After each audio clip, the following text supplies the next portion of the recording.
Hey there and welcome back to Tubgurji channel. Today in this video we are going to build an AI powered email template generator application with the help of React, Next.js and AI. Let's walk through the application and let's see what we are going to build in this particular course, as this is a completely full stack SaaS application. If you see, we have this beautiful landing screen and obviously we have option to log in it with the help of social authentication like Gmail. So here I will select the account. Once you are able to log in, you can navigate to the dashboard and here we have this beautiful dashboard screen. Currently this user don't have any template created, so you have option to create a new template by just clicking over here. So just click create new and then with the help of create with AI option you can just enter the description for which you want to create this email template. So I entered this text or description about the email which I want to generate. Simply click generate and within a few seconds it will generate the beautiful template for you. Now we integrated the Google's Gemini AI model which is completely free to use. Now once the template is generated, you will redirect it to this beautiful editor. This editor we built it completely from the scratch. We did not use any third-party library to build this editor. Here you will see we have this beautiful layout option where you can add one column, 2, 3, up to 4 columns on the template. Then inside this each of column you have option to add a different element like button, text, image, logo header, divider, social icon, or you can add more components. Here you wanna learn how can you add these different elements, component layout into your editor. Not only that, but you can easily drag any layout you want and simply add it to your project or on your canvas. Over here you can even add an image just by dragging and dropping it to your layout. How cool, right? And anytime if you don't want any layout, you have option to delete from here and boom. In the middle section you will see this canvas where we have the template created, right? And obviously this template is generated by the AI. Here for the image you can obviously add the placeholder. Now at the top you can view that email template compatibility. Obviously you can see how it looks on the desktop, how it actually look on the mobile, and there are a lot of different options. You can even move this up or down, depends on your requirement. If you don't want it, you can delete any of the column. Also, whenever you select any column, you will see the selected column with this beautiful border, and as soon as you select any column you will see the setting option. For example, in this case we selected the text, so you have option to enter the text area. You can even align the text, depends on your requirements. You can even change the background of the text, the color of the text as well as obviously you have option to change the font size. You have text transformation, whether you want capitalize or small, right? The padding option, width option, all the necessary setting you will find it here, and everything we are going to add completely from the scratch, and I'm going to tell you how easily that we can add it. Now let's consider that you want to update an image. Simply you can paste the link which image you want. You have obviously option to redirect URL. When user click on this one, you have option to change the width of the image. You can obviously see how it looks on mobile or desktop, or you have option to add all the necessary changes. Say even I can change the border of this image as well. How cool, right? So guys, everything we are going to learn in this particular video. Next, the most important that you can able to get the HTML code of this generated template, so that you can use any third-party email service in order to send an email. Just copy this template and then you can paste it anywhere so that you can see this beautiful template and ready to use. Also, once your work is done, you have option to save this template and you will get this notification message as well. With the help of Convex, we added the backend for our application in order to store all our data. In this case, if you see, we store the email template information along with the user information, and I'm going to tell you how easily we can integrate this Convex with any web application. Now when you jump back to your dashboard, anytime you can come to your dashboard and you can see that your last generated or created email template. Just click on it and again you can jump or directly to the editor, okay? And that's all functionality from starting from the creating project until this point. You're gonna learn everything step by step.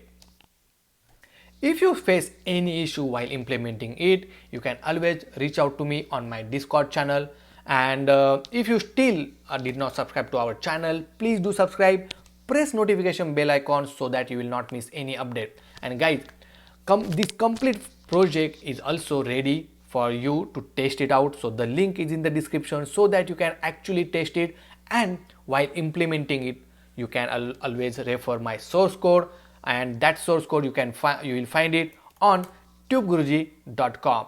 Here you will get the exclusive access to my source code, the courses and everything on this tubeguruji.com.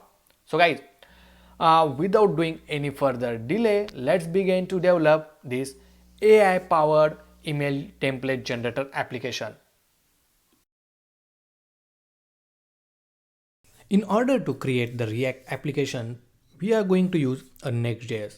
Next.js is the React framework to develop the web application. It provides a lot of different features like folder-based routing, dynamic routing, a server-side rendering, and many other things. So first thing, let's go to the nextjs.org and simply this is the command in order to create the Next.js application. If you are new to the Next.js, then don't worry, because in this course I'm going to teach you everything step by step. So open a terminal at the folder where you want to create the project. If you are using the Windows, then open the command prompt and just type npx create next app at latest. Now at latest will install the latest version of the Next.js, which is Next.js 15. First it will ask you to add a project name, so we'll give AI email builder. Then the TypeScript will say no. The ESLint no. TailwindCSS say yes, because we are going to use TailwindCSS. No to the source directory, yes to the app router, which is quite important. And the turbo pack no, the import alias no. And then you will see it will start installing some dependency like React, React DOM Next, which is obviously mandatory dependency in order to run your React application. And then it will also install the dev dependency like port CSS and Tailwind CSS. If you see our application created successfully, now simply open a VS Code. Inside the VS Code, open a folder where you just created this project. And if you pop up, you see this pop-up, say just I trust the author, or you can click, so next time it will not display. Now on the left hand side, you will see some of the files and folder get created. The first and very important folder, which is app folder, in which we are going to write all our pages. Okay, so all the router, the API, everything will come inside this app folder. Inside this one, you will see the global CSS file, which contain the CSS which is applied throughout the application. Then we have layout.js file, which is the root layout of your application, which contain the HTML body tag, and inside this you will see the children tag. Right now all the pages, all the route will going to render through these children. Also at the top we have the metadata, which is quite important for SEO, and then these are some of the font which is applied. You can obviously change this font. Then we have the page.js file, which is the default page of our application. Now once you run the application, you will see that how this page going to render, okay, by default. Next we have the node modules, which contain all the installed packages, everything. Obviously we are not going to touch this particular folder anytime. Then we have a public folder which contain the all the files, images which you want to use it from your local machine. Okay, so you can just put it here and then you can use it directly. Next, we have the next.config.mjs file which contain the configuration related to your Next.js application. Then we have package.json and packagelog.json which contain the name, the version of your application along with the script to run to build your application. And the most important, you will see the whatever dependency or library which you are going to install, that library name along with their version you will see inside this dependency, and same thing with the dev dependency as well. And again, we have the tailwind.config.mjs file which contain the configuration related to a Tailwind. Now inside this content you will see that only in this particular path or folder the Tailwind CSS is applicable. If you are creating any new folder and you want to apply the Tailwind CSS in that folder as well, so make sure that path and extension will be added inside the content.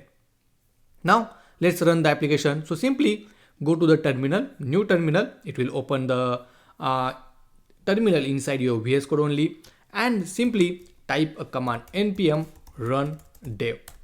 Now this is the command to run your application, and over here you will see our application is running on the port 3000 on the localhost.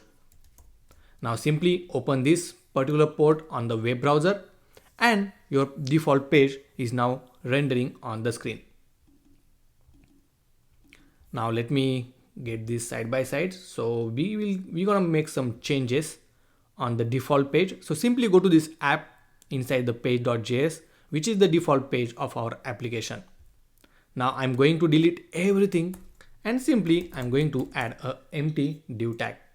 Inside that we'll add h2 tag, and here we'll say subscribe to Tube Guruji. So guys, if you are new to this channel and did not subscribe to our channel, please do subscribe and simply save it. As soon as we save, you will see on the browser you are getting the text subscribe to Tube Guruji immediately without refreshing your screen, right? So that's how easily, and with the help of Next.js which contain the hot reload, obviously as soon as you make a change and save it, it automatically reflect on your application. Okay, so this is how you can create the React Next.js app, and this is how you can run application. Now the next thing that we want to add it is the Tailwind CSS based UI library. This is very important because in order to develop our application faster, the ready-made components will be necessary, and that's the reason we are going to use the developers most popular ShadCN UI library, okay, which is component based library. Okay, and simply first thing, go to this ui.shadcn.com, then go to the documents, and here you will find an option called installation. Now on this page select the correct framework. So we are going to use Next.js, so we'll select Next.js and simply copy this npm command, go back to your application, and inside this I will add a new terminal and simply will paste this shadcn initialize command. Then it will ask which style you want to use. We have two options, New York or default. I will keep the New York, and the base color I will select the neutral and click enter. Then it will ask you, would you like to use CSS variable for theming? Say yes. And obviously we are using React 19, that's why it asking to force install this library. Say yes. But in meantime, let's go to the package.json, and inside here if you see the React and React DOM version is a 19 and above, just make it 18. Okay, because 19 is not stable for some of the other libraries, so that's the reason. And once you make the changes in package.json, make sure to run the command called npm install, or short form is npm I. So it will update your library. Okay, now we are good on this part. Let's go back, and over here we added all of this. We follow all the steps. Just we are going to add a new component called button. So in order to use any ShadCN component, you have to make sure that you will install it first and then you can use it. Now once the button component is added, here inside your folder structure you will find one change, which the two folder get created called components. Inside that we have UI folder, and inside that we have the button.jsx file. Okay, so whatever components you are going to install from the ShadCN, here you will find the particular file, and obviously you can make a change into that particular file as well, depends on your customization. Then we have lib folder. Obviously we are not going to touch to these particular files or folder. And then we have component.json file which contain the configuration related to a ShadCN library. Now once you install this button, here we are going to simply add the button component. See, and it's going to import from this component /UI/button. Now here we'll say subscribe and then save it. Now if I go back to our application, you will see this beautiful button rendering on the screen called subscribe. And that's how easily that button get added from this component. Now if I go to this button component, and inside the documentation you will find all the steps that how to install, how we can use it, and different option to use, right? So guys, that's how easily that you can install the ShadCN. So this is the basic project setup in order to build this AI email builder. Next, there are a lot of different things that we are going to learn. So guys, stay tuned and watch the complete video, because this is the video which give you the job in your job market. Now it's time to add a landing screen for our application, where at the top we are going to add an header.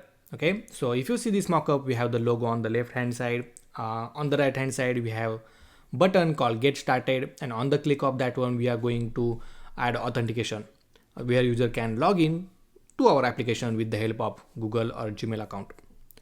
Then we have this hero section, okay, along with this content, and at the last we have this screenshot, which we obviously this is the editor which we are going to build later on, right? But this is the screenshot that we are going to add as well.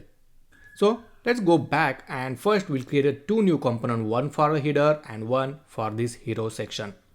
So basically go to these components UI, and inside this we'll create a new or inside the component we'll create a new folder called custom.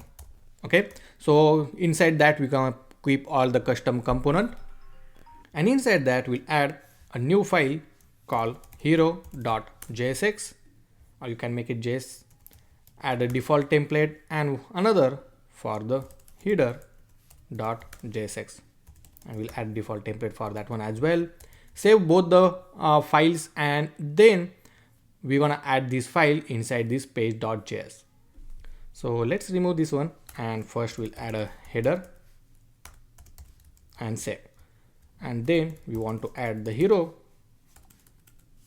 component as well. So make sure that you will import this both the component on the home screen or default screen, and then save it. Now let's go back to our application. Let me refresh this, and if you see, we have this header and the hero section. Okay, next thing that we want to add a logo. So for that one I'm going to use the logo placeholder. So you can go to this logo prism site, where you will find the placeholder for your logo, and you can select any one of them. Okay, so let's select this one, and it will copy the svg file. So go to the public folder. Inside that we'll create a new file called logo.svg, paste the code which you copied, and then save it.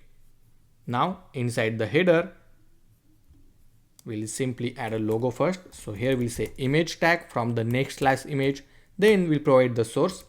Now here this image tag which is importing from the next/image. So Next.js is providing their own image tag. It's similar to like an HTML image tag, okay? And inside that you can simply provide a logo.svg. So Next.js will automatically detect that you are trying to access the file from the public folder, okay? And here you need to give the alt. Along that we need to provide a width. So let's add a width of, let's say 180, and then height, let's say 140, and then save it. Now on this side, if I open, you will see the logo. Perfect. After that we'll add a div, and inside that we'll add a button component, and here we'll say get started. Now this button we want on the right hand side. So simply we'll add a class name for this div. We'll make it flex, and we'll simply say justify between. So it will be on the right hand side. Then make sure it both the elements or both the div tag are in the same vertically similar. So for that one, we'll add item to be in the center, and then for this div we'll also add some padding. So let me bring this down. We'll add a padding of 4 and we'll add some shadow medium. So we'll see this beautiful shadow. We'll make it small. Okay, perfect. And if I increase the screen size, you will see the logo and the button as well. If you want your padding X to 10, so it's much better now. After this, let's go to the hero file. So hero.jsx.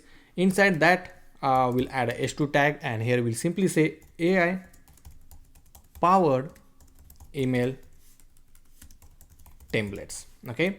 Now for this one, we'll add a class name. We'll add a font bold. We'll make text 5XL, and then along with that one, I think font bold is fine. I think that's pretty.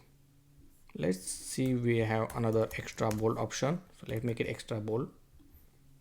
And then we want that in the center of the screen, right? And also we need to give some padding. So here we'll add a class name. We'll give padding X to 10. When the screen size is larger or maybe on medium, we can add padding X to 28. Then on large screen, we can add padding X to, let's say, 44, and Excel size we can add padding X to 56. Okay, and then save it. Also here we'll make it flex, and we'll make flex column, and then save it. After that, you need to mark it as a justify center, and let's see. Okay, let's make it item to be in the center. Perfect. And now if you see, it is center of the screen. Also we want to give some margin from the top. So here we'll say margin top to, let's say, 24. Pretty good, right?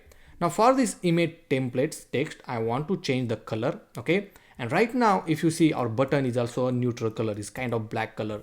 And we want to change this color and we want to set a primary color throughout the application. So to do that, let's go to the tailwind.config.js file. And simply, if you see, when we install the shadcn, it also installs this all the color variable, okay, where you can update anytime. So for the primary, you can simply change the color which you want to add. So over here, I'm going to change to something like purple. So here we can just add it here, this particular hex code, and then save it. As soon as you save, you will see the button color now change. Okay, now this will be our primary color. Now simply go back to hero, and here for this email templates, here I will add a span tag, because only for this particular text I want to give the different color. Okay, so I will add a class name. We will make a text is of primary, and boom, see how beautiful, right? Then after that, we want to add this all the big text. Okay, so for that one, I already copied the text, and I will just simply put inside this p tag. Okay, you can write anything which you want, and also we'll make class name text to be in the center. We'll give margin top to, let's say, 4, and then save it.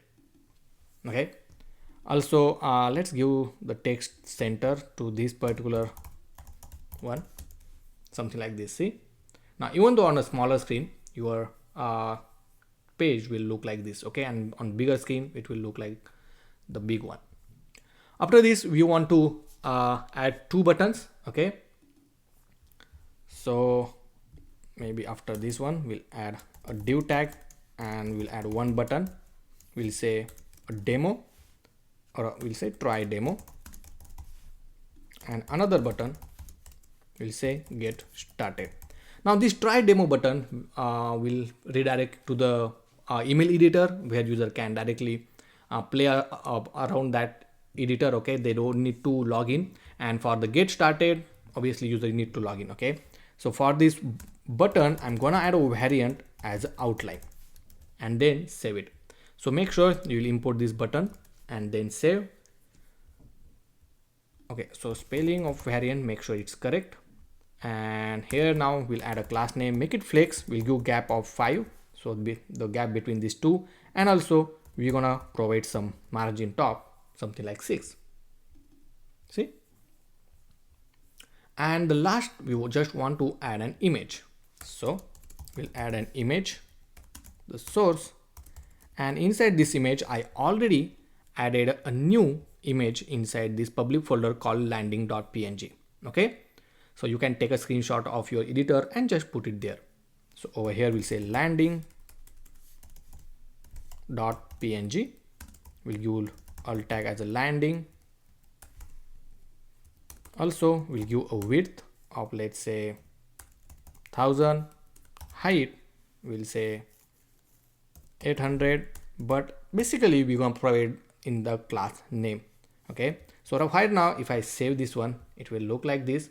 Okay, but we want to give some margin from the top, so inside the class name we'll simply say margin top to, let's say, 12.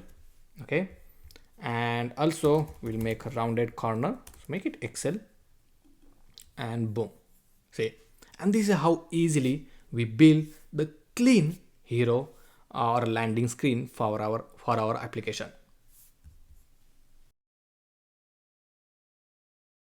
Now it's time to set up a backend for our application, and for that one we are going to use a Convex database. Convex is one of the best alternative for Supabase, Firebase, and many other databases. It is the all-in-one database solution. So it also provides a real-time data updates along with the authentication, and there are a lot of different features you can find with the Convex. The most important thing is very easy to integrate, where you can make a write a query, you can make a mutation like some CRUD operation, and it also have action features. The most important thing, along with the storing a data, you can also store a file images with the Convex, and most important is also free to use. So just go to the convex.dev, or you can just click the link in the description so that you will go to the exact documentation which we are looking for. Once you click on the link in the description, you will jump on the documentation, where on the quick start you will see that you have different framework which Convex support. Now in our case we want to use Next.js, so click on that one, and next thing that we want to do is to install the Convex. So this is a simple command to install the Convex, so just copy this command, then go back to your application, and inside the terminal we'll just paste this. Now it will install the Convex for us in our application. After that you need to run this command called npx convex dev, which will deploy the Convex. So just run this command, and once you run this command, it will ask you, do you want to create a new project, or you can choose the existing project. Now obviously you can create a new project from the terminal, but there is another way that you can create. So first thing, once you go to this convex.dev, just log into your account, and then you will see the dashboard like this. Now in my last video where we created the Bolt new clone, and for database we use the Convex, and you will see the result and how easy it is to create any application with the Convex. Now on the dashboard, just click on this create project. Here give the project name. So here we'll say AI email builder, and simply click create. Now once you create the project, right, you will jump onto the database side where you can access the tables and all of these things. Now if I go back to our application, and here you have option to select an existing project. Now in this list you will see the new our project name called AI email builder. Make sure to select that one, and your Convex function is now ready. Just keep this terminal open because you are working on locally, so you need to keep this terminal open. Now on the file side you will see the new folder get created called Convex, and inside that they have created some default files. Don't worry about that for now. Now let's go back to documentation, and over here next thing that we need to do is to wrap our application inside this Convex provider. So I will just copy this line first, okay, which define the convex, and inside the layout file, so inside the layout you can add it, or we can create a new file called provider.js. Inside here we'll add a default template and we'll accept the children. Now make sure to add this convex first, and also I'm gonna render the children over here, and we are using JavaScript, so we don't need this exclamatory mark, and then save it. Now go to the layout.js file, and inside here make sure to add the provider, and inside that we're gonna pass the children. Now inside the provider you will see from the process.env, means from the environment file, we are trying to access this convex URL. Now once you run this convex npx convex dev command, at that time inside this .env.local file you will see the convex URL as well as convex deployment, which is I think project ID. Okay, now let's go back, and the next thing we are already okay, so we need to wrap our application inside this convex provider, and then we need to pass the convex reference as a client. So simply copy this one, and inside the layout.js, let's go to this provider because we already created the provider. I will just wrap it here like this.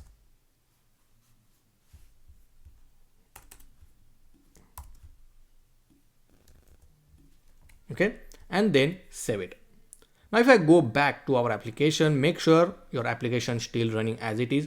So if you see, we got an error and it's saying the Convex React client is not defined. So you need to make sure that this Convex React client is get imported.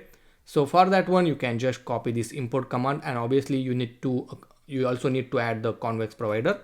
So I will simply copy this and we'll paste it here, and make sure this particular provider is rendering on the client side. So I will mark it as a use client and then save it. Now if I go back, if you see, we don't have any more error. That's good. And that's all that you need to set up. Now the next thing is to create a table. Okay, now obviously you have option to create table from here. Okay, but we want to create by writing a schema. Okay, so inside this convex we'll create a new file called schema.js, and inside that we're gonna write the table along with the what are the column that need to be there and everything. Consider that you want to save the user information like user name, user email, and all other things. So simply you can say export default, and here we'll mention a define schema. Make sure you're importing from the Convex server, and in that you're gonna define all the tables which you want to add. So in this case we'll say users, here we'll say define table, and inside that you can mention the column which you want to add along with the type. So we'll say, let's say name. Now which is importing from the convex slash value dot string. So we are saying that name is a new column and is it of type string. After that we'll add an email again, which is of type string, and by default whenever you add this one, this is a mandatory field that we are adding. Okay, now after that I will add a picture, obviously, which is user profile picture, and here we'll say credits. Okay, now by default you can add the credit later on, but here for the credit I will say we don't I think we have number as well, so number. Okay, now credit will hold how many credit user will get it for a free, and once user pay for it, right, it will add a new credit. Obviously once we start developing the application, you will get to know why we are using this credit field. Now later on, anytime if you want to add any more column or want to remove it, just update the schema, and that's all you need to do. Now let's save this one, and as soon as you save it, you will see your function now again ready. Okay, now let's go back to the convex, and without refreshing the dashboard you will see the new table get added called users. Right now obviously right now we don't have any record or any documents, but if you click on this add document, you will see that all the fields which we added to our schema, right? All the columns, and obviously you can add the value and click save. Obviously that record will get added to the users. But in next chapter, we're gonna learn how can we authenticate to our application, and then once user is authenticated, how gonna save the user information to our Convex database. That's what we are going to see next. But until this point, if you have any question, any doubt, let me know in the comment section, and make sure that Convex database is set up for this particular project. Now it's time to add an authentication into our application. Consider that user come to our application, and when user click on the get started button, our application will check whether the user is authenticated or not. If user is already authenticated, then obviously we're gonna redirect user to the dashboard. But if user is not authenticated, and if user is new or old, doesn't matter, but if user is not authenticated, then we'll redirect user for a Google sign. Then user will select the account from the Gmail account, and once user is successful sign in, then we're gonna save user information to the database if user is new. Otherwise, obviously we will not save. But after that, we will make sure that we will save the information into the local storage as well. Okay, so whenever the user refresh the screen, we will just check from the local storage whether user is login or not. Okay, and then we'll redirect to the dashboard, and obviously all the user information we're gonna save to our Convex database. So for that one, in order to add a Google authentication, we are going to use this React Auth Google, okay, which is the custom authentication. It's not any third-party library or anything like that. Simply go to this particular link. I will put the link in the description. Then copy this npm command, go back to your application, and inside the terminal just paste this command. Okay, so in a new terminal I will just add this command. After that, if you scroll down little bit, here is a simple example that how to add an authentication. Okay, so it has a sign in with Google, one tap, and many more option as well. The most important thing that you need to do is to wrap your application inside this Google Auth provider, and then you need to pass the client ID as well. So just copy this Google Auth provider, and I will go back to our application inside the provider.js file. So we have this provider which is on the client side. I'm gonna add here like this, and make sure to format this document and save this one. Now in order to generate this client ID or to get the client ID, simply go to the Google Cloud. Okay, now it's completely free, so you can just go to the Google Cloud, log in with your Gmail account, and once you log in, over here you will find an option called quick access, that API and services, or you can anytime go from here as well, called API services. Now first thing, if you are very first time that you are creating the authentication key, then you have to set this auth consent screen. It's very straightforward. Okay, no rocket science, just fill the details, and then go to the credential and simply add a new here click on this create credential and add this auth client ID. Okay, make sure to add this one. I already have the one, so I'm going to use the existing one, and I will copy this client ID from here. Okay, and then go back to your application. Inside this .env.local file, I will add a new environment variable called next_public_Google client ID, and we'll paste this key. Now copy this environment variable, go back to the provider, and simply pass this to this client. So over here we'll say process dot environment dot this key variable name, and then save it. Now this is the best way that you can add authentication to your application.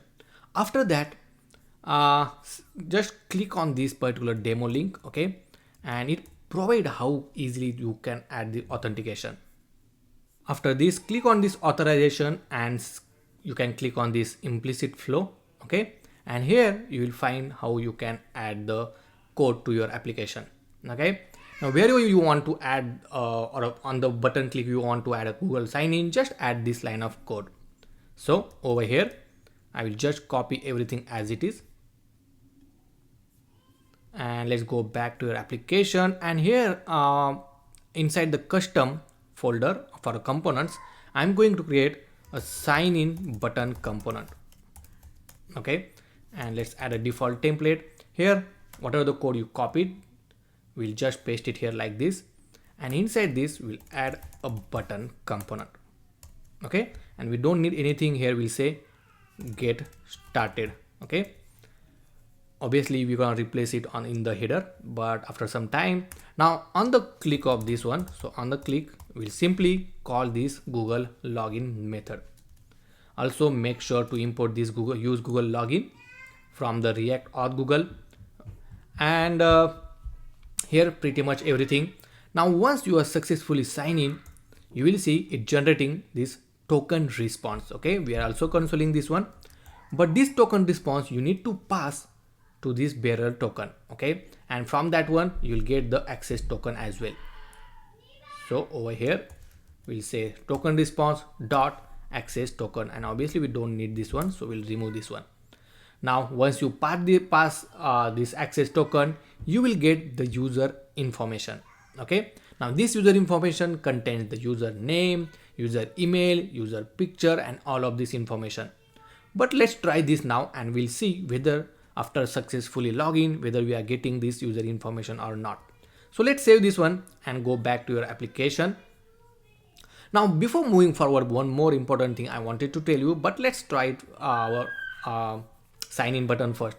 So on the header and as well as on this hero section, we wanted to add the get started that sign in get started button. Okay, so we already have this component, so simply let's go to this hero section, and instead of this get started, I'm gonna put sign in button.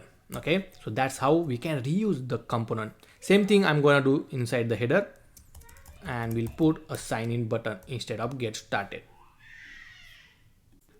Now I will make sure it's refreshed. So if you see, we have an error called Google Auth provider is not defined. So inside the provider we forgot to import it, so make sure to import this Google Auth provider from the React Auth / Google. Save it, and we'll refresh this one. So obviously this sign in button, we need to make sure it is on the client side. So over here we'll make this use client. Let's save it and let's test this out, so we don't have any more error. But if I click on this get started, I'm able to see my all the Gmail account.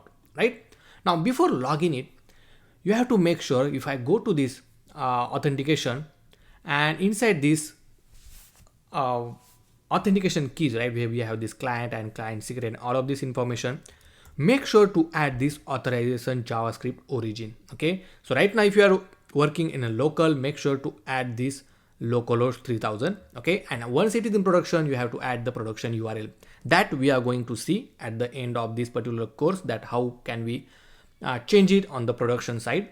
And also we have to make sure you will add this authorize redirect URL as well. Okay, so localhost 3000 /API /auth /callback /Google, that you need to add it. Very important, guys. Otherwise you will not get, it will say just access block, so make sure to add that. And once you click get started, here I will just go to this inspect panel, and inside the console we'll log in it.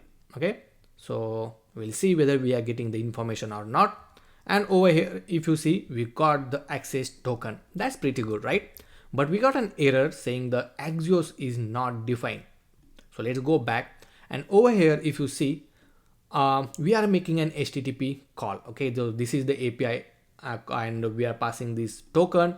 But in order to make an API call, either you can use the HTTP client library like Axios, or you can use Fetch. So make sure to install this Axios first. So simply I will go npm I and we'll say Axios. Okay, so this is the way that you can use it. Obviously throughout the course we are going to use this library. Then click enter, and once it is installed, make sure to import this Axios from Axios. Okay, and then save it. Now let's go back, let's try this again, and boom, if you see now inside the data, again inside the data we have the user email, the family name, given name, the or user full name, the picture of the user, and all of this information. Cool, right? Now this particular information we need to save it locally, as well as we want to save into our database. So first we will learn how can we save it locally. So once we have the user information, here obviously user information will be inside the data, and then you can access it from the like email and all the fields. So over here we'll say if type of window is not equal to undefined. Now make sure to add this condition when you are saving it on the inside the local storage. Here we'll say set local storage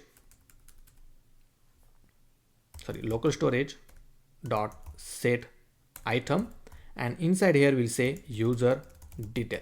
Okay, and then we're gonna pass all of this particular field. So for all the data we're gonna pass. Okay, so I'm gonna just make sure to change this to a string first. Okay, so this is in the JSON format, you need to change it to a string, and then you need to pass user info dot data, and inside that we again, I think that's all we have, right? Inside the data we have the information. That's all, right? And that's how you can store it. Later on we want to save to database as well. Okay, but first we'll check whether we are able to save it to the local storage or not. So let's refresh it again. We'll say again get started, we'll click the link, and then we got the data.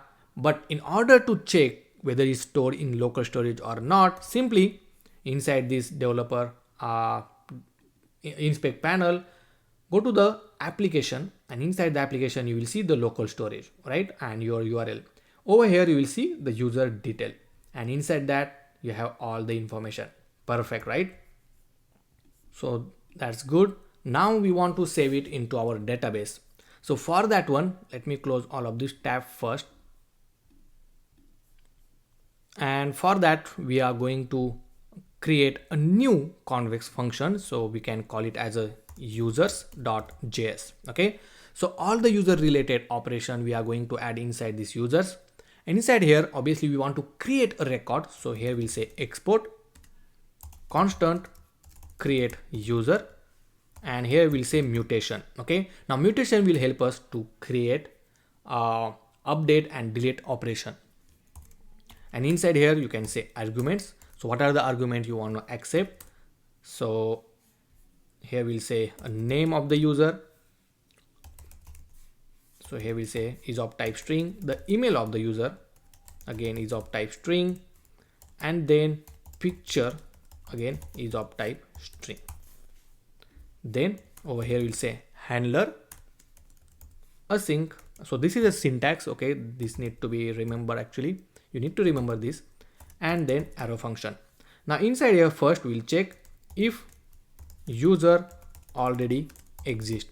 Okay, and if not, then add, or we'll say insert new user. So first here we need to check if user is already there or not. So it's quite easy. Here we'll say constant user is equal to await ctx dot db dot query, because we want to fetch the data. Okay, so here we'll say query. Now obviously we only have one table, so automatically we'll get the suggestion called users, and inside that we'll say a filter operation, because first we need to check with the help of user's email that user is already there or not. So here we'll say filter q, and here we'll say q dot equal, and we'll say q dot fill, on which field you want to do, so that field name. So in this case we want to say email, and then so I think that's correct. So arguments dot email, right? So email. So over here let's add the arguments.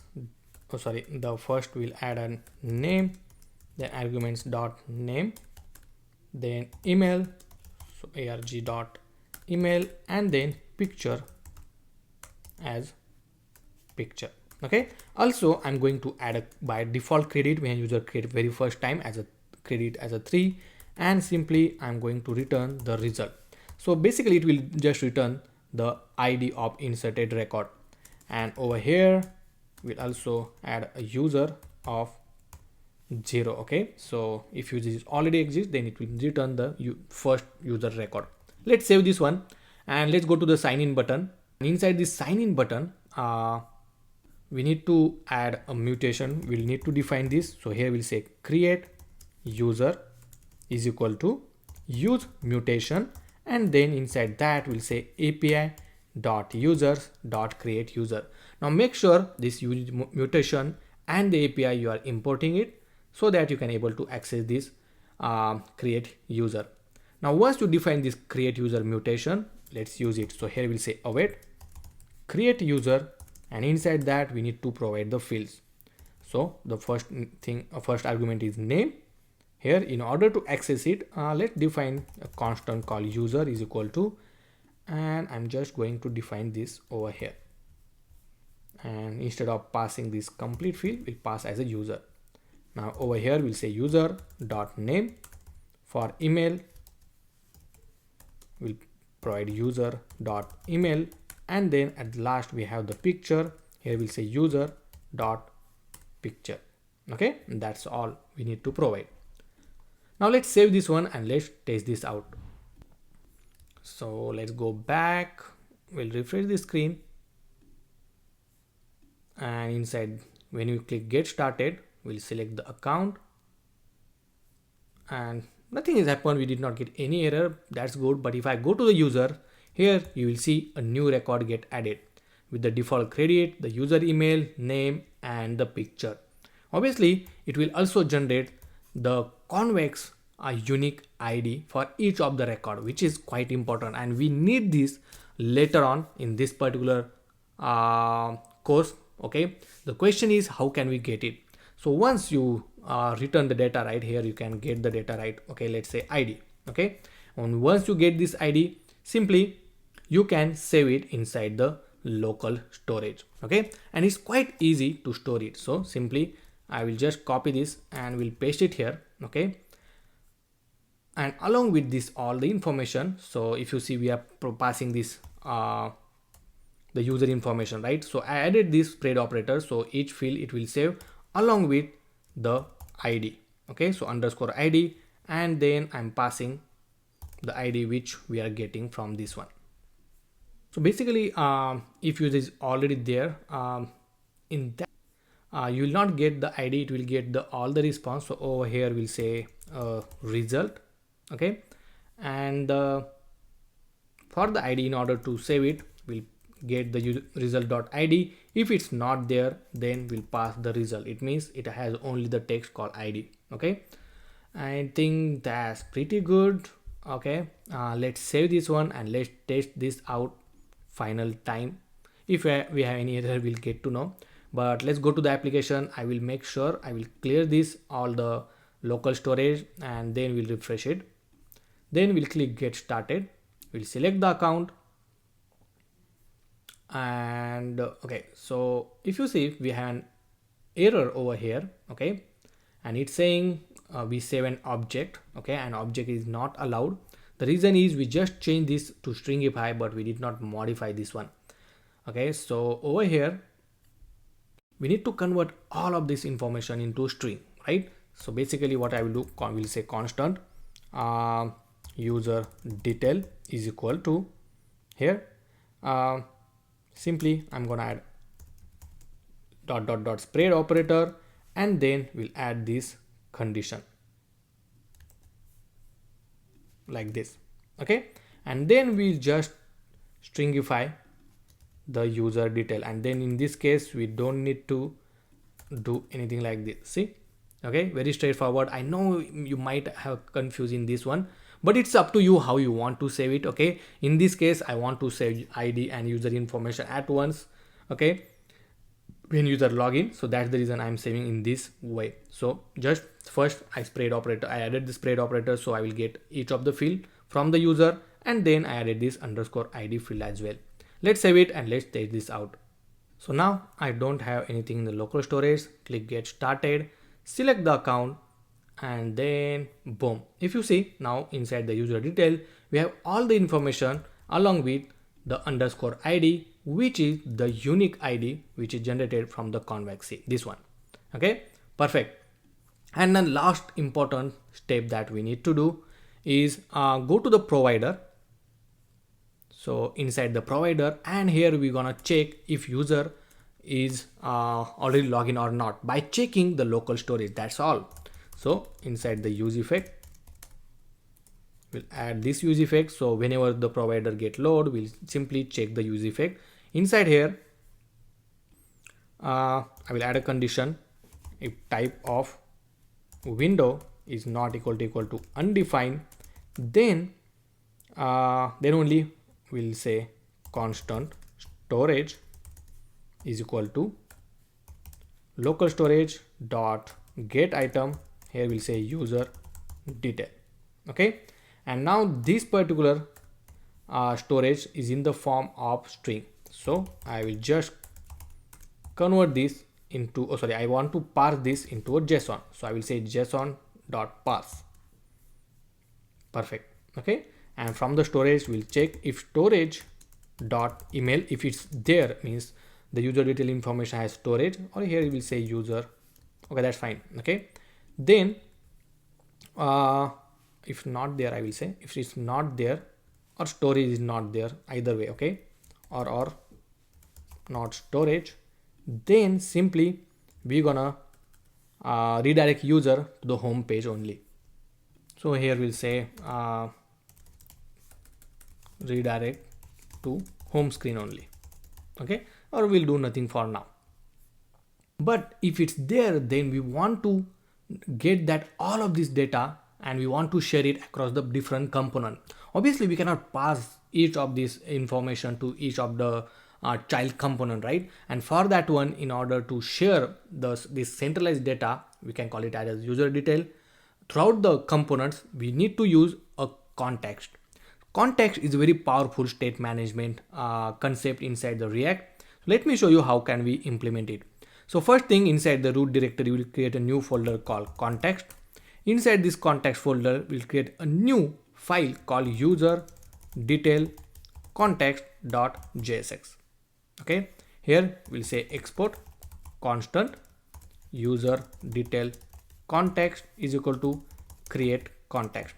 Now here you can give any name. Mostly I will prefer this, I will keep the same name as the file name. Okay, it's very easy for me to access. Once you define this, simply go to the provider and wrap your application inside this context provider. So simply here we'll say user detail context dot provider. Here we'll pass the default value. Okay, and then we'll wrap it. Now in order to provide the default value, we'll define a state called user detail comma set user detail is equal to use state. Now pass this both the state. So we'll say user detail and set user detail over here.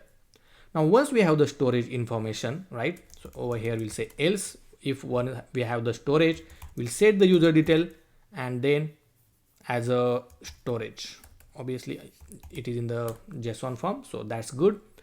And that's all. So whenever in any component, when you require the user information, you can directly use this context. Okay, call user detail context. Now I will also make sure I will export this hook. So here we'll say export constant use user detail context, the arrow function, and simply I'm gonna return use context, and here we'll say user detail context. Okay, so you can directly use this use user detail context hook. Even though if you don't want to use this context text, you can just remove it.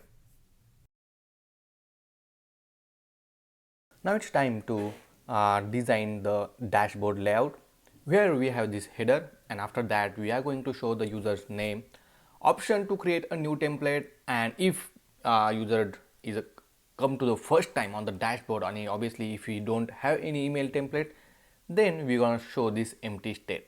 But if user have some template created, then we're gonna show the list of template in the form of grid. Okay. Before that, we want to update this header little bit once the user is authenticated to our application. So let's go back to our application, and inside the header, first thing we'll get the user information. So here we'll say constant user detail comma set user detail is equal to use user detail hook. Okay, so we already defined this hook, and from there we are getting this user detail information. Now over here I'm gonna write a condition. If user detail dot email means user detail has an email address, then we are going to show the user profile image. Okay, and let's add a div here. Inside that I'm going to add the button first. Okay, this button will say dashboard, and there will be another image with a source, and inside that we're going to show the user profile image.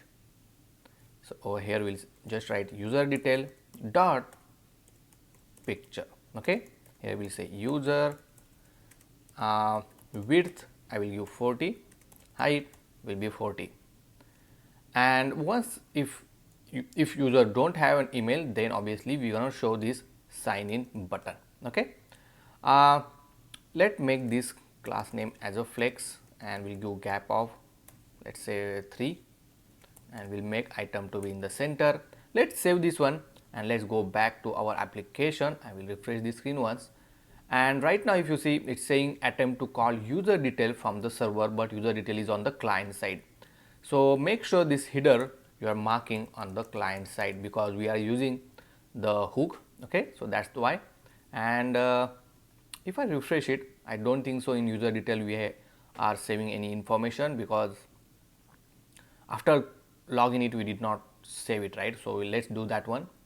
Now after login, we are getting this error. It's saying this particular URL is not configured. The host name actually not configured.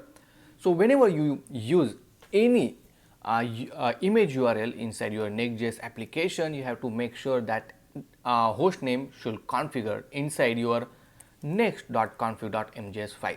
Okay, so inside here you need to add images, and inside here we'll add a domains list. Okay, so whatever domain you want to whitelist, means you want to allow into your application, make sure to add it here.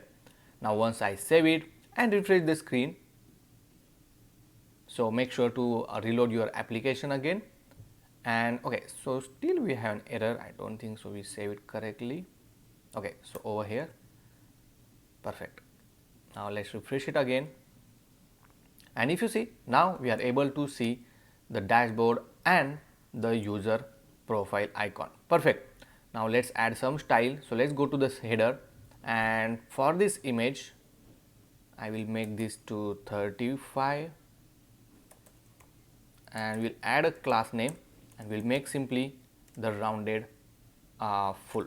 Okay, something like this. See, and now on the click of dashboard we want to go to the dashboard route. So on this button we'll say on click, and we want to navigate it, right? So there are two ways. Either you can wrap this particular button inside the link tag, so something like this, and obviously make sure to import it from the next/link. Then inside that you need to provide hrefs, and then you can provide the path. So in this case we'll say /dashboard. Okay, the another way that you can programmatically also route it using the use router hook, that we are going to see in this course how to do that. So let's save this one, let's refresh it, and right now if you see, we are able to see the button called dashboard. Okay, now on the click of dashboard, it's navigating the new route called dashboard, but we don't have a page created. So right now we are getting a 404 error. So let's go to this app folder, and we'll create a new folder called main, because we want to keep all the routes under this folder. So that's why I gave the name inside this circular braces, and then inside that we create a new folder called dashboard, and inside that we create a page.jsx file. Now add a default template, and let's rename this to dashboard. Now if I go back, you will see the text dashboard is showing on the screen. It means our dashboard route is now ready. Now simply add a header which we have, and after that we also wanted to add the UI like this, okay, the username and all of this information. So let's make this particular page on the client side, because we want to use a hook, okay. Either the first way that you can do, you can create a component to keep this particular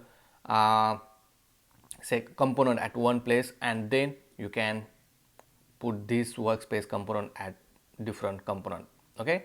So it's up to you how you want to do it. Even though if you mark the component or page on the client side, it doesn't affect on performance a lot, okay. So that's completely fine. So here I will say user detail comma set user detail is equal to user detail, okay. Now make sure whenever you use this context, right, because we already defined, make sure you will add these curly braces. Now inside here we'll say hello, in h2 tag let's add one more div, and here we'll add hello and then username. So that username you can get it from the user detail dot name.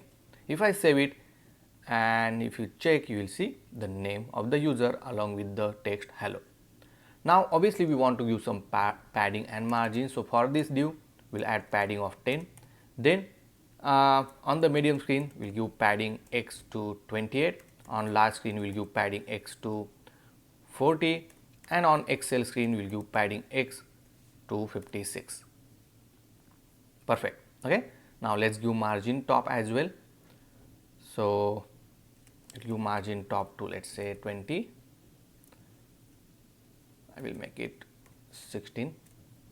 And for this h2 tag we'll add a class name. We'll make font bold, text 3XL. Perfect. And on the same line on the right hand side we want to add a button. So over here we'll add a button, we'll call plus create new email template, okay. Obviously this button will come over here, we want to bring on the right hand side. So simply we'll say class name flex and justify between, and let's make item to be in the center. Perfect. So let me bring this side by side, it's easy to see. And then just below to that one we are going to add a text called workspace, okay. You can call anything. Here we'll say class name, we'll make font bold, text Excel, and I want to give text is of primary color, and we'll give margin top to 6, something like this, right. But we'll keep this workspace or this list in a different component. So I will create a new component inside this custom folder, and we can call it as a, let's say, email template list.jsx file. Let's add a default template, and inside here we'll paste this workspace text value, okay. Now make sure inside your dashboard page.jsx you will import it email template list. Perfect. Okay. So that's how you need to add it, and then over here we'll define one state called email list comma set email list is equal to use state. Okay. Now initially it will be empty, but once we user have the information or email list saved, and once we fetch it, obviously it will we're gonna display it. But right now if email list is empty, so over here we'll add a email list command. So email list dot length is equal to 0. So I will add AND operator for now. Then we're gonna show the empty state over here. So I already added an image called email.png inside my public folder. So obviously you will get all these assets for a free. Here I will add image source, and inside this one we'll say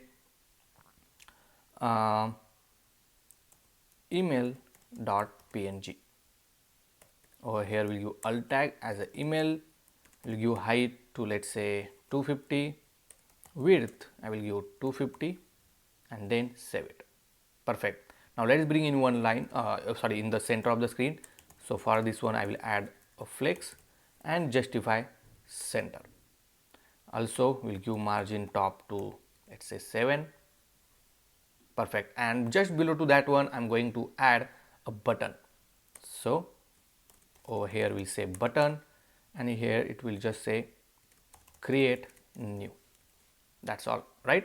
Now obviously this button is coming in the one line, so let's make this flex column and let's make this item to be in the center. We'll give margin top to 10. Oh, not here. For the button we'll give some margin from top. Perfect. Okay. Now the last important thing, on the click of this button we want to navigate to the pop-up where user can add information and it will generate the AI response. Now let's understand the workflow of our application. Once user on the dashboard and when user click on this create new email template, either of these two buttons, then we are going to navigate to the new screen where we gonna ask user to add a description to generate the email template. Now user will enter why and for which purpose user want that email, like he want for promotion, new video launch or new product launch, whatever. And that description we're gonna pass to the AI model and it will generate the response with the AI model that we are going to use. Then once we have the response, we're gonna save the description as well as the user generated response to our database along with the user ID, right? So we will get to know which user created this particular template. Now once we have AI generated a response which is in the form of template, then we'll redirect user to the this template editor, okay? And this will be the path where you can see the edit/editor/ the ID of the template, which will be the unique ID. And this how our UI will look like, okay? This is just a mock-up, it's not a complete design, okay? So obviously there are a lot of things that we are going to add. So on the top we are going to add a header, okay? On this header we are going to add some option like mobile view, desktop view. User can send a test email. Along with that one, user have option to save the template and generate the HTML code as well, okay? So all of this option we are going to add. Then on the left hand side we have the layout, the element sidebar, we can say that, okay? And on that one you will see that we have some different layout, okay? 1 column, 2 column, 3 column, 4, whatever, and some elements in that one as well. We are going to add a bunch of more elements. Then this is the canvas, this is the actual workspace, okay, where obviously AI generated template will display over here, or you can edit this all the templates by just dragging and dropping. After that each element has their own different settings, okay? If you want to change the button color, background color, text color, the content, you can do it from this setting sidebar. Now if you observe, we have this complete page, and this complete page is divided into 3 different columns. One for these elements and layout, other for this canvas we can say, and the last which is this setting, right? And the size of this column and this column is same, okay? Only this column is, the middle column is bigger. So accordingly we need to add the layout of our editor. So let's go back and let's start implementing it. So I will close all of this tab for now, and first thing we need to do is to create a new route inside this main folder, and we can call it as a editor. Then we'll add a new folder again, we'll call ID, okay, which will be the template ID. We'll say template ID, and inside that we'll add page.jsx file, okay? Now let's add a default templates, and here I will just say editor and then save it. Now first thing, obviously we are going to implement the editor, because once we have the editor in place, so that we can able to generate the AI generate the response from the AI, and then we can pass the layout or template to the editor where user can edit it. Okay, so we'll implement this editor first, and guys, trust me, this is very fun part. Okay, you will learn a lot of different things, drag and drop, how can we interact with the different components, and there are a lot of other things that we are going to learn. Now on the editor, first thing that we want to do is to add a header, okay, with some different options. So let's go to this custom components, and inside here we'll add a new file called editor header.jsx. Okay, so this is a dedicated header for the editor, okay, which we are not going to use this one. And now if I go to the editor and some ID, let's say 1 2 3 4 5, and then you will jump on the editor page. Now this editor header will add over here, editor header, and save it. Now obviously you can also create the layout if you want to create the layout for the editor, but for now I want to keep it simple, and then save this editor header. Now let's go to this editor header, and first thing that we want to do is to add then a logo on the left hand side. So over here we'll say image source, and then over here we'll say /logo.svg. We'll give width as, let's say, 200, height 150, and then save it. Perfect. I will just decrease this size, let's say 160. Perfect. Okay, after that we'll also give some padding. So here we'll say padding to 4, and we'll give shadow small, something like this. Now in the middle and the right we want to add a content, so I will create a 2 div, one for the middle content and one for the rightmost content. On the rightmost we want to add a button. One button is for to send test email, then another is for save template. Now for this button I am going to add a variant as a, let's say, outline, and save it. Perfect. Now let's bring this on the right hand side. So simply for this div, let me put it here, so we'll see. So over here we'll make flex and justify between.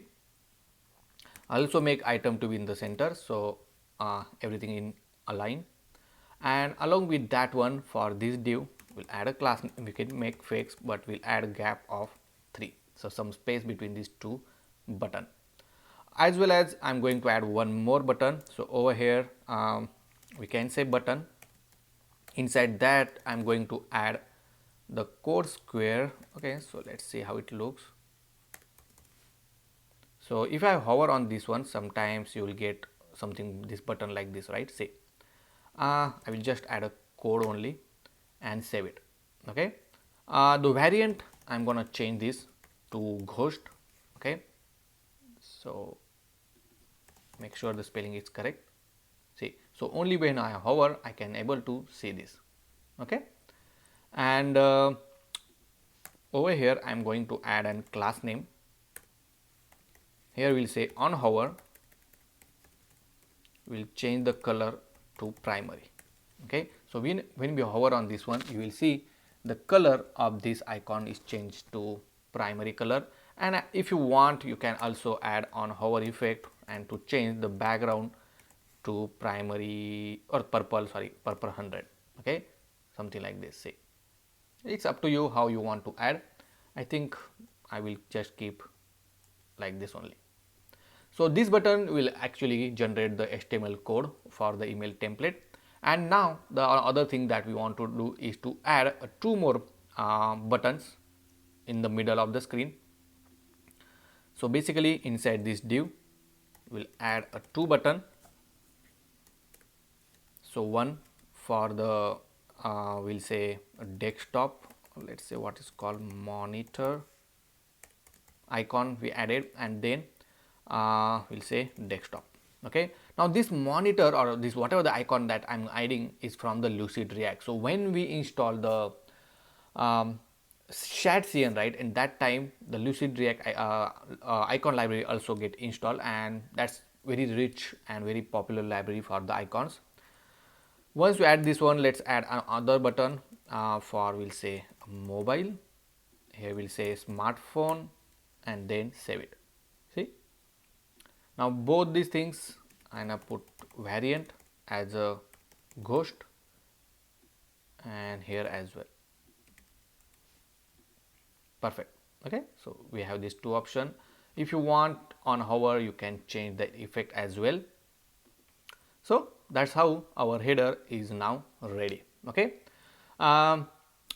next obviously we want to add this side navigation bar, the layout and everything. Next we need to divide this layout into 3 different columns. So let's go back to the page.jsx inside this editor, and over here we'll add a div.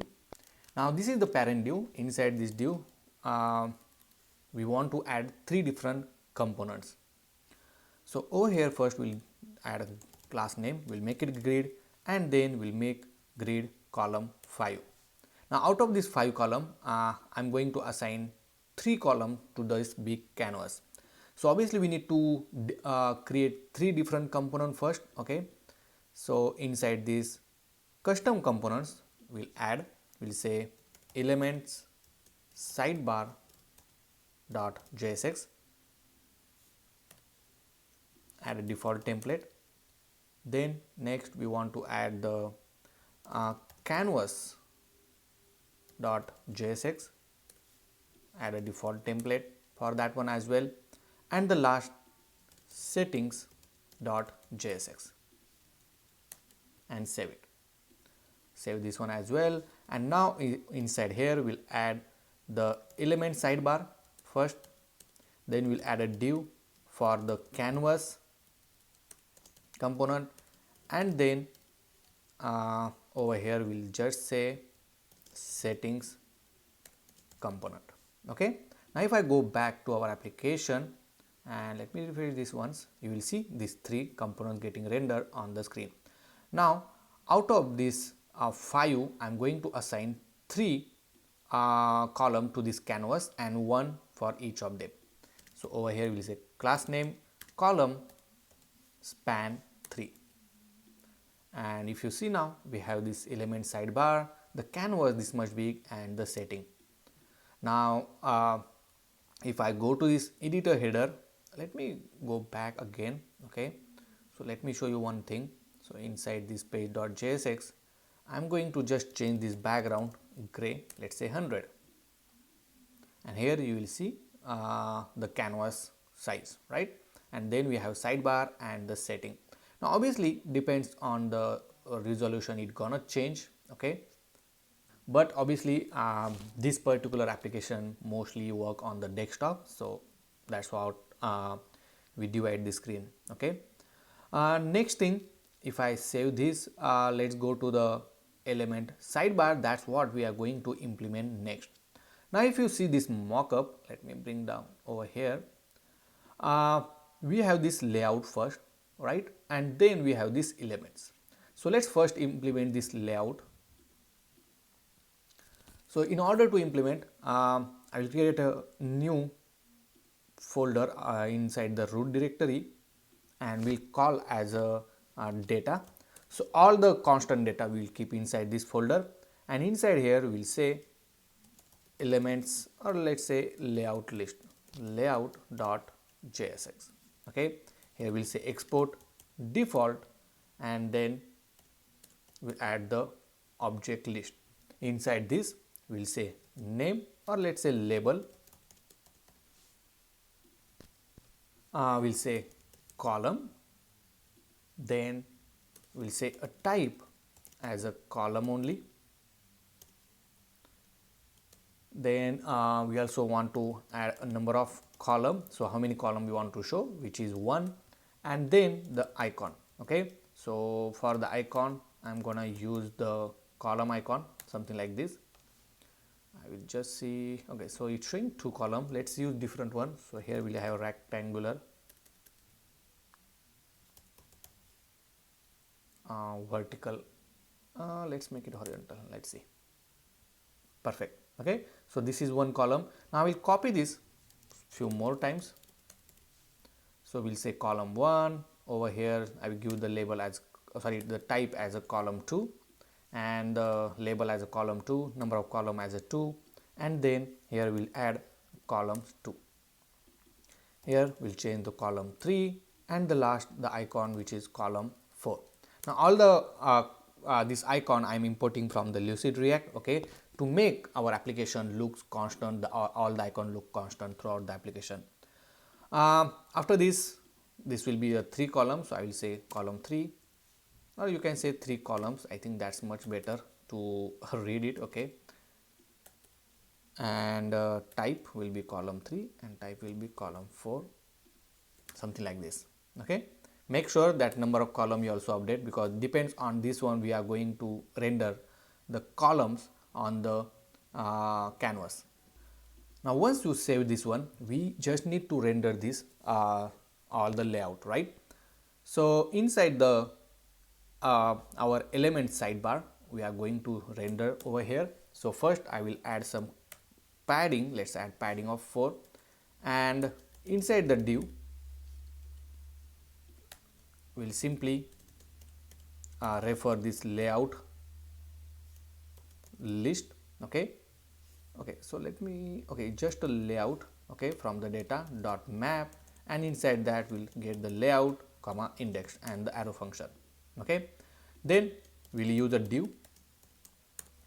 First we want to render the layout dot icon, okay, as this is a component, so I'm adding inside the tag, and then we want to display the layout dot label, okay. So for each of the item you want to show the label, and this is how it will look like, okay. Now this error is saying that you need to add a key property when you are mapping the result. So simply I will add a key as an index and then save it, okay. Now obviously we need to put this all together. Here I will make this 5, and for this div we'll add a class name. We'll make it grid, and we'll make grid column 1 when the screen size is smaller, and on larger we make grid column 2. Perfect. So if you see, this is how it will look like. Let's bring all the item in the center of the screen. So over here we'll make flex item to be in the center and justify in the center. Perfect, right? Okay, so we want just below to that one, so I will just mark this as a flex column so that it will come in one after other. I will make this gap 5, and also let's add some border. So here we'll say border, but we want a dotted border, so you can say border, let's add dashed border, okay. After that we'll make a rounded corner, so we'll make rounded XL, and we'll give padding to, let's say, 3, something like this. See how beautiful it's looking, right? I think I forgot to add a name over here, so we'll say layouts. We'll add a class name. We'll make font bold, text larger, and for this label I will make text smaller, okay, so little smaller.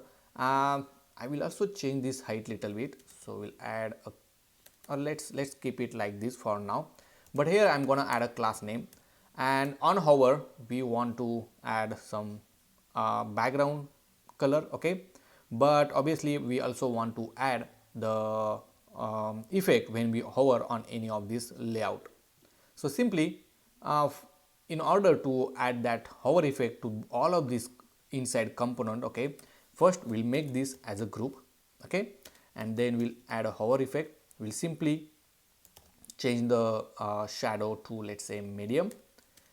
Then we'll also change the border color, so here we'll say border to be a primary color, and make cursor pointer, so whenever you hover on this one, the pointer will change. See, perfect, right? And if you see, the color also get changed beautifully. Now along with that one, I also want to add some padding. Let's add padding to 1 and we'll change background color to purple 100 and we'll make rounded corner to full.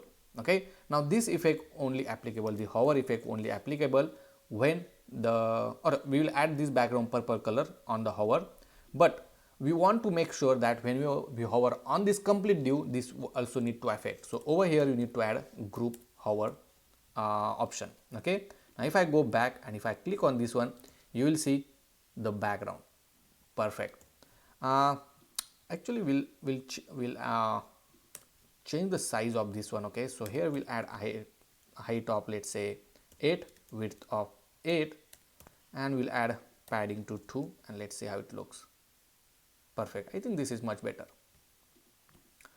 Or let's make 9. I want to see how it looks. I think this is also good. Now along with that one, whenever we hover on this one, we want to change the color of the icon. So again, you can add a group hover and we'll just say text to be primary. Same thing I'm gonna do for our label as well. Okay, so on group hover, we'll change the label and boom, see how beautifully it's looking, right?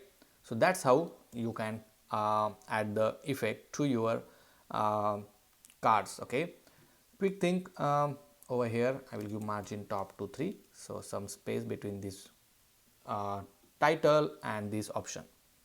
Now another thing that we want to implement is for the element, right? And obviously the element list will be the similar to the layout. Okay, so basically we can just add this all the line of code in different component. Okay, and quick thing, I think we can just add a background gray to 100 for this one. I think, yeah, perfect. So let's create a new component and inside that we'll keep this all line of code, so this particular div. Okay, so I will cut it from here and we'll say element layout card dot jsx. We'll add a default template and we'll simply render inside this one.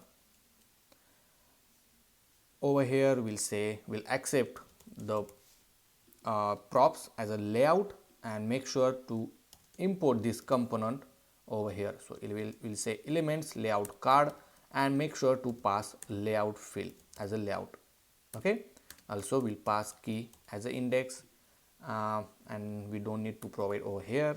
Let's save it and go back, and if you see, nothing will get changed. Now let's display the element list. So I already added a new file under the data called element list, and inside that you will find we have the object list which contain the icon, then the label, the type, whether it's a button or text. Okay, then the content, it means the button name actually. The URL will help us, if you user click on that one, it will redirect to some other page or something like that, right? So for a button we have that URL, and the style. Okay, so you will get to know how and where this style is gonna use, and also we have this outer style. Now each of these elements is little bit different. Okay, but field name is same, but it might have little smaller field or some element have the more fields. Okay, so it depends on the type of field. So I'm going to share this particular file with you. The link is in the description, so you can just check that out as well. Now simply go to our element sidebar, and inside here I'm going to just copy existing everything as it is. Okay, and over here we'll change this layout to elements. Then the grid div, that need to be same. Then we have this layout. Instead of layout, we'll call the element a list from the data element list. Here I will just change this to element, something like this. Okay, and this doesn't matter. Okay, you can keep as it is and then save it. And over here you will find the elements, and boom, we have some more elements now. Perfect, right? Quick thing, for this sidebar, right, you can change this height to the screen. Okay, so it will be full complete screen, and if you want you can add a shadow small, so we have this vertical line, but other than that I will keep as it is. Okay, and if you see, now we have these elements as well, and whenever we hover we have these beautiful effects. So the reason that we use the existing component, that within some few line of code we are able to display the elements as well. Okay, because we are using this existing component for that one. Here I will give margin top to 9, let's make it 6. Okay, so we have this now complete element sidebar list. Obviously you can add more components or more element into this particular list. I'm going to add it later on, but for now I will keep as it is. Now let's add the canvas area, and obviously we already have the component ready for that one, and we also need to make sure on the click of this desktop or mobile we need to update the layout as well. So I'm inside this canvas component. Inside here we'll add a class name, and we'll give some margin top to, let's say, 20, and we'll give a flex, and we'll make justify center.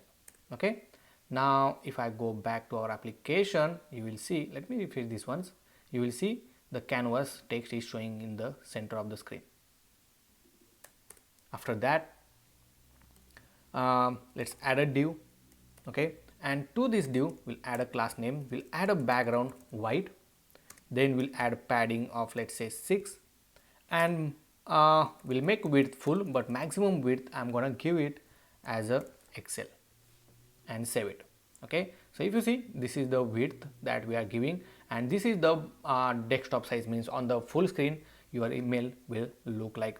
If you want, let's make it 2XL and let's see how it looks. I think we can also give 2XL. Okay, now whenever the size is 2XL, means width full with a 2XL maximum size, it means it is for the desktop. Okay, and we have to make sure the layout will change once we click on mobile.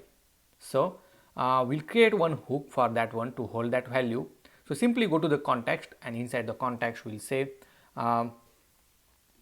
screen size context dot jsx. Here we'll export constant screen size context is equal to create context. Okay, and inside your provider just wrap it.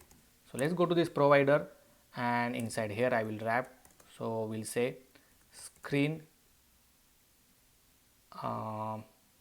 size context dot provider. We need to provide a default value, and just wrap this div like this. Okay, now let's add a default value. So here I will just copy paste, and here we'll say screen size set screen size. Okay, and by default I'm going to put as a desktop. Now in order to use this hook, either you can export it. So you can export this hook. We'll say use screen size and simply return this. So here we'll say use context and screen size context. Okay, as simple as that. And then make sure to pass these both the state into this provider value and save it.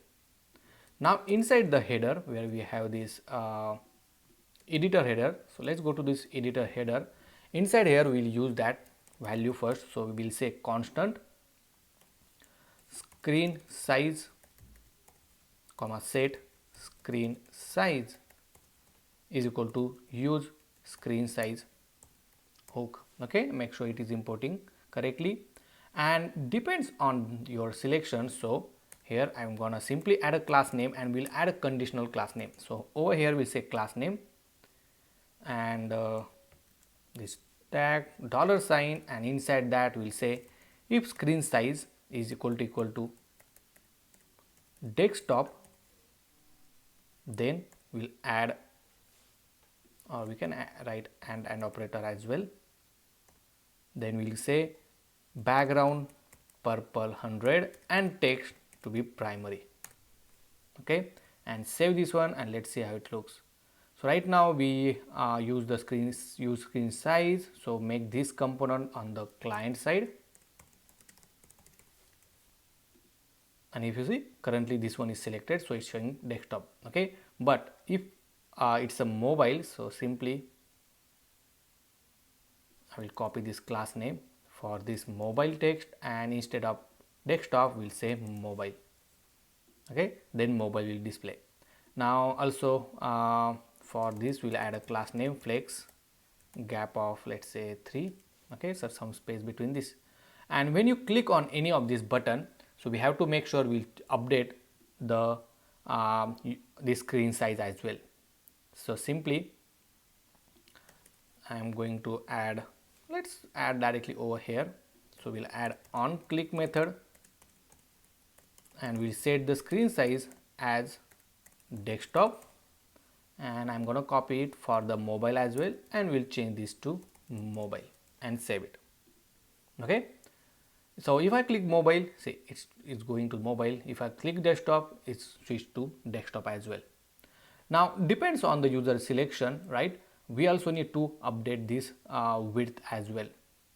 So simply go to the canvas, and over here I'm going to use this hook, so I will just copy this and paste it here. Make sure to import this use screen size, and I'm gonna conditionally update this styling. Okay, so in that styling we'll simply say if dollar sign, and inside that we'll say if screen size is equal to desktop. Let me bring this down. Then we're gonna say let's add a width of maximum 2 XL. Otherwise I'm gonna add a condition, we'll say maximum width let's say large. Okay, and save it. So also I'm gonna make this component on the client side because we use this use screen size hook. And if I change the mobile, see it's changed, right? Perfect. Obviously you can make this as medium as well. See, perfect, right? Now right now obviously we don't have content, so it's not showing anything, but as soon as you add the content, obviously this height will be increased automatically. So that's how you need to set up a canvas in order to add all of this layout and element. Now the most interesting part we are going to look, which is a drag and drop. You can just whatever the layout you want to add it, right? You can just drag this one and drop out or drop it on this canvas. The question is, how can we implement it?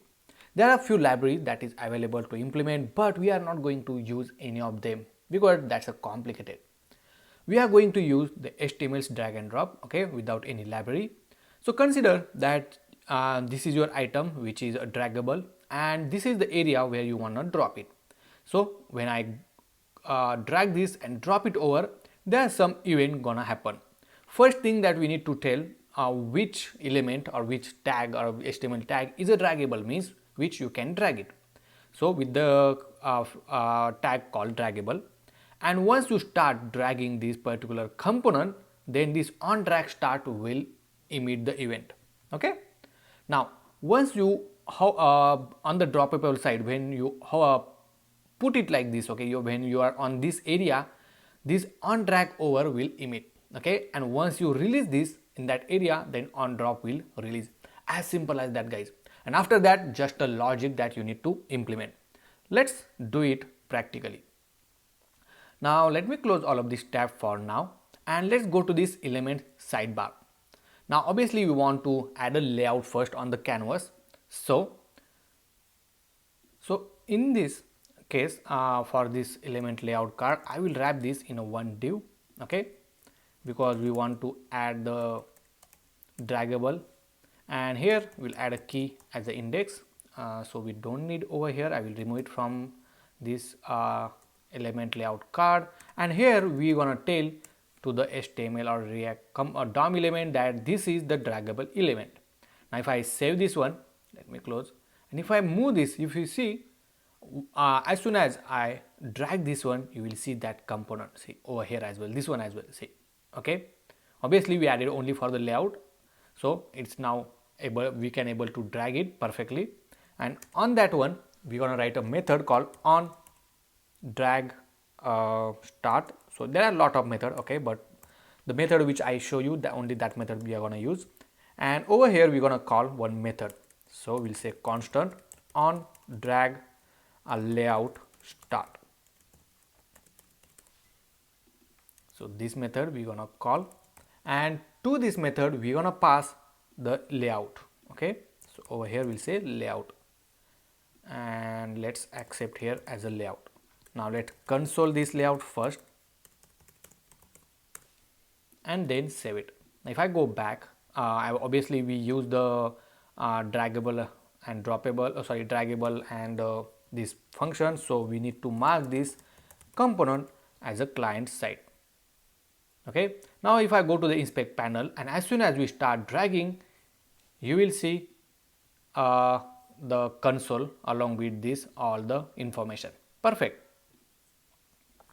Now after that we need to save this in one state because we want to pass this to the canvas. Okay, and from the canvas obviously we need to write logic, but before that we need to save it in some state, and so that we can share between among the different components. So for that one, again we are going to use a context. So simply inside the context folder we will create drag drop element, layout element, will say layout element dot jsx. Over here we'll add export constant drag drop layout element is equal to create context. Okay, so it's a big context, but yeah, and then save it. Let's go to the provider and make sure to wrap it. So over here we'll say drag drop layout dot element dot provider. We want to provide the default value and then make sure to wrap this one.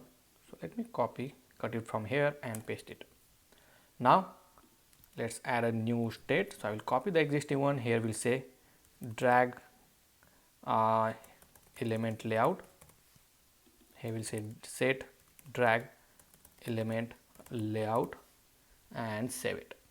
Now make sure to pass this both the value to this provider and then save it. I will copy this because we want to use it, and also make sure that you will export it.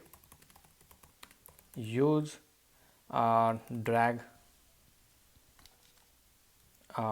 element layout, the arrow function, and then inside the return we'll say use context, and we'll say drag drop layout element and save it. Okay, now once you are ready with this context, let's use it over here.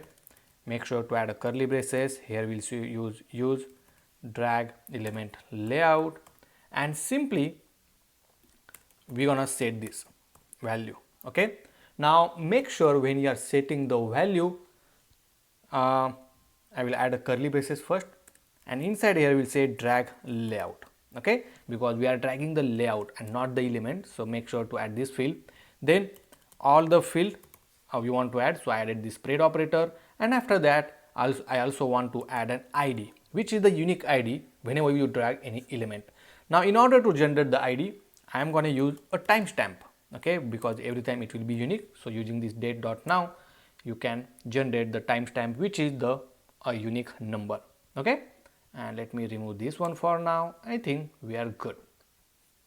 Now next thing, on the canvas side we need to tell to our application that okay, when you are dragging, this is the area that you can able to drop it, right? So let me bring this down. Okay, so over here we can, inside for this div we can say on drag over.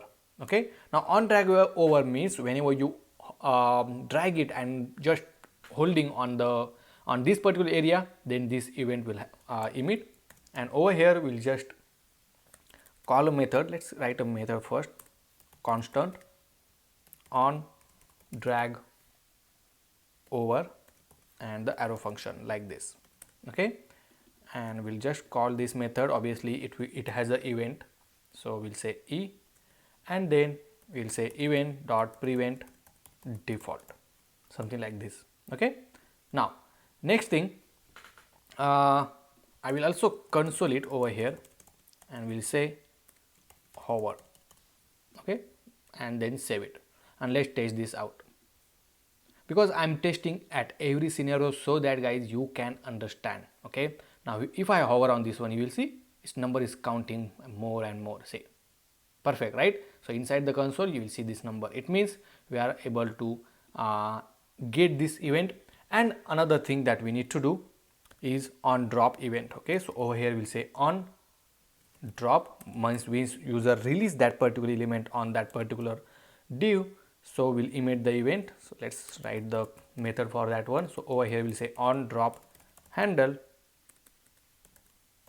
the arrow function, and we'll just call this method, and then we'll call this method. Okay, now from this method we can also first we'll get this drag element layout. So I will just import this drag element layout where we have the information related which element we drag it, right? So make sure to use this one, and I think we can directly use over here. So if I console this, and then you will get the exact element. Okay, in that again we have this drag layout element, so that's what we wanted, and then save it. And let's test this out all together. So if I drag these 3 column and drop it, you will see I got the information which I drag it and drop it. Perfect, right?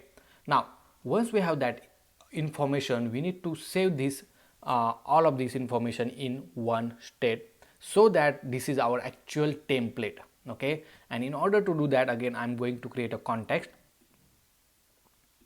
and here we'll say email template design, or we'll email template context, we'll say .jsx. Here we'll add export constant email template context is equal to create context. Okay, again we need to wrap inside the provider,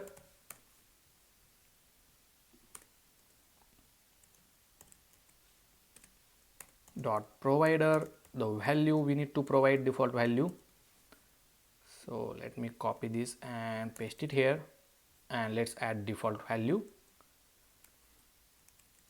So we'll say email template comma set email template, okay, the T capital, and let me copy this and simply paste it here. Okay, and make sure it is empty initially, and save it. Now once you have this one inside this canvas, you can just add a condition if drag and drop. So over here we'll say if drag layout, okay, sorry, drag element layout dot drag layout, because we are dragging the layout, right?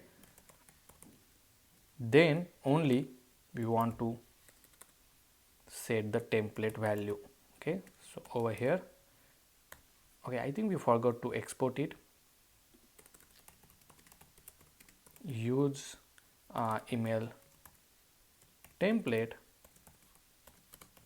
will return the context, sorry, use context, and then email template context.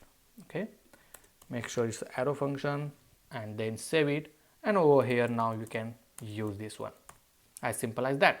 Now once you have this email template, simply we're gonna set the email template with previous value. We'll destructureize the previous value because we want to keep all the previous value along with this new layout. Okay, like this, and then save it.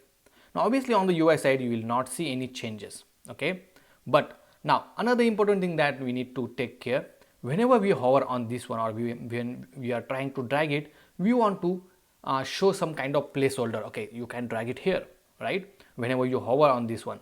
So let's define one state inside the canvas, and we'll say drag over comma set drag over is equal to use state. Okay, and we'll make it false initially. Now whenever you this on drag over is emit, we'll set the drag over to true, and once you drop it, okay, over here we'll set the drag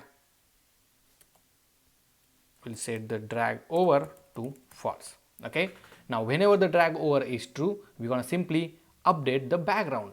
So over here we'll say if drag over is true, okay, then simply I'm gonna add a purple background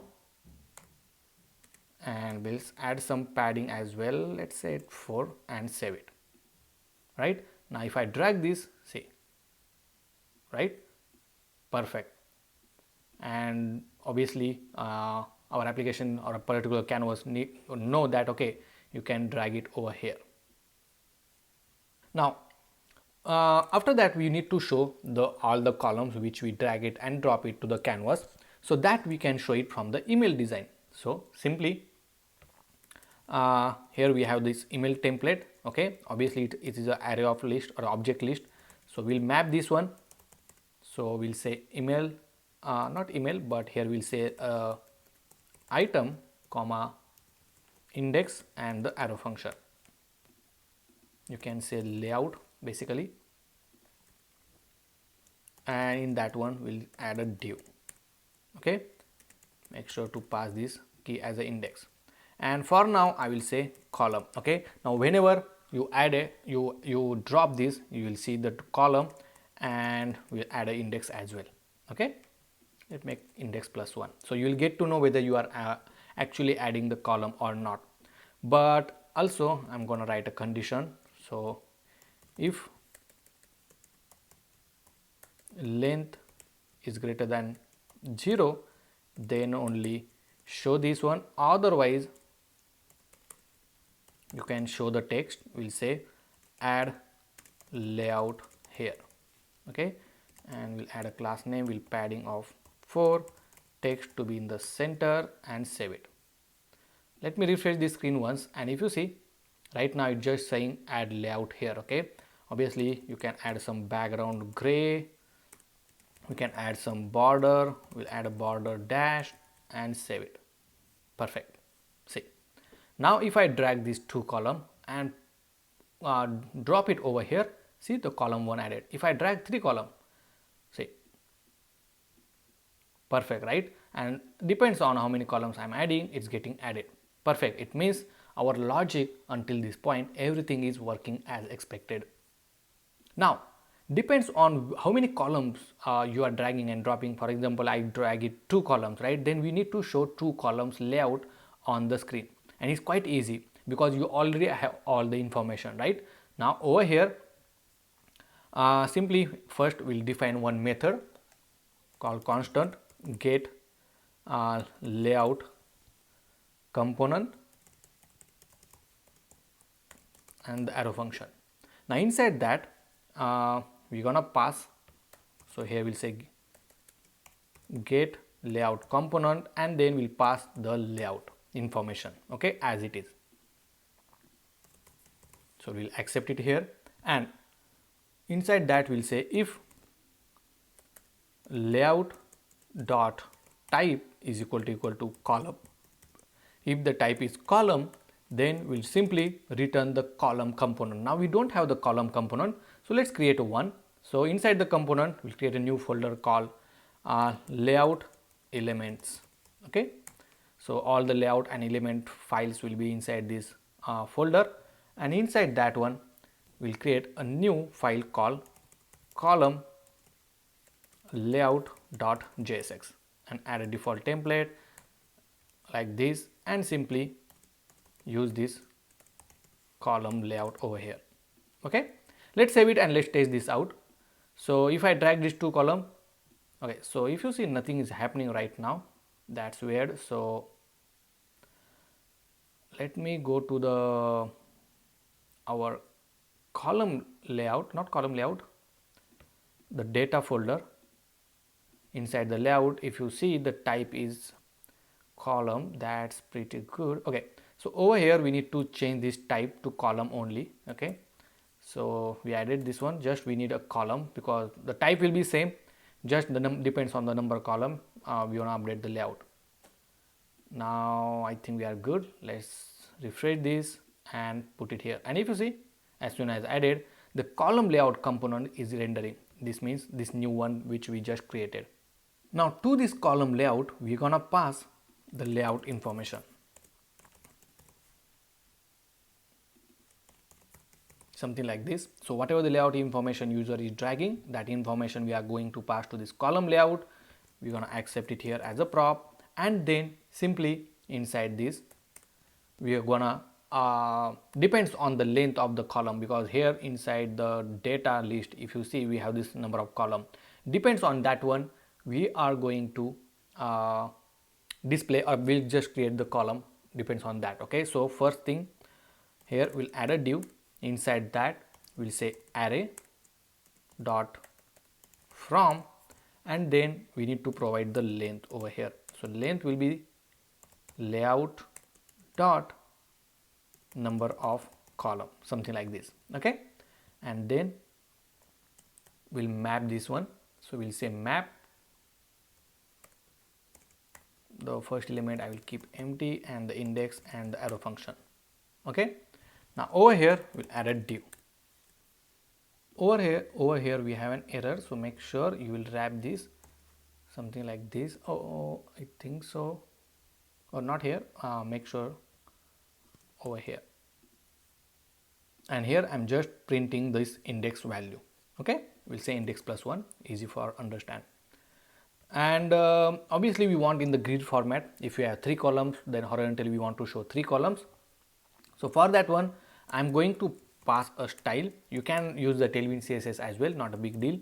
Here we'll make a display as a grid, and then we'll add a grid template column. Okay, make sure to select the template column, and we want to provide this repeat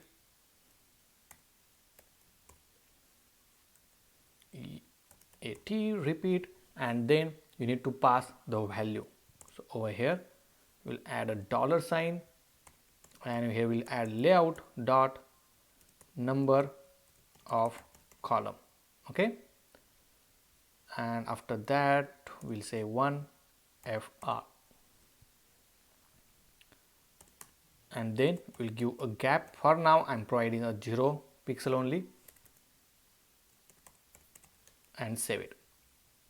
Now if I go back and drag it 2 column, here you will see 1 and 2 column. If I drag 3 column, we'll say 1, 2, 3 columns. Cool, right? If I drag 4, it's showing 4. If I drag 1, then it will show only 1.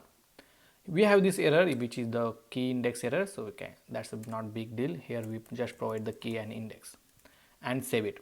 So that's how guys you can add it. Obviously here you can add a class name and a lot of things. We can customize it, add a styling. So first thing, we can add a padding to 2. Then we'll make flex item to be in the center. Then we add background gray, let's say 100.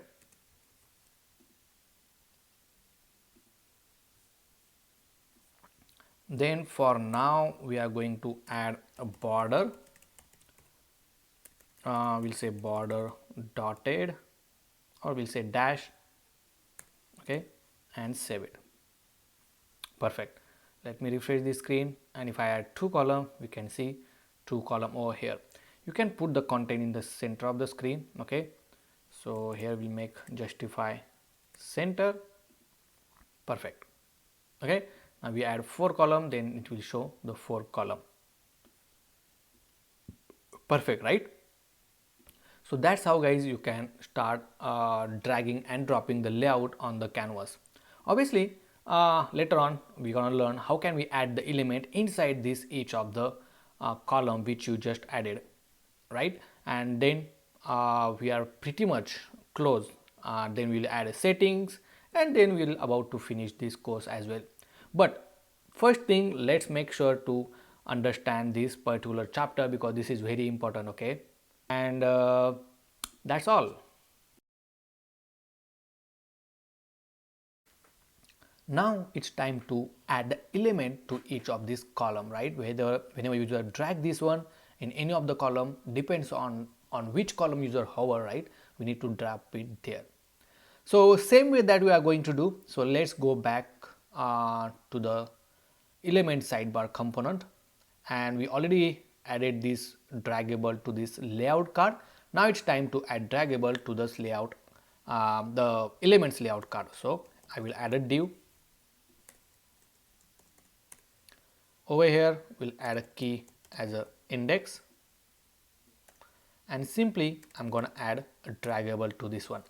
Let's save this one and let's see whether we are able to drag it or not. Okay, so if you see, I'm able to drag it. Perfect, right? Now if I add two columns, and obviously we'll need to know on which column we added this one. Okay, so now next thing, we're gonna add on drag start method, but in this case we are going to use another method. So we'll say constant on drag element start. Okay, and to this one I'm going to pass an element and the arrow function. Now simply call this method, we'll say on drag element start. Okay, and obviously we need to pass the element value, and once we get the element over here, we'll set drag element layout, and in that one, instead of drag layout, now in this case we want to add drag element field. Okay, and into that one we'll pass dot dot dot element. You don't need to pass an ID. Okay, if you want to pass, you can just add that ID over here. Okay, it's up to you whether you want to pass or not. Next, when we are done with this one, go to the column, because we are not dropping into the canvas, we want to drop it inside the column, right? So we'll add, we'll first go to this column, column layout, and inside here we're gonna add a method. Okay, so first method that we are going to add, which is on drag over. So over here we'll say on drag over, and it will emit the event, and then simply we'll write a new method. Here we'll say constant on drag over handle. So it will take two parameters, one is the event and another is the index. Okay, now index will return on which a column you are adding, right, whether it's a first column or second. So that's why, so I added on drag over handle. First we'll pass the event and then we'll pass the index. Now this index is nothing but this index. Okay, perfect. Now let's go over here, and inside this on drag handle we will say event dot prevent default, and then also we're gonna set a state. Okay, now if you remember, inside the canvas as well, we use this drag over, right, to check whether it's a dragging or not, and we added this true false condition. But in this case we're gonna add that one, but in little different way. First let's add drag drop comma set drag. Here we'll say drag element, or we'll add drag drop only. Make sure the name is same. We'll say drag over. Okay, and instead of this I will keep it empty, and inside this on drag over we'll set drag over, and then I'm gonna pass this index value. This is very important. Okay, and then we also want the column ID. Now this column ID you can get it from the layout, because we already have the layout, right, which we are getting, and inside that we already have the ID. Okay, which is nothing but the column ID. Now this is important because whenever you drag this on any of the column, let's say okay, we have this error. Let me fix this. You need to make this as a client side, and when you drop this over here, oh, still we have the error. Oh, use state is not defined, so make sure to define this one.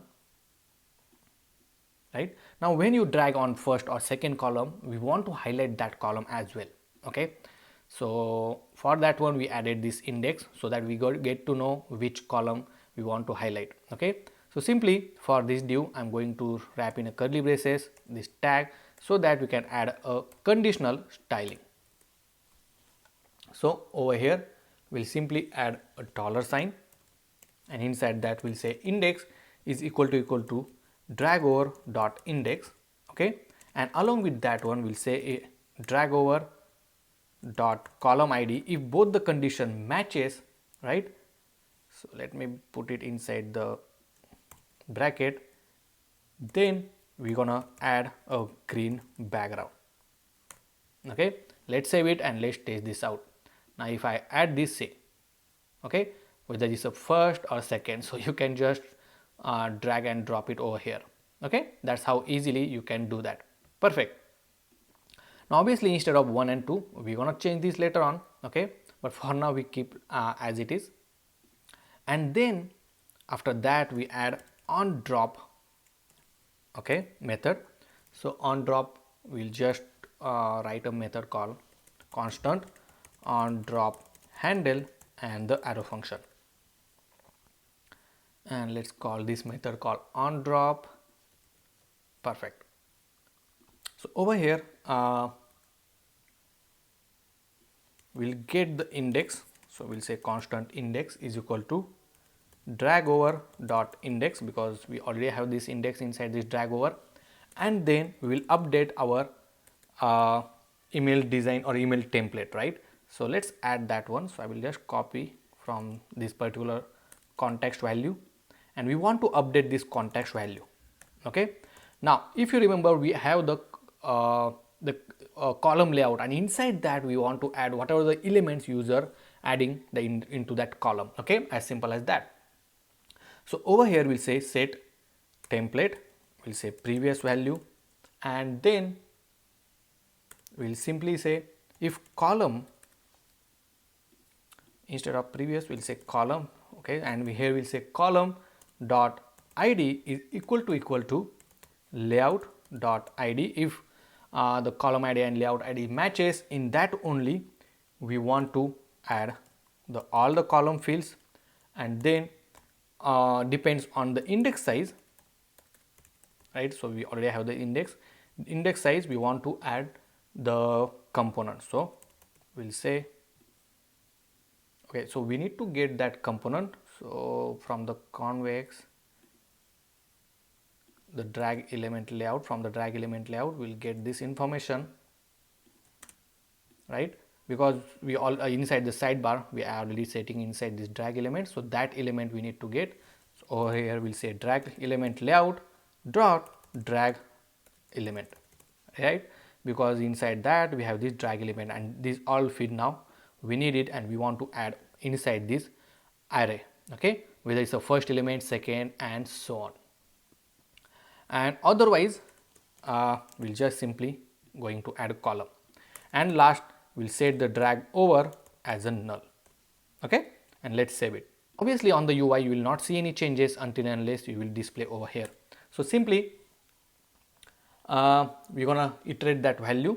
So before that I will write a method, and similar like a canvas we use it, right? We use this get layout component, same way we are going to do over here. So I will write constant get element, we'll say element component and the arrow function.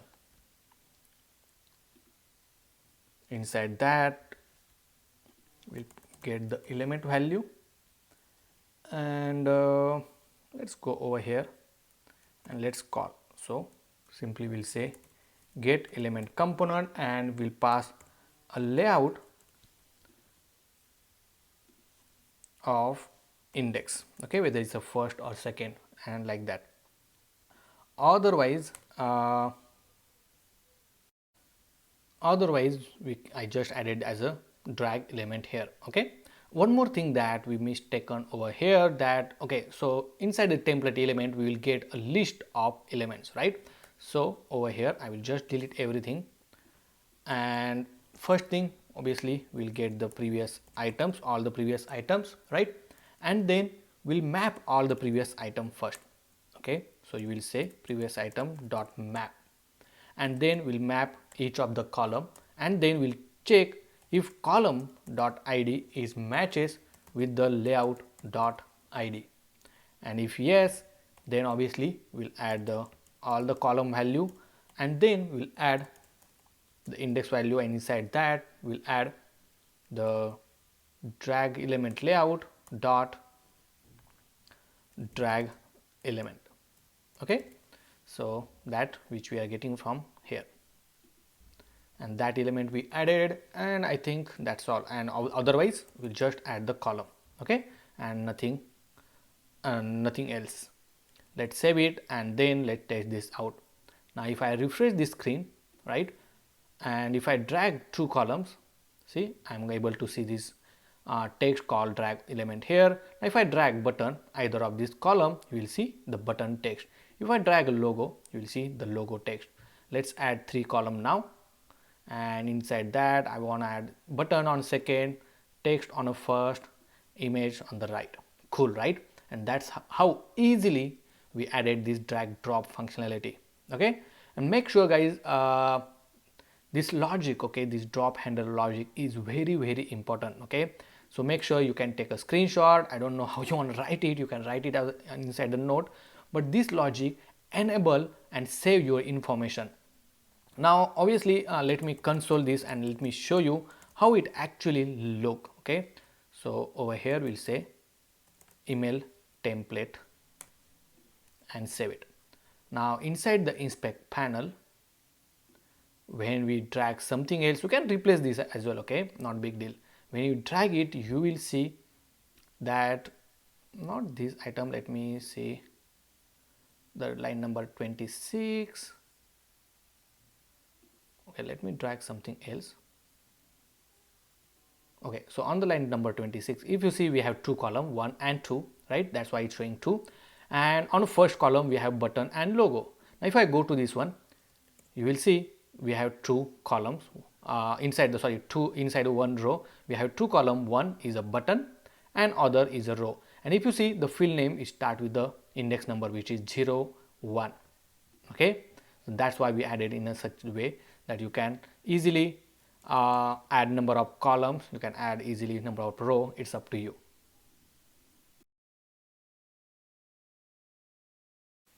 Now after this we need to install each of these component one by one. If user drop the button, then we want to show a button. If user drop the text, then we want to show the text over here. Okay, so let's start with this button first.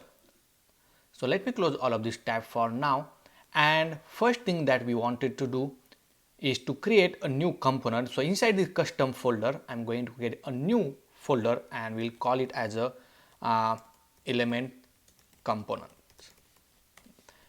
I will just rename this to with a capital E,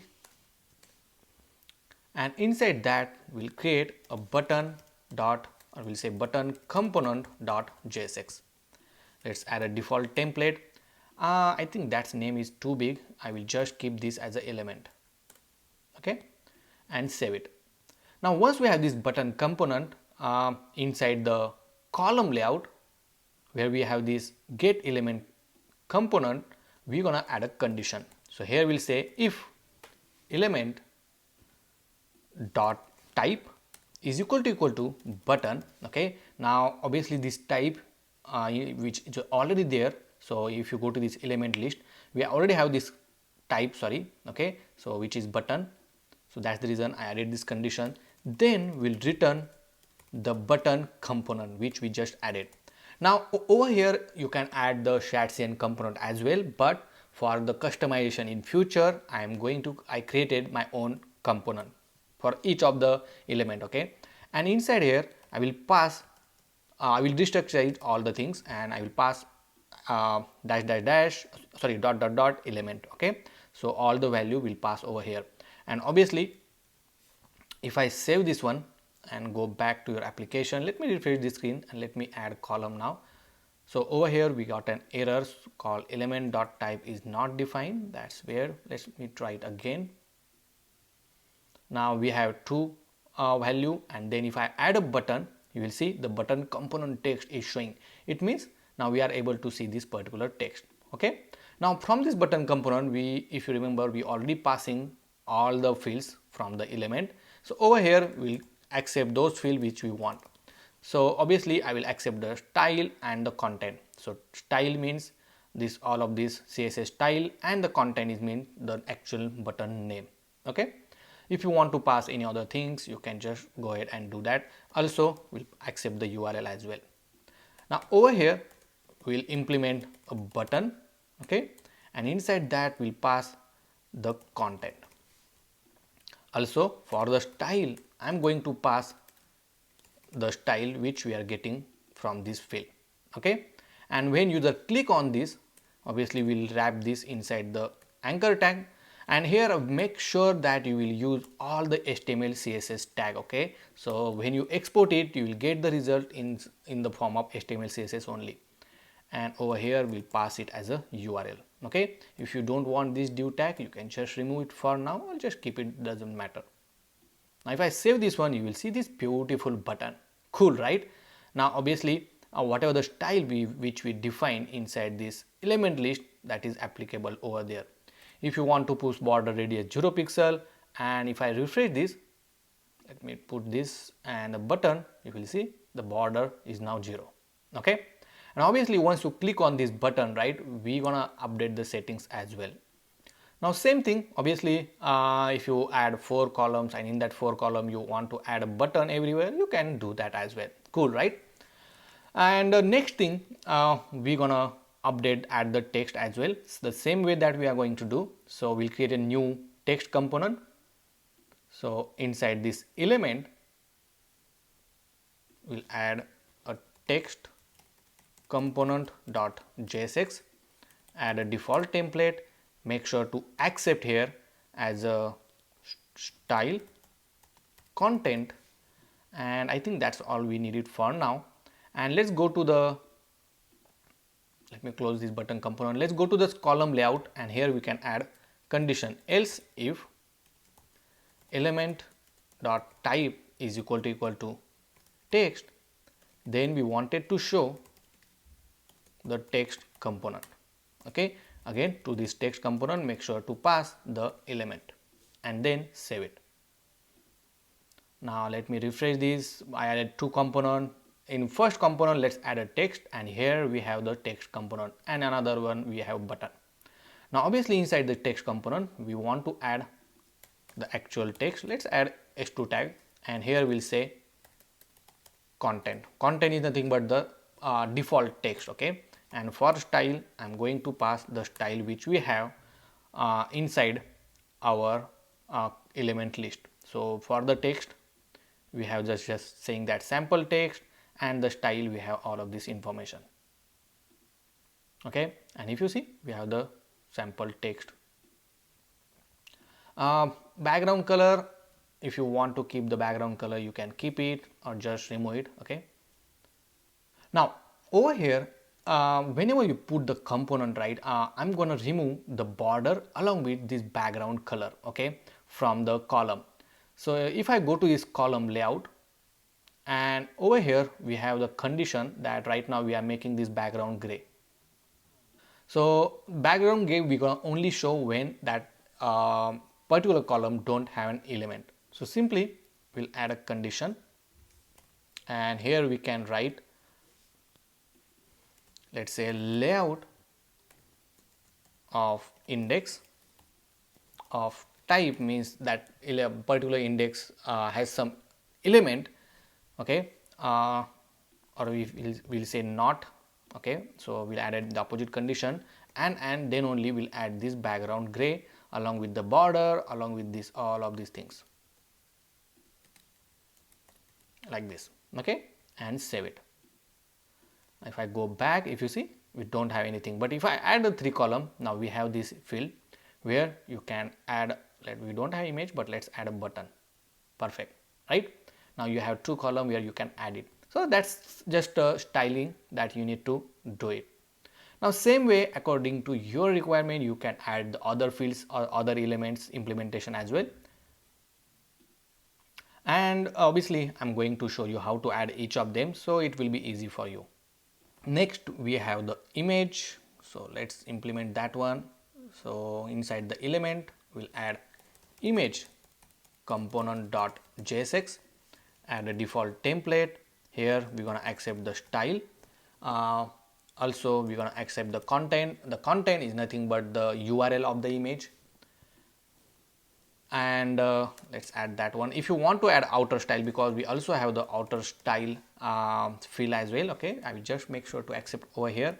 Let's add the image source tag, and inside that, if we'll say if the content is there, or let's say content only, because every time content will be there.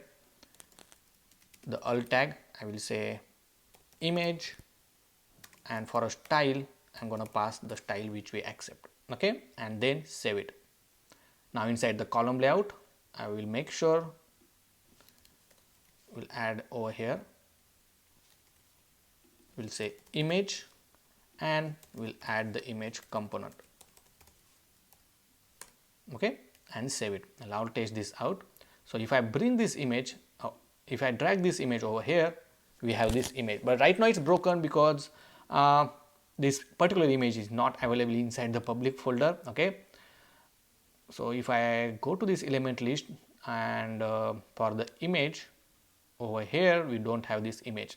Okay, so let's get that some placeholder. So just type on Google image placeholder, you will find some placeholder like this. You can choose anything you want. So let's select this one. I will copy this image and simply inside the public folder I'm gonna paste it. Okay, and now if I go back to our application, and let me refresh the screen once, and let me add this column with the image. Okay, it's still broken, so make sure that image.png is there. Okay, so over here there is a image URL and not the content. Okay, so instead of content we'll get the image URL, and make sure to pass image URL so that you will get this image. See, now also you can attach the outer style. Okay, so whether you want the image in the center of the screen or something like that, right? So that's the reason I added this outer style as well. Now before implementing the other component, let me add one, or let me introduce one more thing. Now once we added this component, right, and we refresh the screen, everything is gone, right? So in order to fix this issue, we need to store all the users changes locally. Okay, and on the click of the save template we're going to store it onto the database, but for now let's store it locally. Now in order to store it, first thing that you need to do, go to this provider.js file, right, where we already defined this email template. Whenever the email template is updated, we're going to store it locally. So let me show you how. So here I'm going to define the use effect, and this use effect only execute whenever the email template is available. Okay, so that's the reason I added this email template, and inside that we'll simply say if type of window is not equal to undefined, then we'll simply say local storage dot set item, here we'll say email template, and then we'll make sure to convert it into a string, and then we'll pass the email template object. Okay, so it will save that email template. But when you reload your application, right, then make sure that in set template will pass the saved template data from the local storage. So you can add that inside this use effect as well. So over here I will just get constant email template storage is equal to json.parse, and then we'll get local storage dot get item, and then pass the key which is email template. Okay, and once we have that one, just set the email template as email template storage. Okay, and obviously this is a different thing that we are just checking whether you have information or not, but that's fine. Let's save it and let's test this out. Now if I refresh the screen, let's add two column. Okay, so we have an error, the previous is not iterable. So in set template, maybe over here, right, if you don't have anything, just add the empty value. So maybe that's the reason we have that error. That email template must have the empty array at least. Okay, now if you see, we have the two column.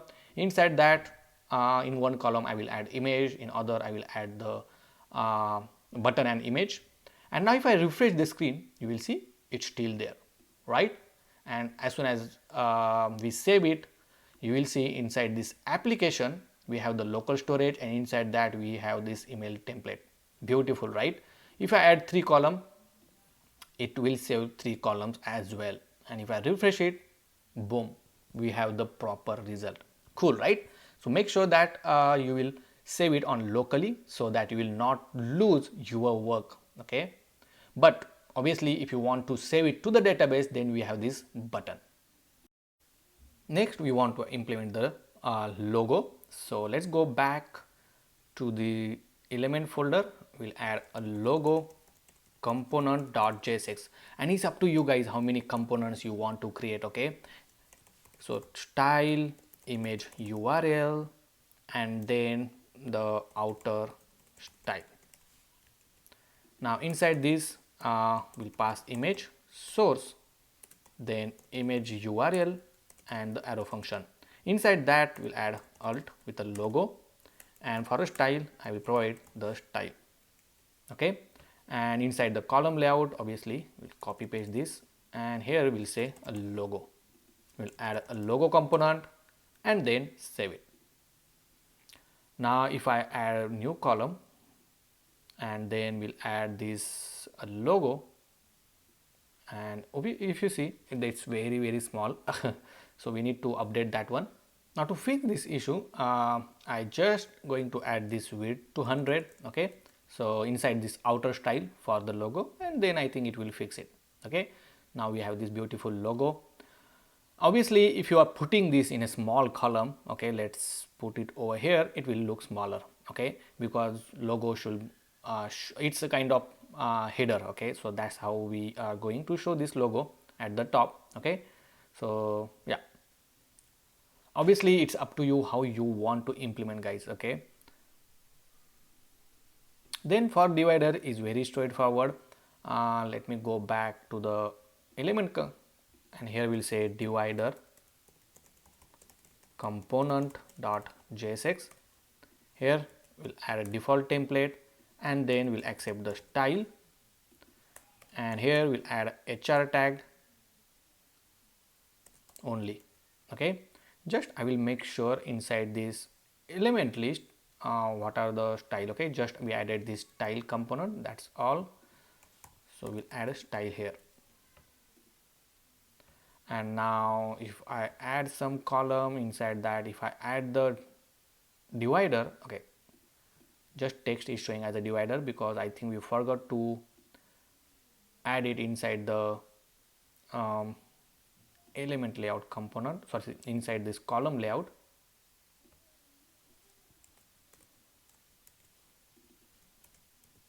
Divider component. Okay, and then save it. Now if I add over here, still it's showing divider, that's weird. Oh, so over here make sure it's a divider. Okay, and then you can add it. Okay, so also maybe you can add the width to full. Let's see how it looks. So I just commented this div, so because of that div it was facing an issue, and then we have this beautiful result as well. Okay, perfect. Next thing that we have this social icon, and there are some more elements that I'm going to add. So if you want to know all other elements, how to add it and to get this file, you will get the source code on tubegurji.com, or you can also find the link in the description. From there as well you can get the source code.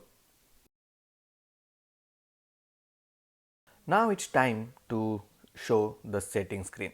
Whenever you select any component, all the settings related to that component we need to show on the sidebar.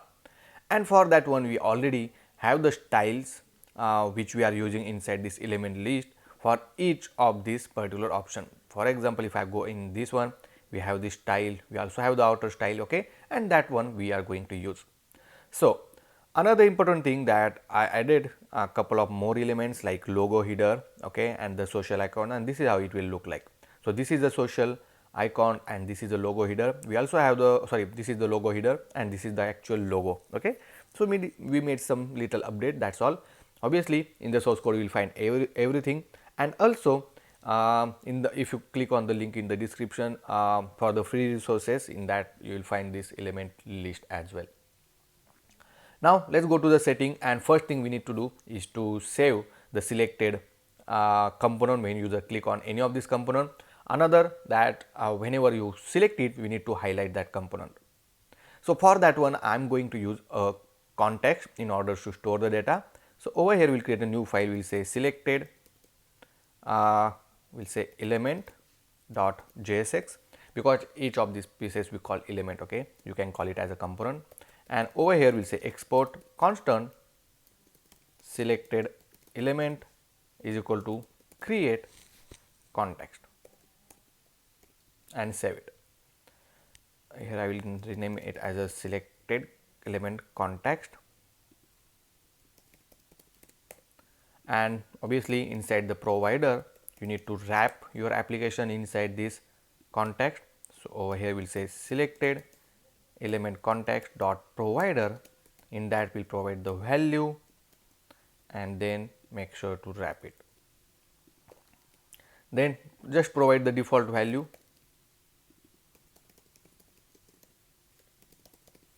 We will say selected element set selected element,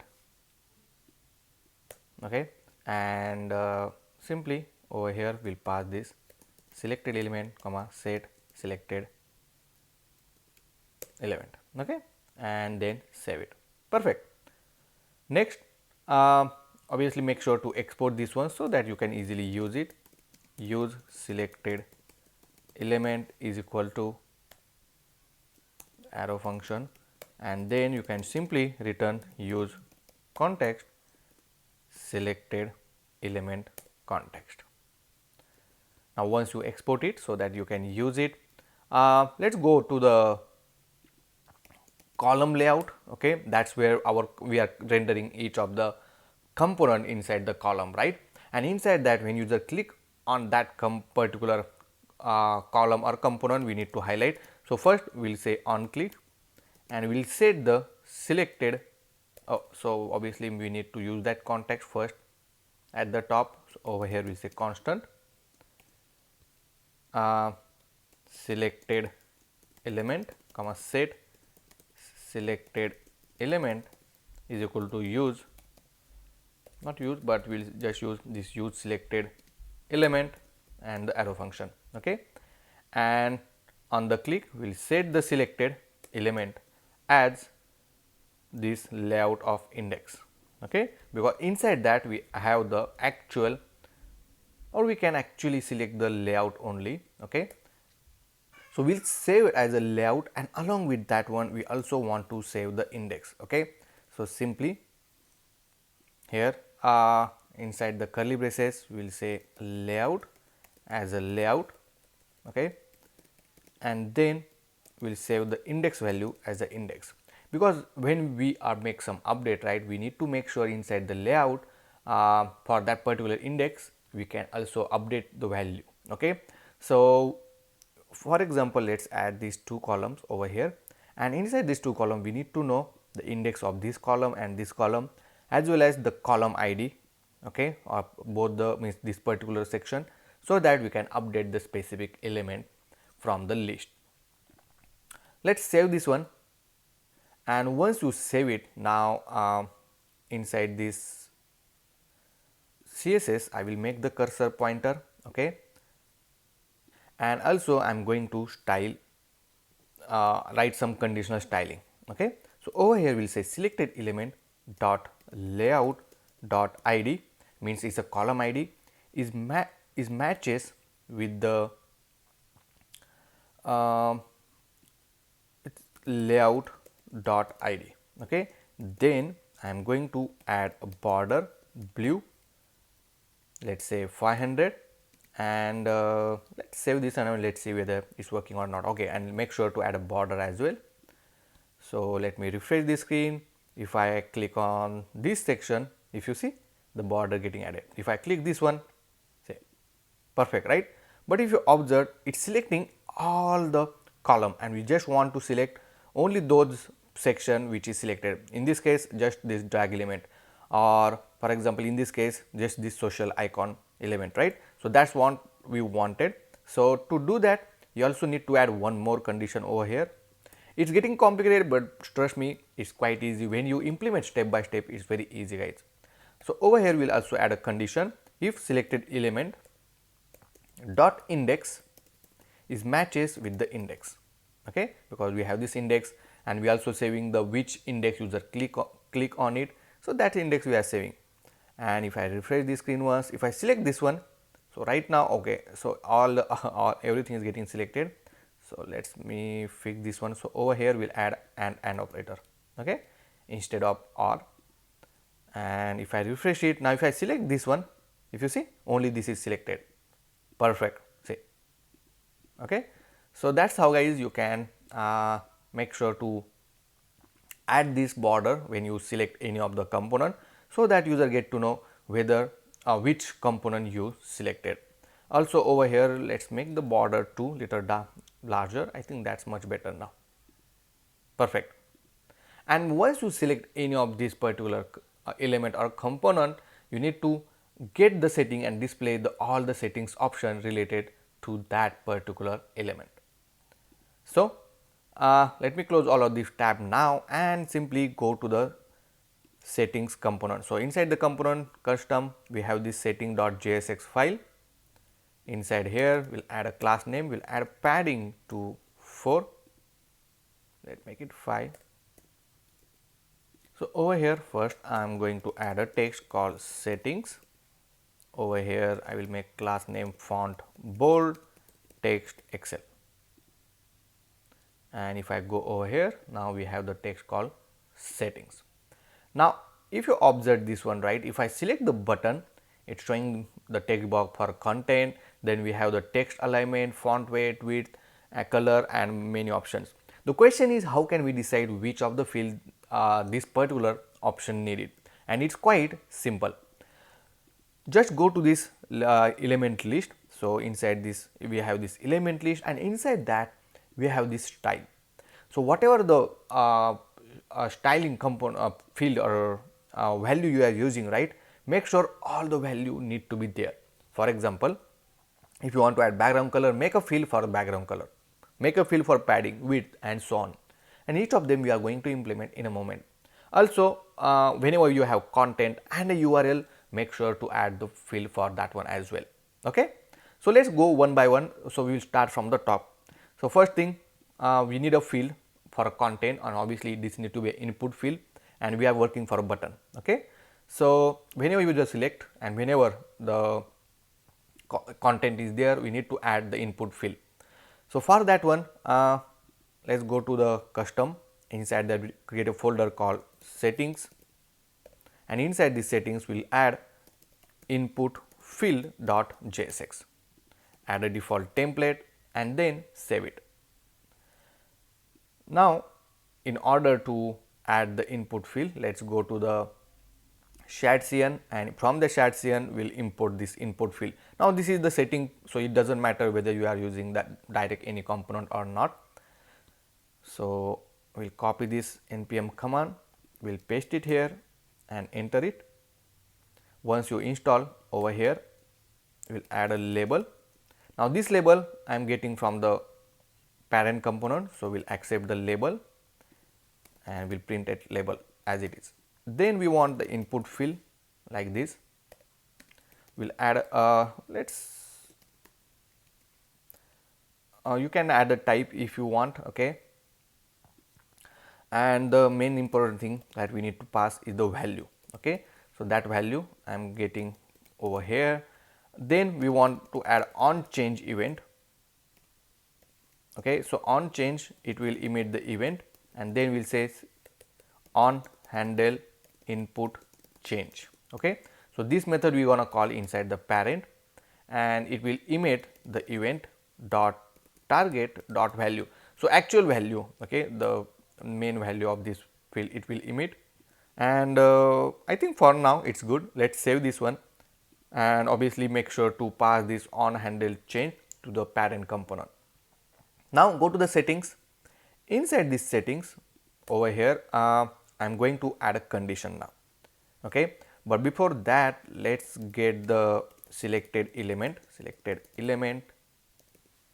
comma set selected element is equal to use context, or not use context, use selected element, because we are already exporting it.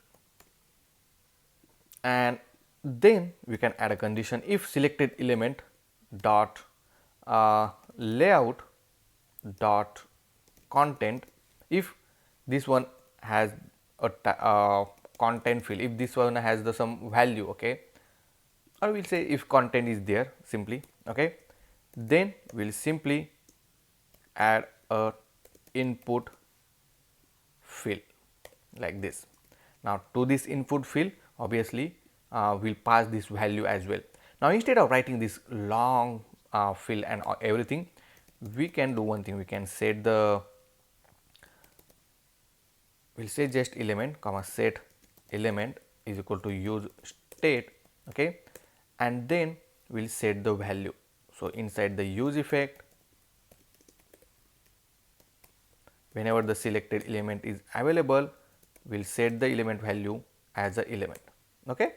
So it's very easy for us, and not just okay. So inside set element, we need to select the selected element dot layout dot, again inside the layout we have the field, and in that one from the index we need to get which column user selected. So over here we'll say selected element dot index, and that what we wanted, okay. I will also console this one. So let console over here, okay. Now you might have question how this we are getting this value. So if I go to this inspect panel, okay, and if you remember, we are saving the email template, and when we select the element, right, we are just saving the layout component, the complete layout component. But if you go to this application, and just for your information, select the email template and select, for example, see button component.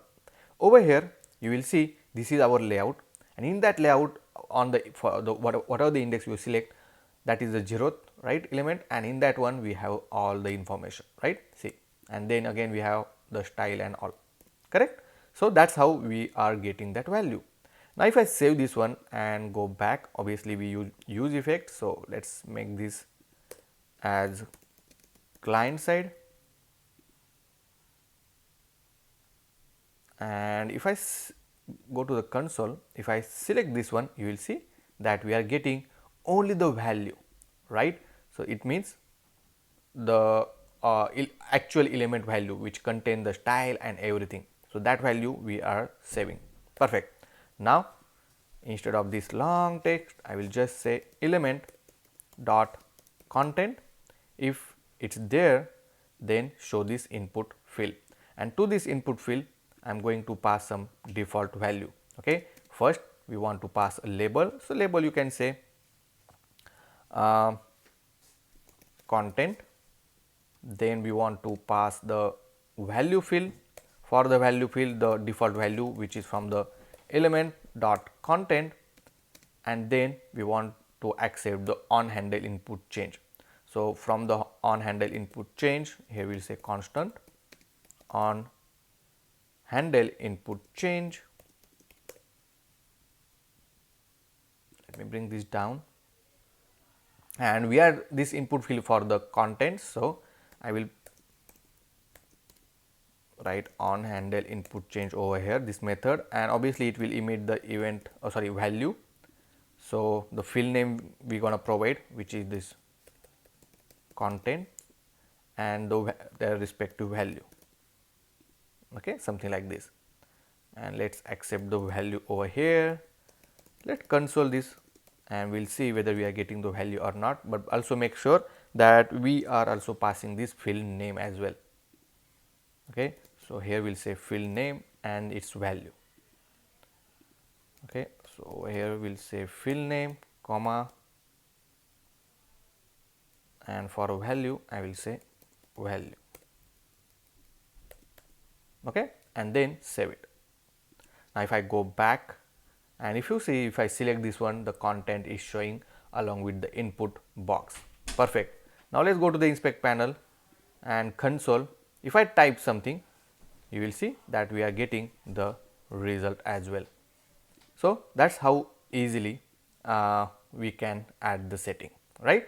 Now obviously it's not updating over here, okay, but if you type it on this side as well, somehow in the text input is not updating.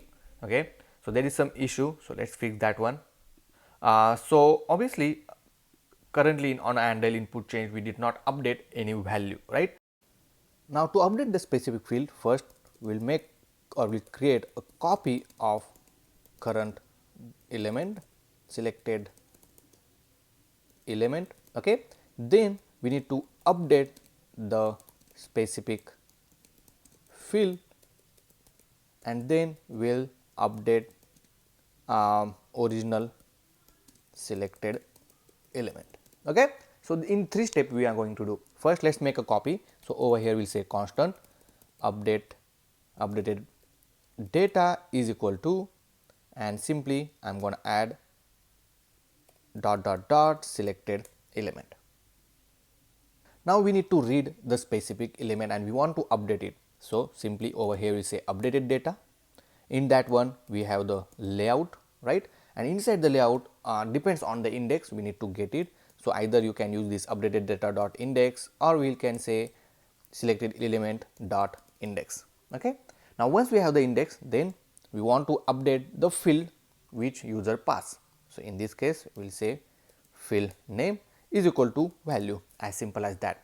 Right? So this value we updated to that specific field. Now next, let's set the selected element as a updated data. Now in 3 easy steps we just updated, and if I refresh it, if select the button, and here we will say let's add a button called subscribe. See, okay, and as soon as we type it, it's rendering and displaying in real time. That's how easily we updated in just 3 easy steps. Okay, so that's how you need to do it. Now when you make some update, right, and refresh the screen, it's not persisting the data. So in order to do that, inside the provider we have to make sure that whenever the select element value changes from the settings page, okay, so let me go to this settings page, and whenever this select element value change, we have to update our email template, because we have this email template over here, and obviously that email template is the main context where we are storing our final design of the email template, right. So to do that, let's go to this provider, and inside that we'll add a use effect. Now inside the use effect, whenever the selected element changes, we're gonna add a condition. So over here I will add if selected element changes, then we want to update it. So first thing, let's say email template dot for each, and I'm going to over here we'll say layout basically, or let's say item only, simple. Okay, item comma index, and I'm looping from each of the element. Okay, and inside here we'll add up this curly braces. Over here we'll say if item dot id is matches with the selected element dot layout dot id, because inside the selected element we have the id, which is we have the index, and then inside the again inside dot layout field we have actual layout of the selected element. Then we gonna push this in a one array. Okay, so over here we'll define array, we'll say let updated email template, and we'll put empty. Now whenever this condition matches, I will just push this selected element dot layout field. Okay, if not, else I will just add the item. Okay, so whatever the item I have, I will add it over here. Okay, so obviously inside the updated email template, now we have updated data, and at the last we'll set the email template with the updated email templates, as simple as that. Okay, so no complicated logic here. If you think that if you want to implement a simple logic instead of going complicated, always prefer simple logic. It will help us in future to understand as well. Once you are in the pro in the development programming, then you can add the complicated logic if you want. Now let's save it and let's test this out.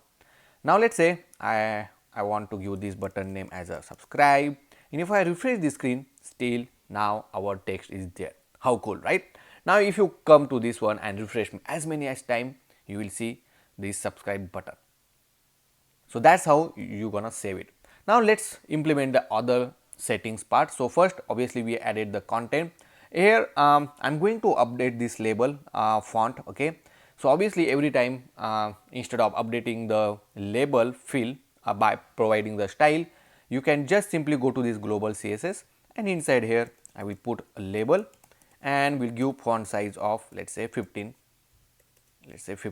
pixel, and then save it. Now if I refresh the screen, if select this, I don't think so it's updated. I think it's updated little bit. Let's make it 10 and we'll see. So make sure it's just a 14px like that, and if I refresh this, you will see now label font is changed to this 14 pixel size. Okay. Now next field, if I go to the element list, okay, so inside the data element list, the next style is a background color. Okay, but before that, now let's add this color pickle for this background color. Okay, so in order to add it, first we'll create a component. So let's go to the settings, and inside that we'll say color picker field.jsx. Okay, so obviously these are the setting fields. Let's add a default template. Let's save this one, and after that, inside our settings, let's add over here. So whenever the background color field is there inside the style, so over here we'll say we can add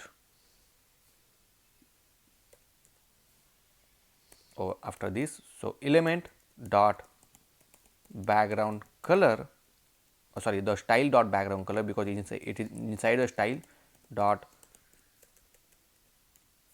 background color, and then we need to add background, sorry, the color picker field. Okay, now over here I'm going to pass the label as a background color. Then for value, we're going to pass this background color value, and again on handle input change is similar to like this only. Perfect. Okay, and obviously over here I will just use this field name as the value, and then sorry, the field name as this background color, and then we have the value. Okay, now obviously we need to implement this background color first. Right now if you see, the color pickle field is showing because it has a field called background color, but we need to implement over here. Instead of applying this handle input change method, I am going to create a new method called on handle style change.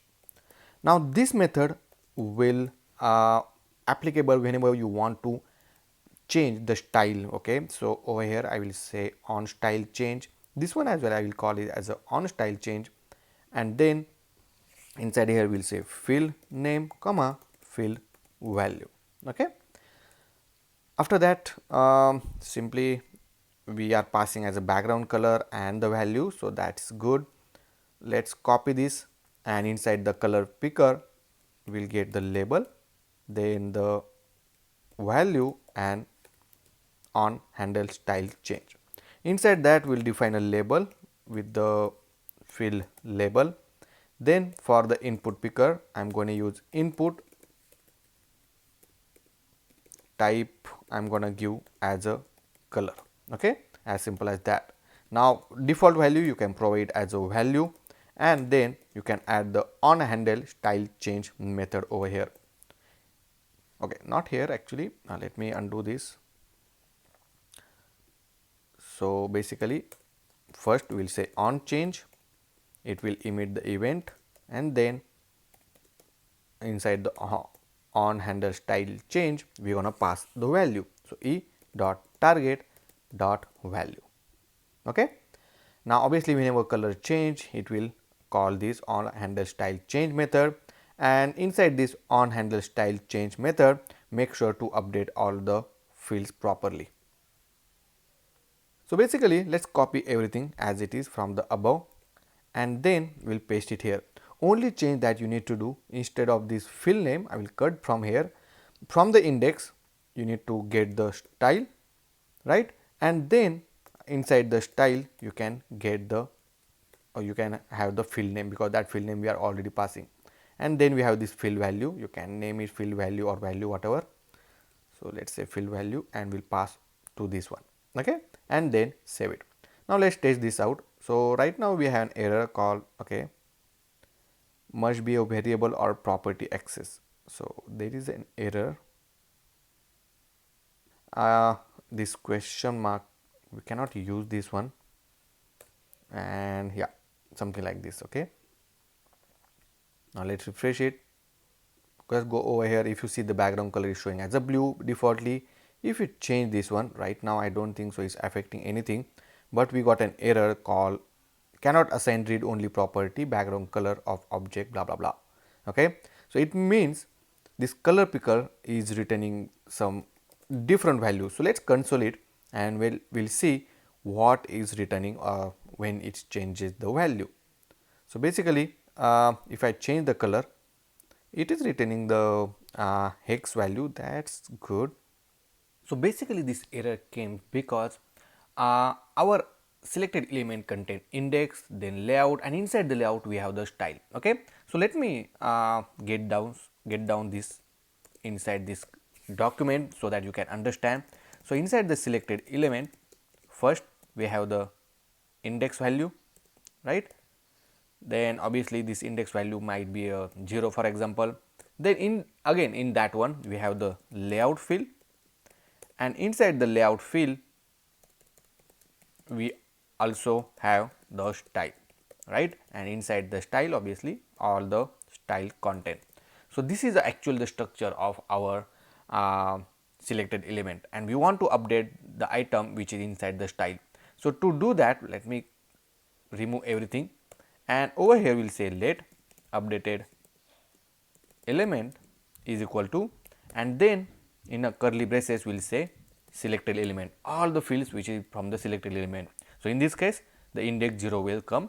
Then we want to update the layout, so I will say layout. Inside the layout we need to add all the elements from the layout. So here we will say dot dot dot selected element dot layout, okay. And inside that we again have the first element, where it's a first element or second, right. So this will be like, okay, so over here I think I forgot.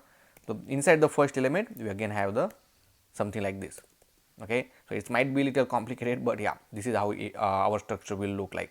So obviously in order to get that, here we need to write layout selected element dot layout, and then we need to get the index. That's the reason we are using this index value, right.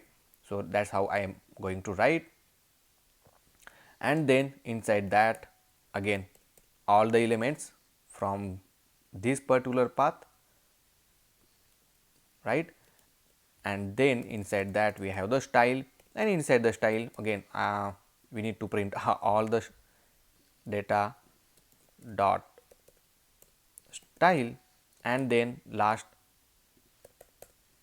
we need to add the field name and their respective field value, okay. So this is how the structure will look like, and at the last make sure to update the selected element with this updated data, or we here will say updated element, okay. Let's save it and let's test this out. Let me refresh the screen. So if I change this color now, okay, still we have the issue. I don't think so it's updating anything. So let's see whether inside the inspect panel we have any error. I think over here we are already inside this layout, so we don't need this define this layout again, okay. And let's try this now. So basically I use ChatGPT to find the solution, okay. So let's go over here, and now if you see it's changing, right, but it's not getting the updated value, okay. So over here as well I think we have the same issue. So this need to be a style, okay. So I forgot the e name. Let's save it, and now if I take this one, you see the color is changing, perfect, right. And even though if you refresh it, the color will persist because we are already saving. And now from the next time you don't need to modify anything in the logic. Okay, this is the final logic for the style. Okay, so this is how you need to add it. If you face any complication, I will make sure I will share this particular code with you guys so that you can refer it any time. Let's save it, and now we are pretty much complete with the background color. Let's go to this element list, and the next thing that we need to add a URL field. Okay, for the URL field I'm going to use this input field as it is, and that's the reason I added this field with a different what do you call it's for the multiple use, right? You can use multiple time. Now over here we'll say if element.url is there, okay, then simply for a label I will say URL only. The content will be the URL, and on handle input change is need to be a URL. Over here I will add flex column, and we'll do gap of let's say 4, so some space between this value. If I select this one, if you see, now we have URL field. Right now it's empty, but now you can add the URL as well. Okay, perfect, something like this. If I refresh it, you will see this URL, right? And if I click on this one, obviously we need to add logic where it can open on a window on different window, but right now we are using this browser, so that's the reason it's showing. Okay, perfect. Now we have this URL field, we have this background color. Let me bring this background color, let me add the style. So over here we'll add flex column, gap of 2, so maybe we need to add a div to this label, maybe that's the reason it's not coming down.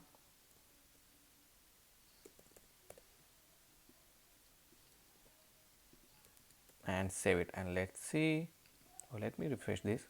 Basically I just added the grid. I don't know why it's not working, but now if you see in the grid, the background color is coming down. Okay, second thing, let me go back to the element list, and if you see, now we have the color. So same thing you need to do for a color. Let me go back to our settings. Over here, whenever the style color is there, right, over here we'll say if the style dot color is there, then the label will give text color. Over here we'll say just color, and for background style change, the field name need to be color. That's all, right? And if you see, the text color change, and if I change this color, see, you can able to change the color of your text as well.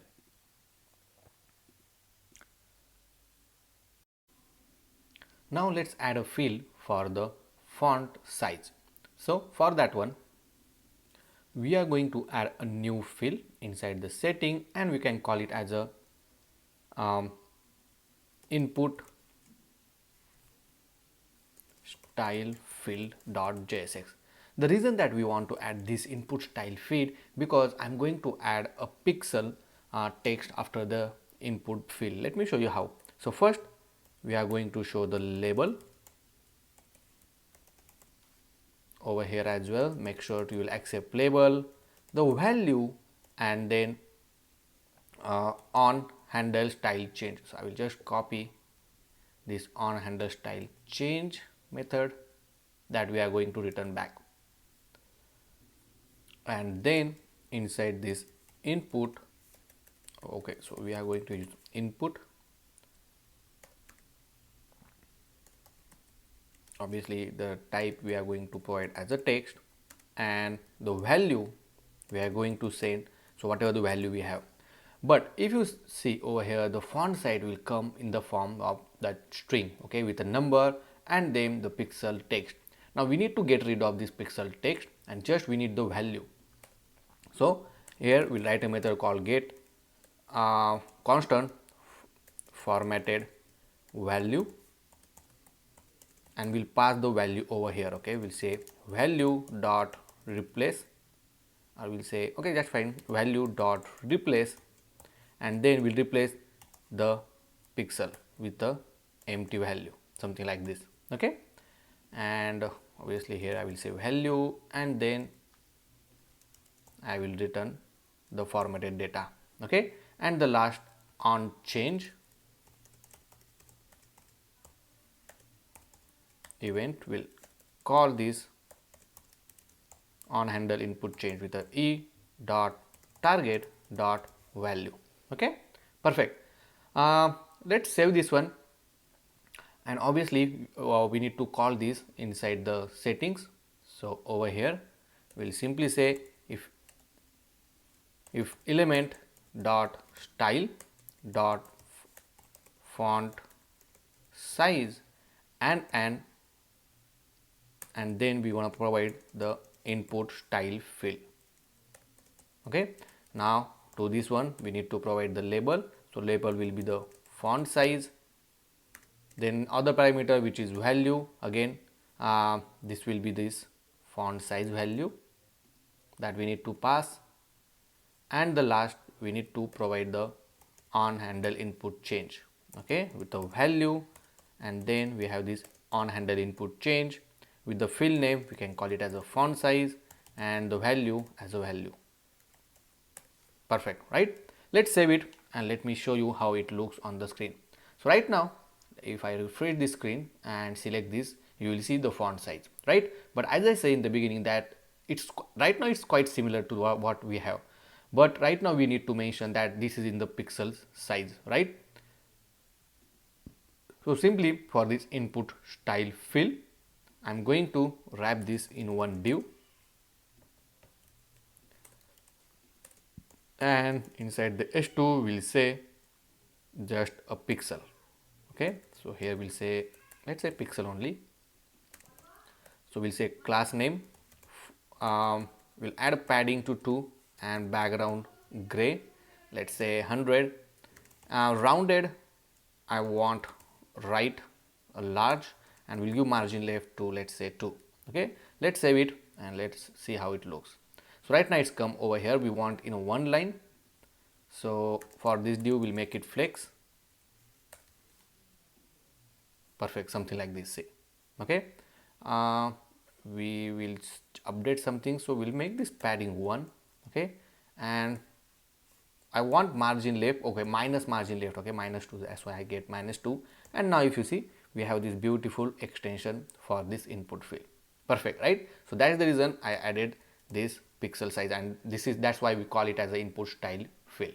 Okay, also when you're returning data, make sure it is in the form of pixel. So over here I will just add extension called pixel, and let's save it and let's see if I refresh the screen. Also over here make sure that you are making it as a value.toString. okay, we'll make sure every time it is a toString, and now if I update this value you will see the change. Perfect, right? That's how you need to add it.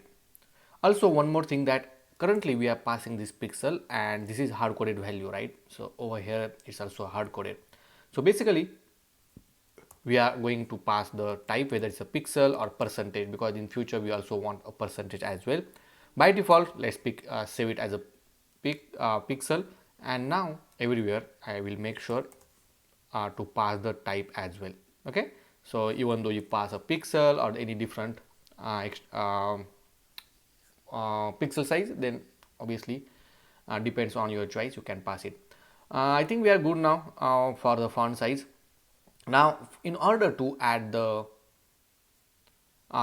padding, right, you either add the padding to all of the all the size by using just providing this padding, or the another option is to add a padding by giving the left, then right, then top, and then bottom. It's up to your choice. Okay, for now I will keep the simple one, just to provide padding to all the fields. So let's go to the settings, we'll add this, or you can just let's create a new field better. Okay, and over here we'll give a padding dot padding, and if for the label I will say padding, over here we'll say padding as well, and on style change it will be padding. Okay, let's save it and let's see how it looks. So if I go back, and now we have padding, and if you see we have this beautiful padding, we can give it easily. Perfect, right? You can give this padding on percentage basis. So the only thing that you need to do for this input style, you need to pass a type, and you just need to pass it as a percentage. Okay, so if I refresh the screen and select this, obviously depends on your percentage size, it will change the value. Now this is important when you change the screen size, right? That might affect a little bit, but not sure, it's up to you how you want to apply. So let's keep it pixel for now, okay, and we'll see. And this pixel size also working mobilely very well. Perfect. Next thing that we want to add is the border radius, and for that one we are going to use a slider, which is a Shadcn component, okay, where you can just move the trigger from left to right, which is from decrease to increase kind of thing, right? And it will return the value for you. Perfect, right? So let's copy this npm command first. Make sure to install that into your project so that you can use it. So inside the, I will close this now, and inside our setting folder we can add a new field called slider fill.jsx, and let's add a default template. Obviously I will accept label, the value, and on handle style change method as well. Over here we'll say label. Inside the label we'll pass the label, and then in order to add this slider, just copy this command and then paste it here. Okay, let's save it and let's see how it looks. Obviously we need to import that inside the style, so I will copy this. Over here we'll say border radius. Then we have over here as well, make sure it's a border radius label, the value that we are getting from this border radius only, and the style change. Okay,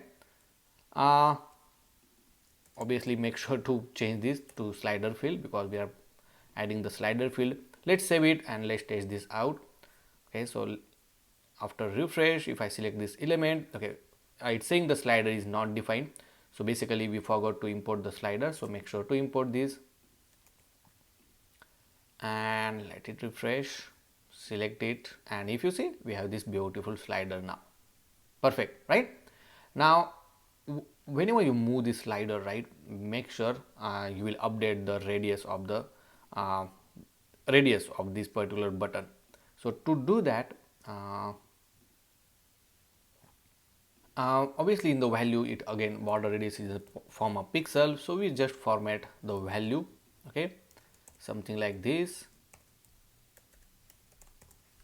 and then we have max value, the step which is 1, that's good, and simply we are going to write an on, and this slider method has on value change. Okay, so this will just return the value. Okay, and oops, sorry, so over here it will return the value, and that we're gonna pass to the on handle style change as a value. Okay, and also make sure to pass it as a pixel. It's up to you. Again, you can accept the type and then provide this or attach this type over here. Okay, I think make sure, yeah, I think that's good. Okay, over here as well, make sure to provide the type. Perfect, and then save it. Okay, so once you save, let's test this out. So if I change the border radius, see, perfect, right? So I can able to change it. Also, if you don't want to go up to 100, it's up to you whether you want to give it or not. Okay, maximum size right now I gave to 100, so that's the reason. If you put this on to the 100, it's putting as a rounded corner. Also, if you want to show the home the size, okay, that you can do it over here as well. So simply inside this, okay, let me put this outside, and then we can put the value inside like value and save it. Okay, so you can see how much is moving, see over here. So that's how you can do it. Next, we are going to add the width property, and also make sure inside the outer style we'll provide the display flex, justify content center, and align item center along with the width 100%. I'm going to share this file so that you can easily use it. And inside the button component, that outer style which we are providing, make sure to apply to this anchor tag, and width to be 100 is very important. Okay, now inside the setting, we already have this slider field and I'm going to reuse that. So just add it another, I will just copy paste this line of code for the slider field, and over here we'll just say width. Okay, now for this one we'll say width, border radius it need to be a width, and over here we'll say width. Okay, and this particular value will be in the form of percentage, so I'm going to pass it as a type as a percentage, something like this. Okay, and then save it. Now if I go back to our application, select this, and if you see, now we have this width property. If I change this one, you can see I can able to extend up to 100%. Cool, right? So that's how you can do it. So that's why I added this width property. If you want to move this width property somehow at the top, you can also do that one. Okay, so I will just cut it from here, and just after after this URL I will paste this and save it. Okay, so it will look little bit more beautiful on this particular section. Now if I select the text, right, and if you see that some of the fields are common like background color, text color, font size, and it's automatically coming. If I change this font size, it is working as expected. But there are some of field which is missing. If I go to the text, the most important, which is text area, is missing, where you can add the text. Then we have this text align and the font weight. So these three fields that we are going to add it now. So first let's add a text area. So let's go to these settings, and inside that we'll add text area fill.jsx. Let's add a default template, and obviously we'll accept the label, value, and the method which is the different than what we were using. So for that one, obviously we are going to use this input field, because we don't want to update the style, we are just updating the value. So on handle input change, over here inside the label we provide the label, and then obviously we want to add a text area, so I will use the ShadCN component in order to add that text area. First we'll import this one,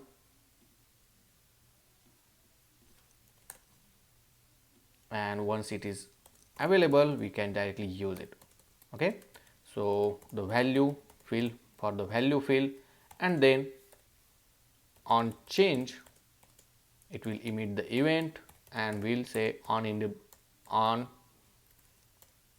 handle input change e.target.value.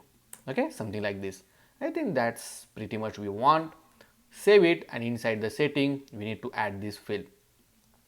So we can add it just below or above this content.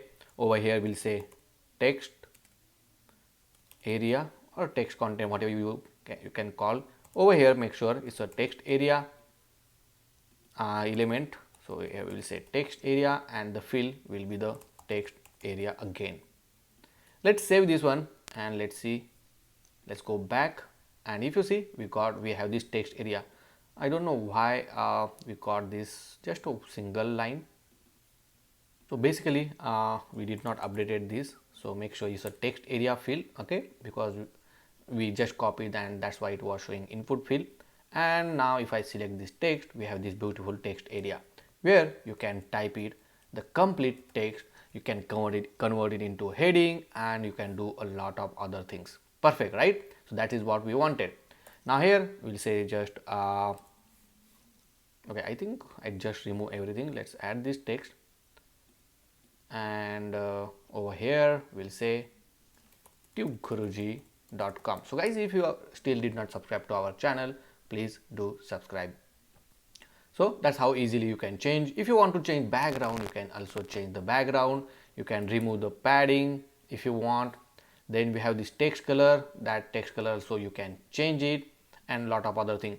Now there is a quick thing that if you see we have this padding, right, and this padding obviously is not handled from this particular settings. Okay, and basically we can remove this padding as well. So that's padding we added inside our column layout basically. So let's go to this column layout, and over here if you over here I think because of this one, the padding was showing. So if I make this padding 0, and now if you see, it's working fine. Okay, so you can see the color and you can change the color background, and now it's completely connected to other element. If I put some other text over here, and I want, for this text I want to give the background color, let's say green. Okay, something like this. See, it's coming, right? And you can add more text over here.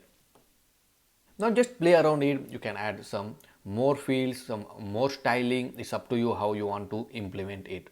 Okay, next there is I think 2 more fields that we need to add. The one which is this text align. Now for the text align, I'm going to use the Shatsian toggle group option, where you can see this option, right? Now depends on your choice. You can add the whatever the option you want to add. So let's do that. So basically I'm going to use this single selection. Okay, the left align, center align and right align. So this kind of functionality I want to do. So first thing, you want to install this toggle group.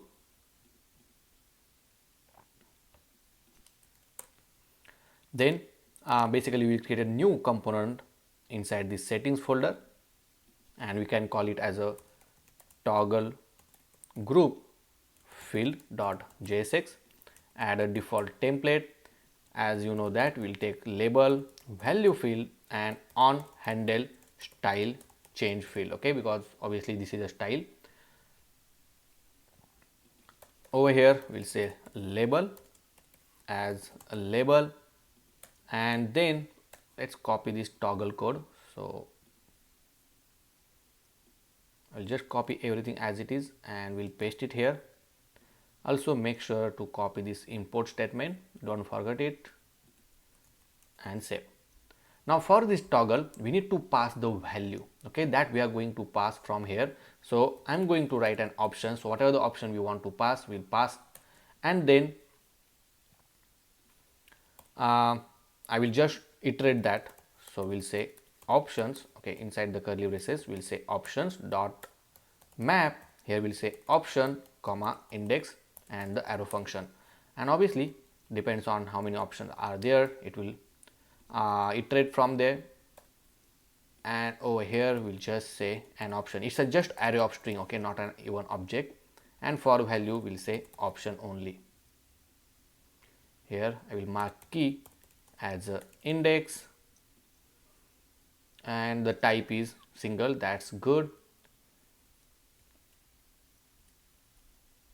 And you can also provide the default value. So over here it has a field called the property called default value, where you can provide the value, and on value change method you will get the selected value, and then simply on handle style change will pass that value.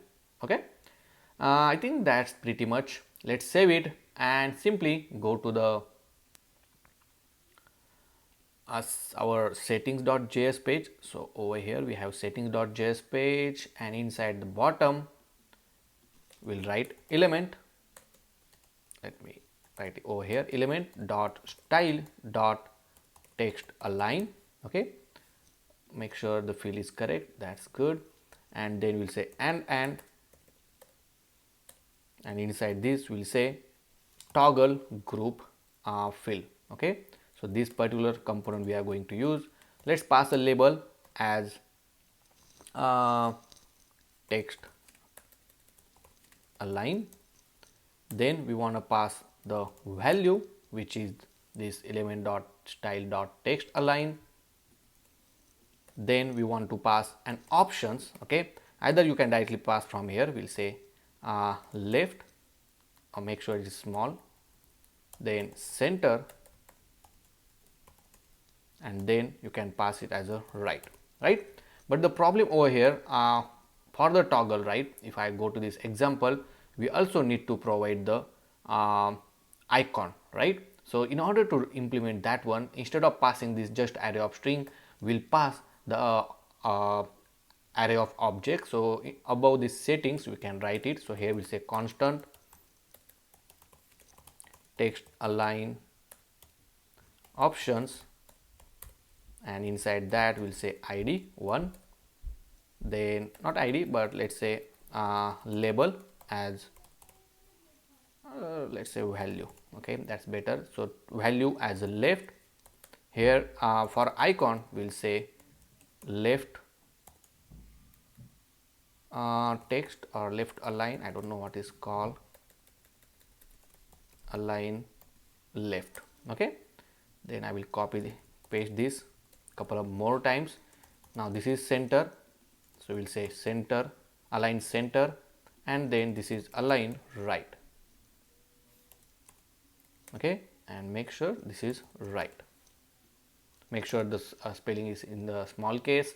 Now this text align option I'm going to pass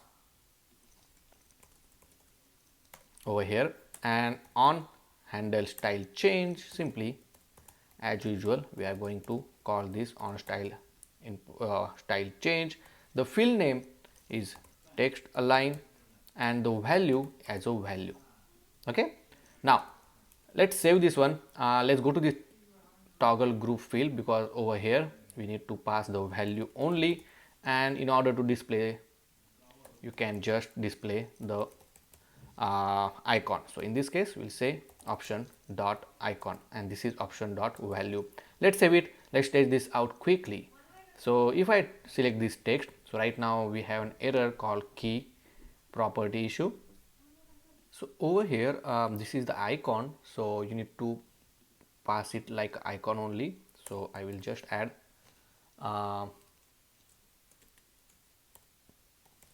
options dot icon, something like this.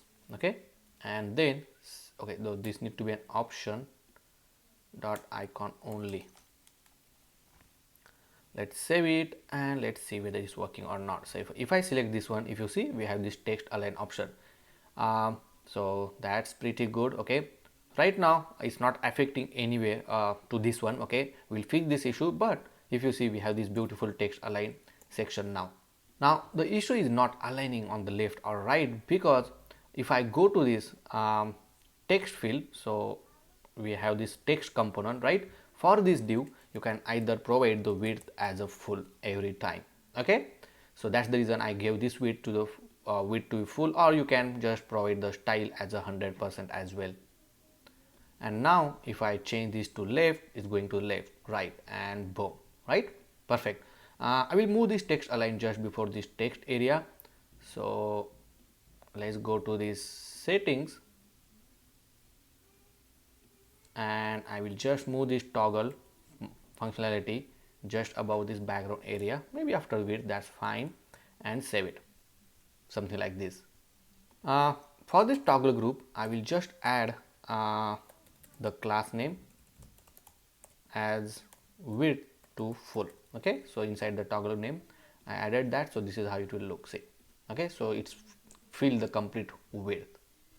Now after this the next thing that we want to add is this font weight, right? Whether it's a bold, normal, or medium.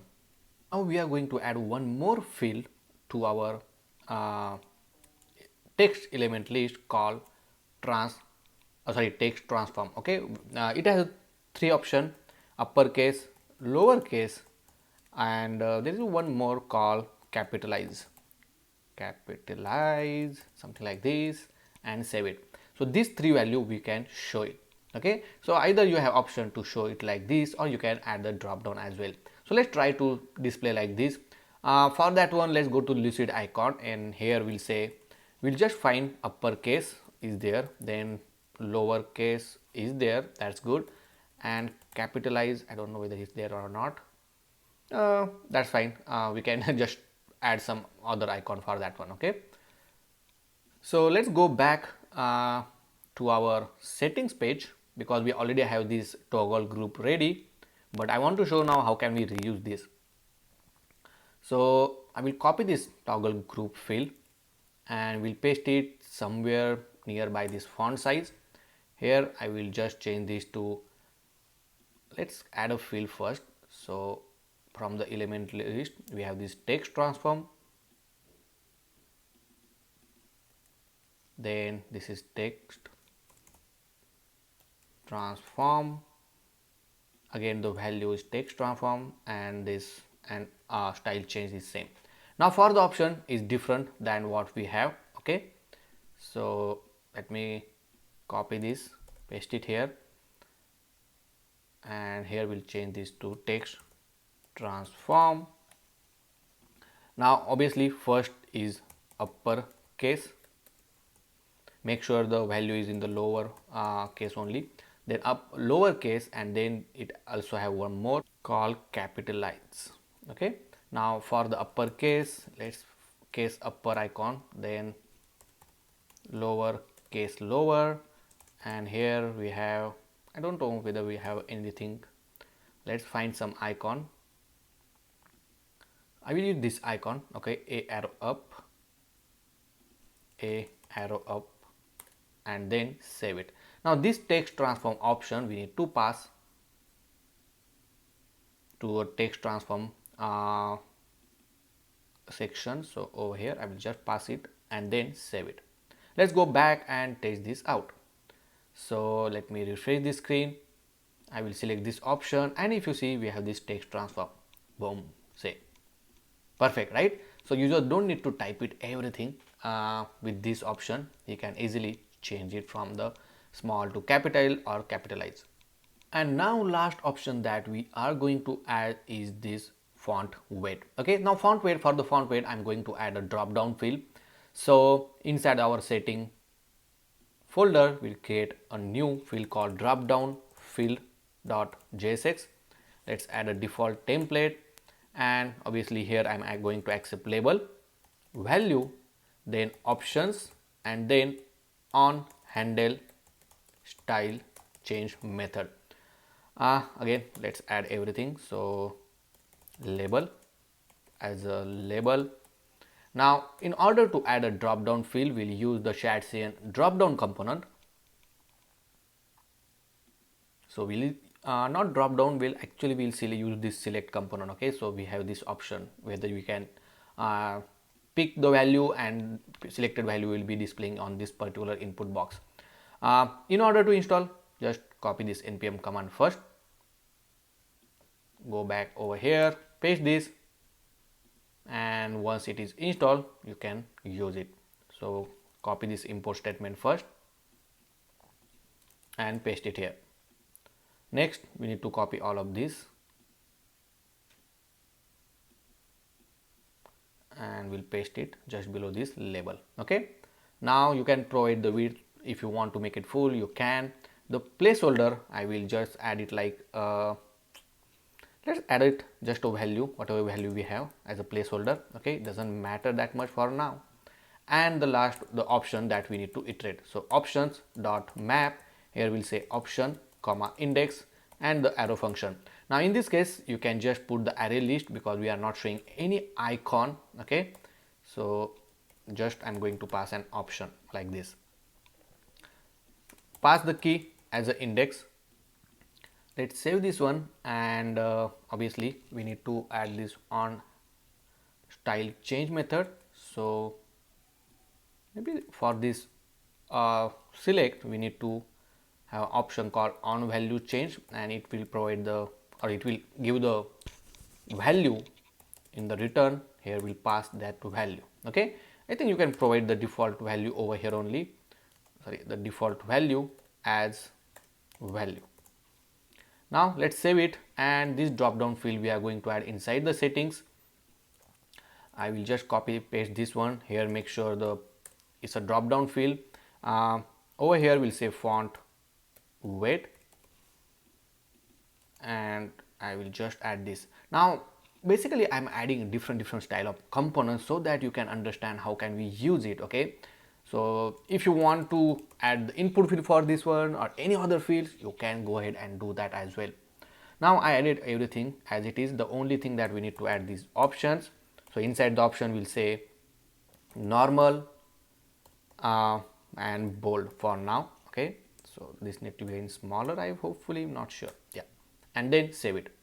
Now if I go back and if you see, let me refresh the screen once, and if I select any value, now we have this font width. You can make it bold, and then you can, okay, so right now if you see both are selected. The reason is inside this drop down field we forgot to add this value. Okay, so over here we'll add a value as an option only. Now let me refresh, and we have an error. The select must be multiple for default props applied to select must be a scalar value. Okay, so basically the default value which provide is not correct. I think after refresh, I think it's working. See, if I make it normal, you can make it bold, and then the text is changing accordingly. You can change the size and boom, right? So that's how you can add it. Font, oh, this drop down, right? Let's make this width to be full, okay, and not to give any specific size, so that it will align to all other fields. Now let's implement this text, the image settings property. So over here, if you see, as soon as I drop this image and select this image, we have this URL field coming up, width coming up, because we already implemented, and this style is already applied to this particular image as well. The width is working fine. You can add the navigation URL. The background color is also working, and the padding, which is also working. Okay.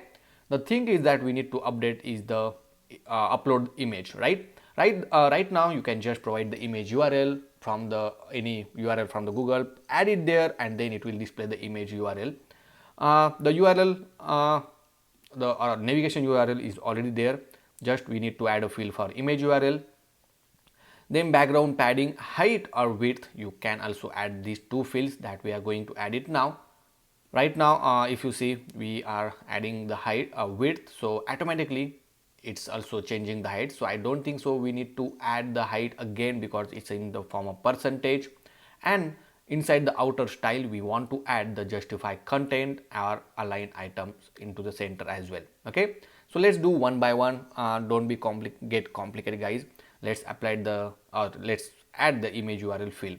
The image URL field right now I'm going to add, which is similar like the text field, but before that I want to show the preview of the image as well. So in order to add it, go to the settings.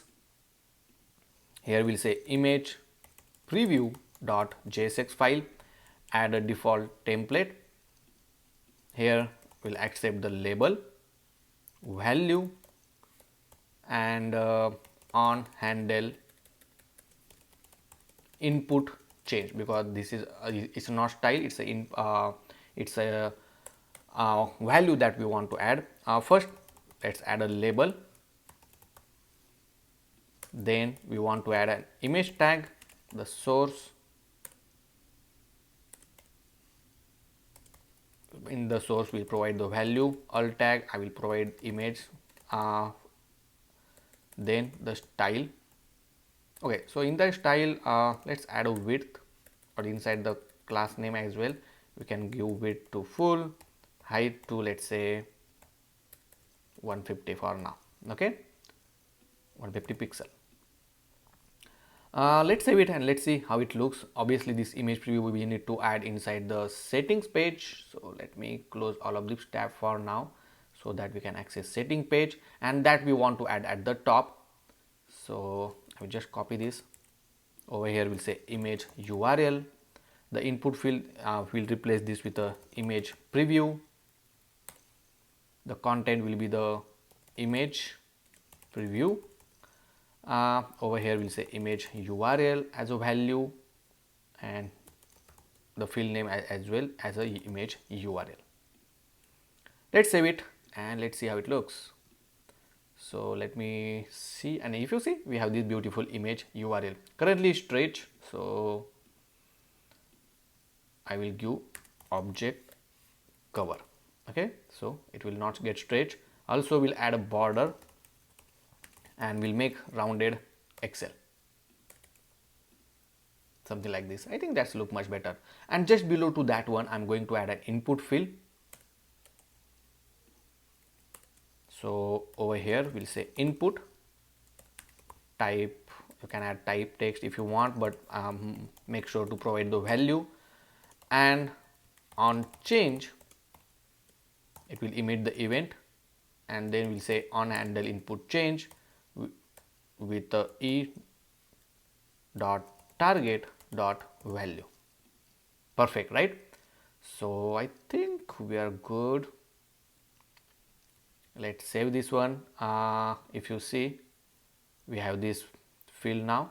Over here I will just give margin top little bit, so I will add margin top to 2, so some space between this image and this input box. Perfect. Now let's get some image. Okay, so over here I will just search, let's search TubeGuruji, and I will go to the images, select any image you want from Google. I will copy this image address and simply I am going to paste it here, and boom, if you see, as soon as you paste it, we got this image URL. Cool, right? Let me add a big column over here, and inside that we'll add an image so that we can you can see the bigger one. Perfect. Now obviously you can change the width, see, okay, you can obviously on the click of that you can navigate it. If you want, you can change the border color, okay, and again you can change the padding as well. Cool, right?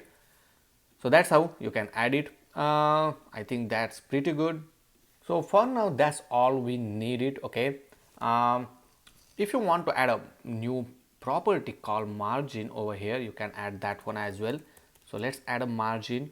Over here I will add a 0 pixel for now, and this property, in order to use it, let's go to the settings page, and similar like a padding, you can also add the margin as well. So just below this padding I'm going to add a margin, name will give margin, over here will be the margin, and here as well. Okay, and then save it. Other than that I don't think so you need to add anything. Let me refresh this, and obviously let me add image. Okay, once you add the image, I don't know why the margin did not came up.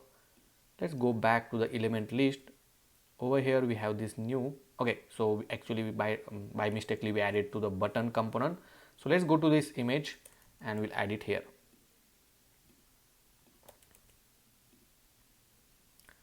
Let me refresh this, and if I select the image, let me drop the new image now, and if you see, now we have the margin where you can provide the margin as well. Okay, so it's up to you how much margin you want to give. Perfect, right? So I think that's all for this image as well. Now we'll try for a logo, logo header, and for other components. For the image, we gonna add one more property called border radius. Okay, I don't want to miss any property for the image. Let's add a border radius property, and initially you can mark it as a 0 pixel, but obviously the border radius is already there, so you don't need to do anything. Just refresh the screen and put the new image over here, for example, and now we have this border image property. Let me copy this image URL to this image, and now if I change this border size, boom, cool, right? That's quite beautiful. Now let's implement for the logo and logo header, which is quite similar. Okay, if I put this logo over here, this is how it will look like, where we have this image preview, URL, the width you can obviously change this, the background color obviously you can update this background color, and the padding as well. Okay, so obviously you can give more padding if you want. So for this one everything is there. The only thing that we want to add, we want to change the outer style little bit. Okay, when we want to give outer style, whether it's a left align, center, or right align, and as well as you can update the background color of the outer style as well. So in order to implement, okay, let's go to the settings, because we already have the all the property. Just you need to add the condition. So over here we'll say if element dot outer style dot let's say we want to add align, right? So let's add a background color first. Okay, so let's add background color condition, and over here we already have the background color. This line of code I will just use this again. Okay, only thing that we need to do, instead of on handle style change, we need to add on handle style outer style change. Okay, so I will copy everything as it is. Okay, and I will tell you where do you want to make the change. So let me remove this one as well, and here we need to add outer style. Okay, now everything will be as it is, just over here instead of style here we'll say outer style, and that's all we need to do. And here as well make sure it's the outer style.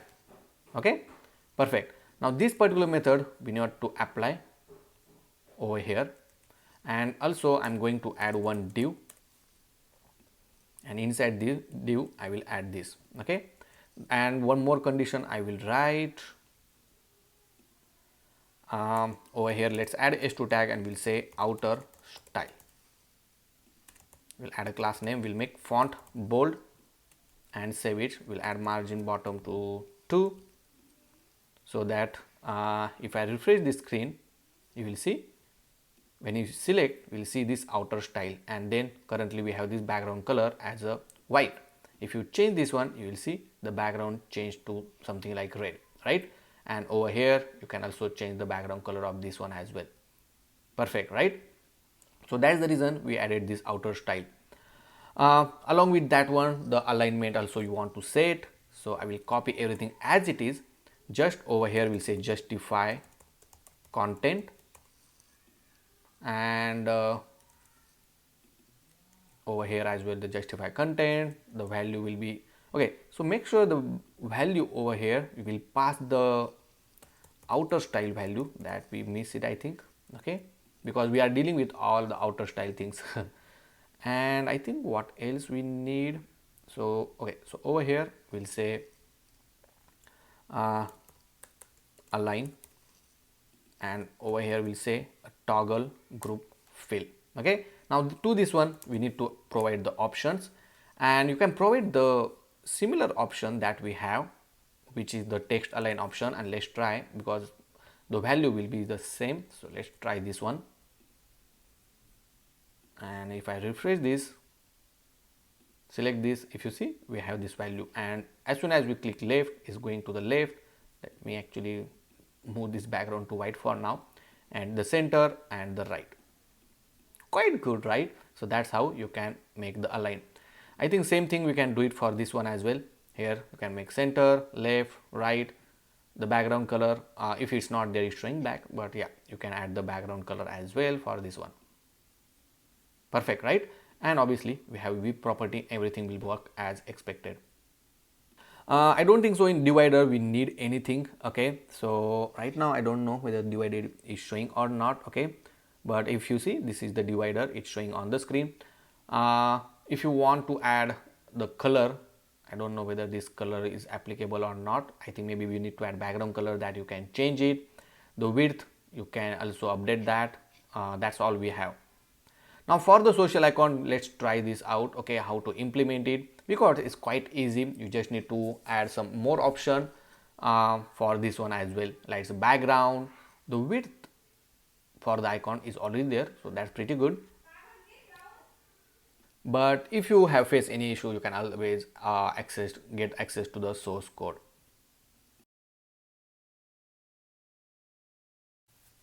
Now here I added this template, and let's consider that do you want to delete this particular column or any of the column from this particular template, right?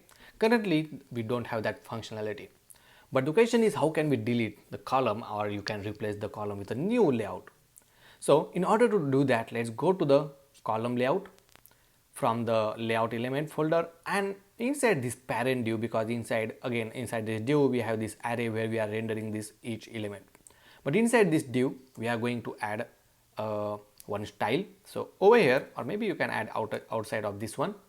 So basically you can just add a class name, and inside that we'll add a conditional styling. So over here we can add a condition. Now the condition is we need to check which column user selected, right? Even though if you selected this element, we have to make sure that user selected this complete column, and we need to highlight with this dashed border. Let me show you how. So first thing, we'll write a condition. So this condition is similar to this one.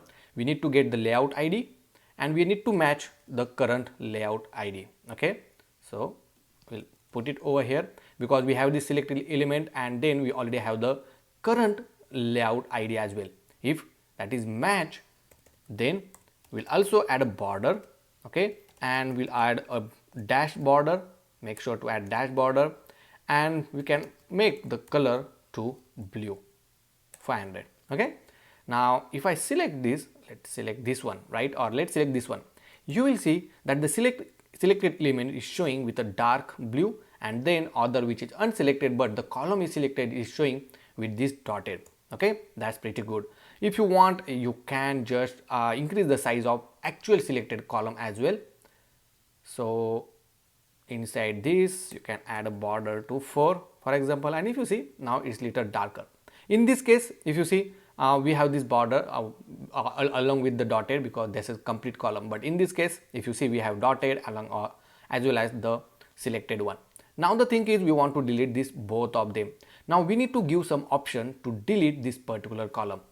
Now there are two ways that you can do it. Either you can give the delete icon over here, okay, or you can add the delete button inside this settings as well. So let's go back to our application, and inside this div, after this rendering the component, just outside this I'm going to add a div. Inside that we'll add a trash icon. So over here we'll say trash and save it. Now you will see the trash icon is showing over here. Okay, now in order to bring it on the right hand side and at the top, you can just make this class name and make this as an absolute and then put it right of 0. Now it's showing actually on the right hand side, see. Okay, now obviously we need to make sure that this delete trash icon will be inside this particular frame or div.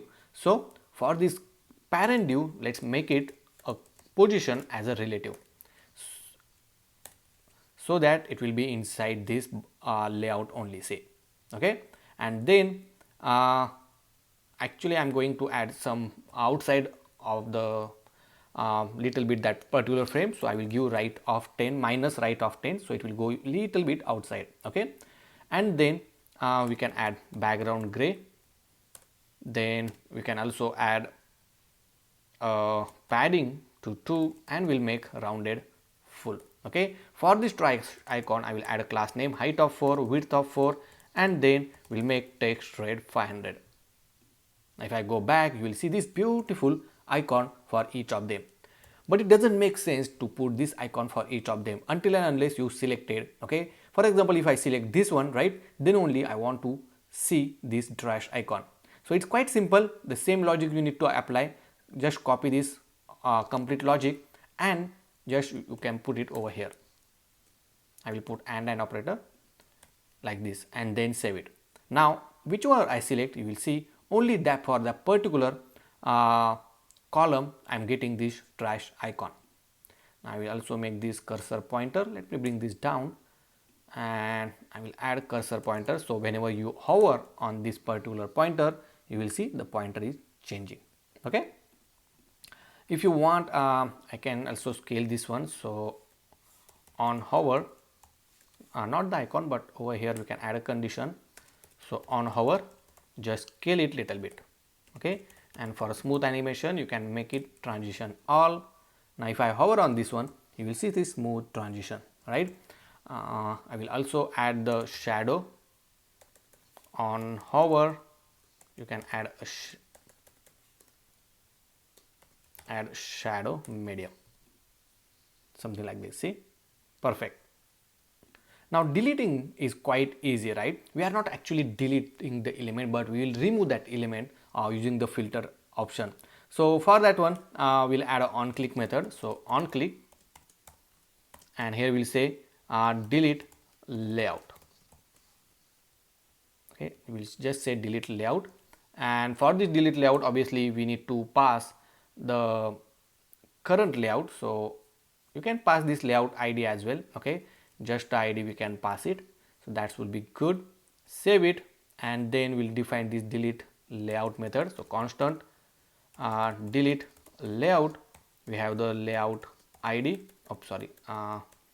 the arrow function with the layout ID and again. Okay, now once with this layout ID, make sure you have this email template because we need to delete it from the email template. Okay, so over here we'll say constant updated email template is equal to email template dot filter, and here we'll say item. Now item dot id is not equal to the layout id. Okay, all the means we are fetching all the email template which id is not matching with the layout id, right? So it means one of the element will get removed, and the remaining one which is inside this update email template, and then we'll simply set the email template with the updated email template. Also don't forget to set the selected element to null. Okay, and then save it. Now if I want to test it, let's remove this element, and if I click delete, boom, it's get deleted. Quick and easy, right? So same thing you can do it for any of this section. Now let's remove this last section, click delete, and it will remove the last column. Now due to the time crunch, I added one more functionality, and it's quite easy. So let me show you what. So over here, if you see, I added two more buttons. One is up, which move the column one step up, and if you want to move down, you can also move this down or up, right? So that's how this move up and down will work with these two arrows. So along with the trash, I added these two icons. Okay, so arrow up and arrow down, and to this arrow up and arrow down, I added this on click event which move the item up and then down. So if I go over here, this is the logic we return. First, from the email template, I'm getting the index of the element which we want to move, and then we are just setting the item by updating the position of the element. Okay, you can take a screenshot of this particular logic. It's quite straightforward, and obviously it will also included in the source code, so you can access that. And same thing you need to do with the down. Just you have to add the step, add one more position, and in the move up you have to minus one position. Also make sure to add index is greater than 0, and maybe over here I think that's correct. Okay, so that's all you need to update.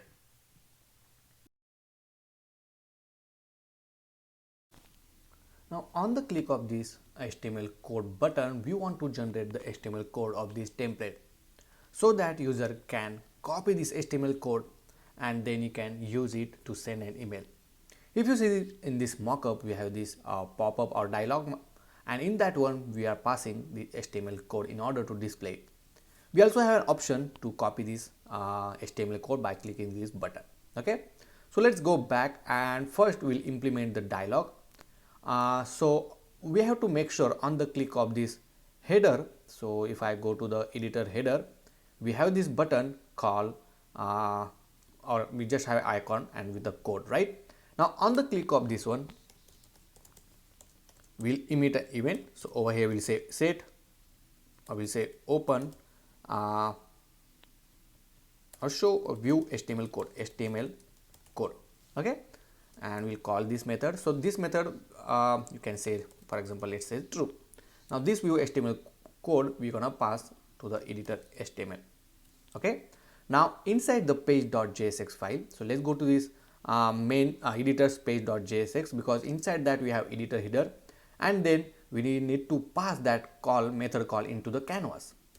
So over here we have this view HTML code, and inside the editor we'll write a method. We'll say open HTML or view HTML code. That will be easy. View HTML code comma set view HTML code is equal to use state. Okay, and then simply we're gonna call this set view HTML code.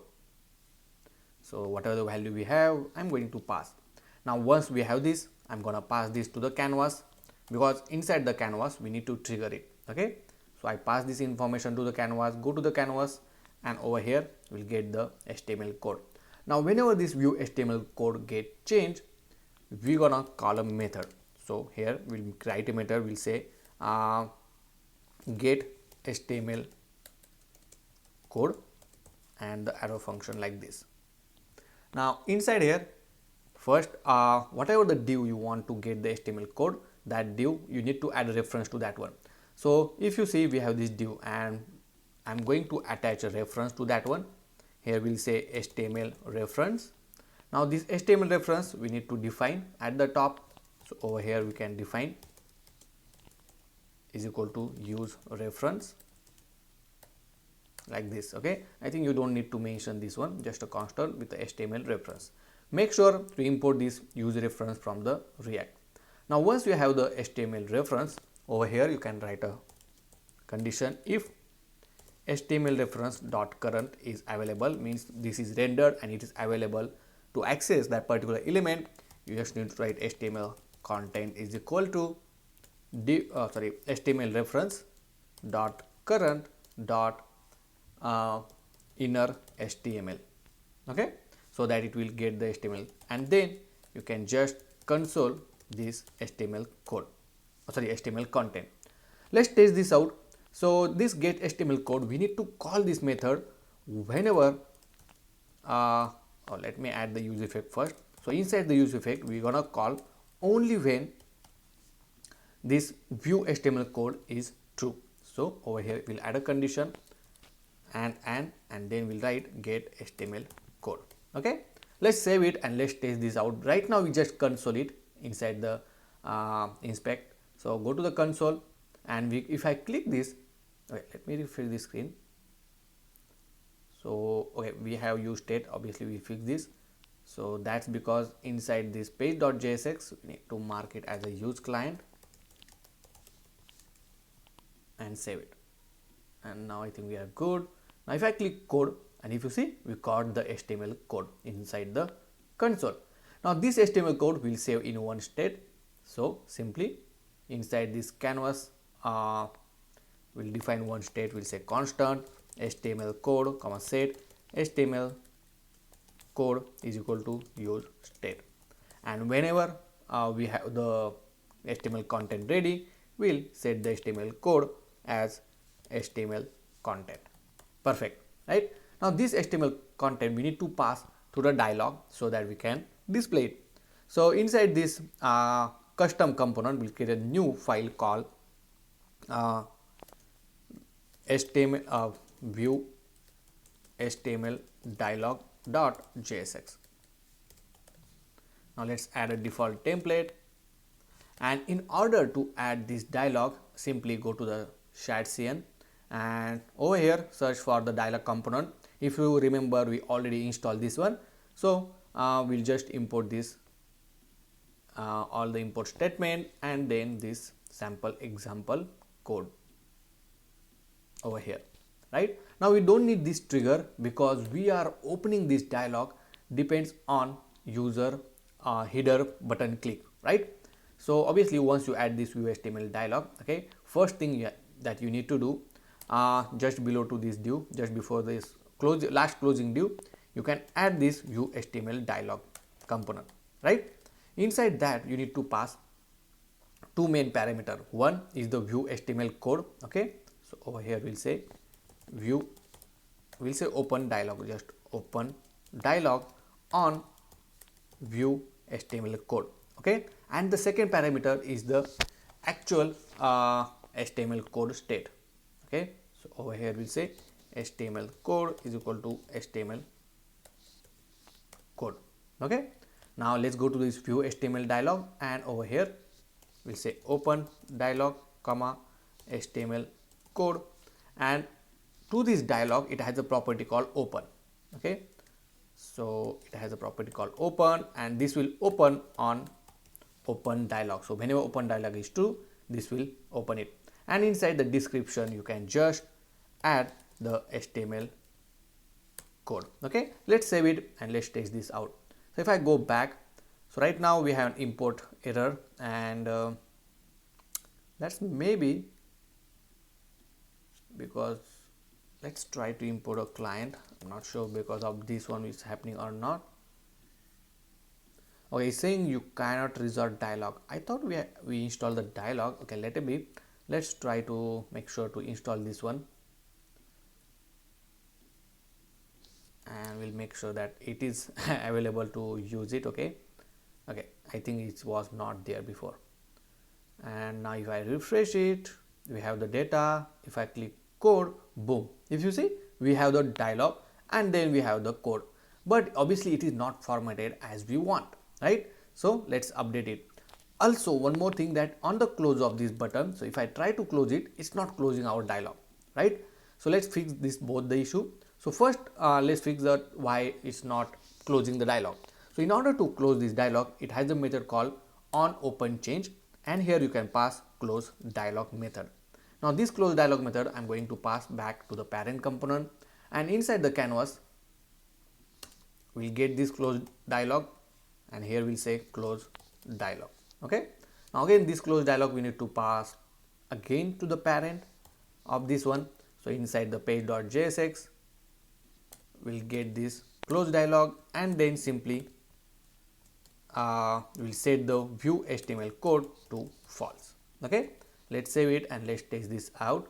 So now if I open a code and close it, it works. Okay, only thing that you need to do over here, that pass that parent just from child to parent, again to parents, something like that, right? So that's how you need to do it, so make sure. After this, let's fix the issue which is related to the not showing the code correctly, right? So obviously I'm going to change this title. Here we'll say HTML email template. Okay, and for the title, actually basically I want to add a div. Inside that we'll add this in a h2 tag. Perfect. Okay, and mark this dialog as child, so that you will not get an hydration error. Now inside this one, let's simply add a div tag, and for this one as well I will add as a child. Okay, and then you need to add a condition. So over here we'll add a class name. We'll provide the maximum height to, let's say, 400 pixel. Then we'll mark it as a overflow auto, and we'll put some background gray, let's say 200, and we'll make rounded large, and we'll also add padding to 5.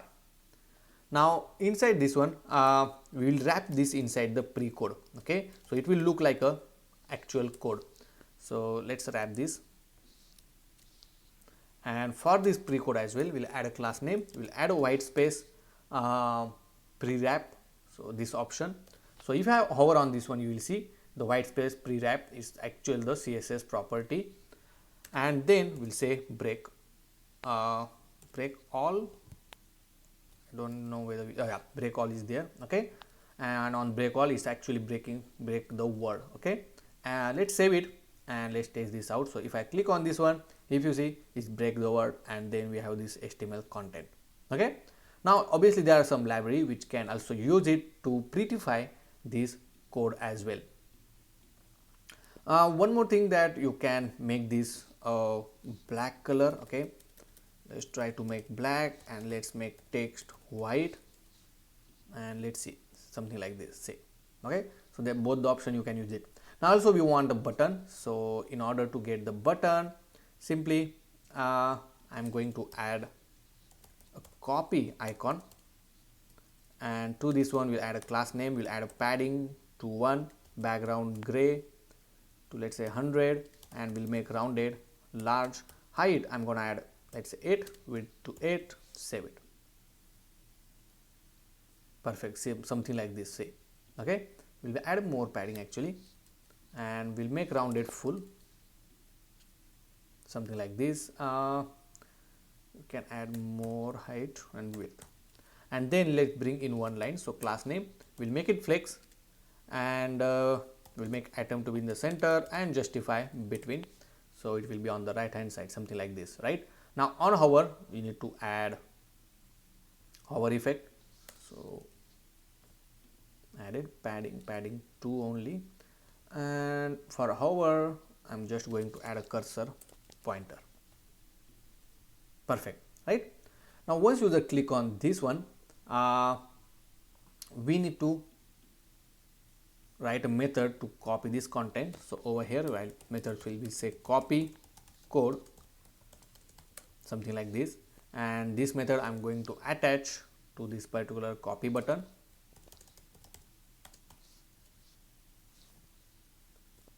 So over here you can now write navigator dot clipboard dot write text, and inside that we'll simply add the HTML code.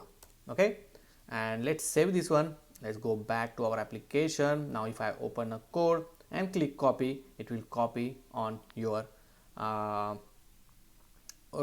text box. If I paste it here, you will see it get pasted. Let's test this. So I will copy and we'll test it in actual UI. So if I paste over here and boom, if you see, we have this beautiful template. Obviously that's what we created. So this much area means only we have a few components and element layout we added, right? Only that is coming because that's what we copied. Cool, right? So that's how you can create or generate the HTML content as well. And on mobile view, if you go, this is how it will look like. Cool, right? Now we are ready with our editor and it's time to create a template with the help of AI. So we are going to create a new route called create, which is /create, and on this route it will navigate to the new page. On this page we are going to add this basic layout where user have option to create and with AI, or he can choose an option to create custom. Inside the custom, obviously we are going some template option which he can start with. Okay, when you just select the AI, then we're gonna give option to enter some detail about the template for which you want to create, and then on the click of generate button, we're gonna generate the template. Now obviously on the click of generate, we're gonna make an AI model call. We're gonna pass our own prompt in order to generate the schema, and once the JSON is generated for our template, then we're gonna save it to our database, and then we're gonna redirect user to the editor screen. So let's go back and let's add this new page. So let me close this all of this tab, and inside this main I'm going to create a new folder called create. Now if you see, obviously we want to use the header, and you can use this existing header what we are displaying on the screen. Now in order to use this existing header, you can go to the dashboard, and I will just put this create folder inside this dashboard. Okay, now our route will be like /dashboard/create. Okay, but instead of adding this header multiple times, what you can do, you can create a new layout file for the dashboard, and over here I will just say dashboard layout. Okay, now inside this dashboard layout, obviously we will accept the children, and then we're gonna render through this one. So we'll say children, and then save it. Now whatever the route you are going to jump on, right, in any pages, it will go through this dashboard layout, and to this one you can just simply add a header component. Now even if you remove this header component from this page.jsx of dashboard, still you can able to see this header page. See, okay, and now if I go to the dashboard /create, here you will see the header, but okay, so right now we have this header but we don't have the page.jsx, so let's add that one. So that's the reason it was showing the 404 error.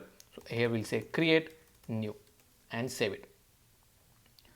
Now if I enter, and if you see, it will show the header with a create new page. So over here we have an error that the default expose is not a React component. So after refresh it works. I just renamed this to create. I don't know why it happens, but yeah, okay, I think we are good on this one. Now you are able to see this page with a header.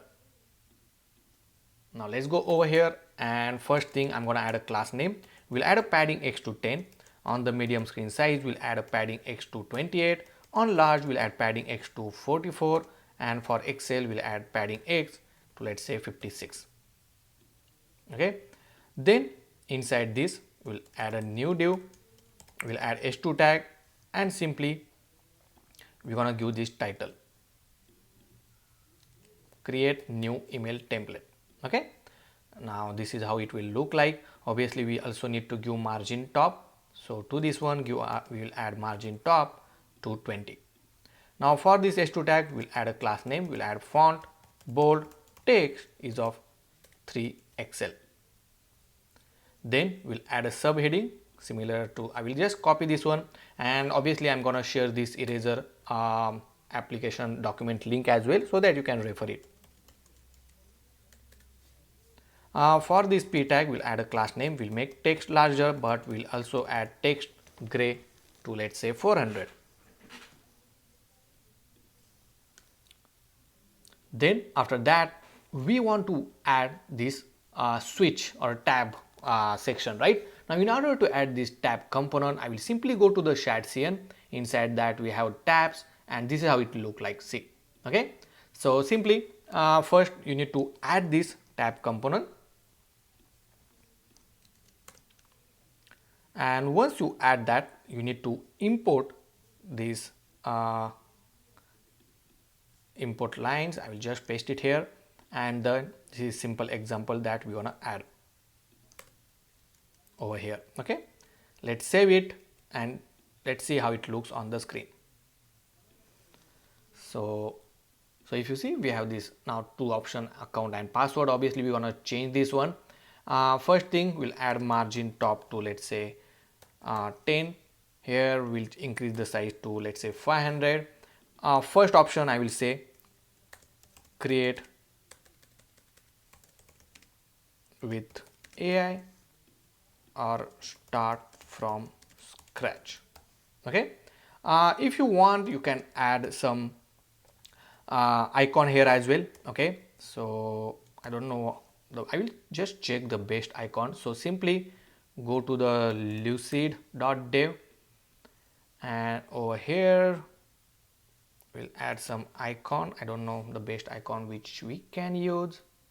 Okay, so I found this sparkle icon, so we'll use this sparkles icon and save. Now if I go over here, it's taking some time somehow. Okay, yeah, now if you see, we have this sparkle icon.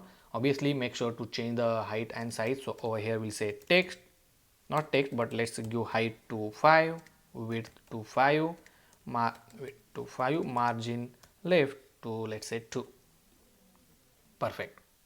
And for the start from the scratch, you can also add some icon for this one. I will keep for now as it is. Now when user click on this create with AI, or when user select this option, we need to add an input box. So we'll create a new component. So let's go to this custom, and inside that we'll add AI input box.jsx. Now over here we'll add a default template, and this particular component we wanna add whenever the type change. Now make sure to update value over here. Okay, so this need to be an AI and this need to be, let's say, scratch. So over here we'll say AI and over here we'll say scratch. Now whenever user select the AI, now you need to update this content, and inside that I'm going to use this AI input box. Now let's go to this AI input box. First thing, we'll add a label, and if you see the text AI label is showing, but for label, let me copy this label over here. We'll paste it inside this label tag, and then we're gonna use a text area fill from the UI text area. Okay, now over here we'll say placeholder, we'll say start writing here and save it. Now if I go back, and if you see, we have this beautiful text box appearing on the screen. Here you can mention the row as well as class name with the text Excel. Instead of label, I'm going to add simply a p tag over here. Okay, and we'll add a class name, margin top to, let's say, 5 and save it. Now inside this create, make sure to provide a default tab. So right now the default tab, we will provide it as a AI and then save it. And now we have this text box. If you want, you can give more padding from left and right. Okay, So over here I will just increase this padding to, let's say, 72. Over here we'll say 64, and I think that's much better now. And after that we are gonna add the button. So also over here we'll add a class name, margin bottom to, let's say, 2, and for a button we'll say generate and save.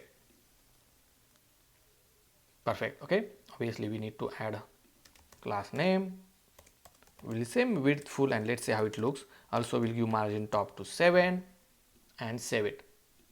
Perfect. Okay, so this is the simple create page that we made it.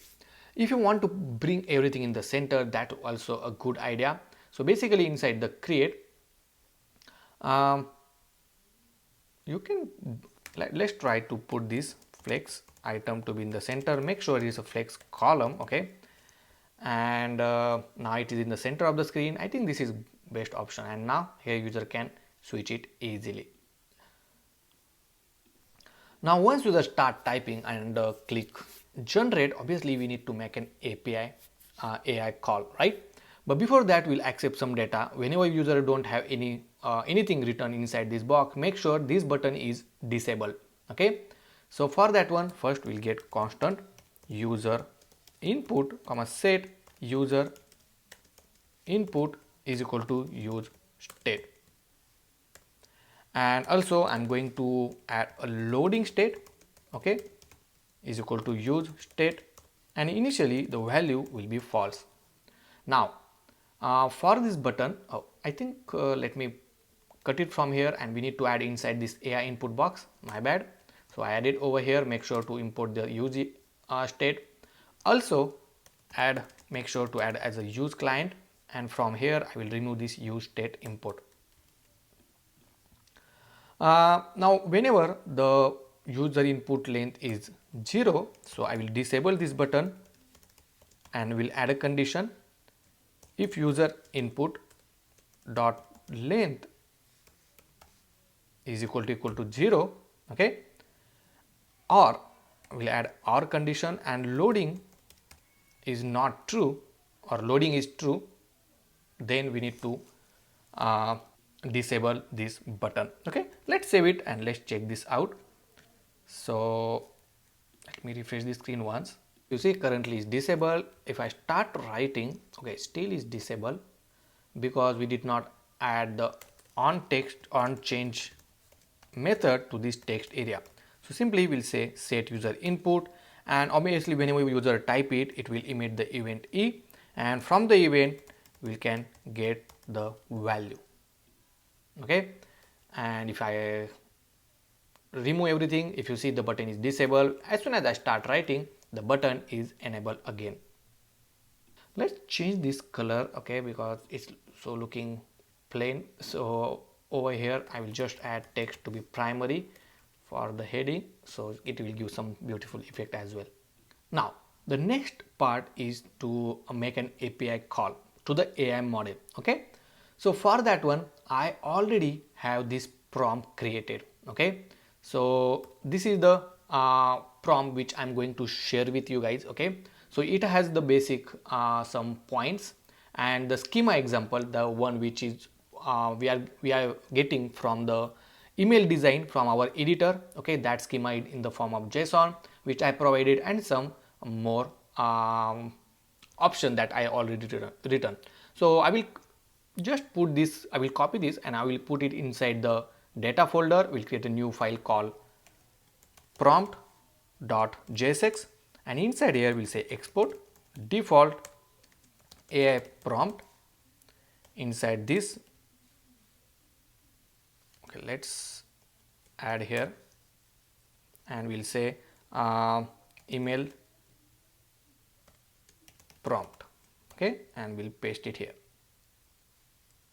Now do one thing, okay, let me undo this. So I will use one library, okay, called npm id done.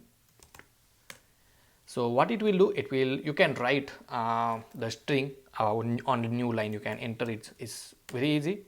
Just add this tag, and I don't think so I copied correctly, so I will just copy it again, and now I will paste it here. See, so I can able to write on new line. So that's what this library do. Perfect. Now obviously once you have this, let's copy this prompt and simply go to the Google AI Studio. Okay, so if you are new to this Google AI Studio, then let me tell you about this one. Google AI Studio is by Google, okay, and it's free to use completely, okay, and it's very powerful than ChatGPT. So simply you can just search on aistudio.google.com. I will also put the link in the description. Here you have option to create an API key as well, which I'm going to show you in a moment. But before that, if you see, we have this option called create prompt. Inside that you can start chatting with that one. Okay, now whatever the prompt we have, I will just put it here. Okay, and for whatever reason you want to generate the template, you can just type it at the end. So in this case, I am just saying generate, let's say, email template for my new YouTube video publish, and it's live. Now this particular line, sorry, I think I went back. Let me type it again. So here we'll say template for notify people with my new YouTube video launch. Okay, and available to watch. Now whatever input which we are taking from this one, that we are going to pass as a last statement to our prompt, and simply click run. Now once you run it, you will get an JSON formatted template. How cool, right? And if you see, AI model will write all the template, which is exactly same schema that we are used inside our we created inside our editor. Okay, now once you get this template, let me show you how can you test this. Simply copy this, and I will go to our editor. Okay, so let me open the localhost 3000 editor. Okay, and now this is our editor, right? Simply go to the inspect panel, then go to the application where you are storing this email template, right? Just remove this and paste the new one which you get it from the AI. As soon as you save it, refresh your screen, and boom, if you see, it's generated this template with the help of AI, right? Now obviously this is the one which we just checked, right? And it's working perfectly fine with our editor as well. Now the question is, how can we integrate? So for the integration, simply go to this option called get code. Inside here you will make sure to select the JavaScript, and then you will find this line of code which you can we want to use it. Before that, make sure to import this or install this generative AI. So simply copy this. We will say npm I generative Google generative AI, click enter so that it will install for you. Next, copy this all line of code, go back to the root directory, and inside here we'll create a new folder called config.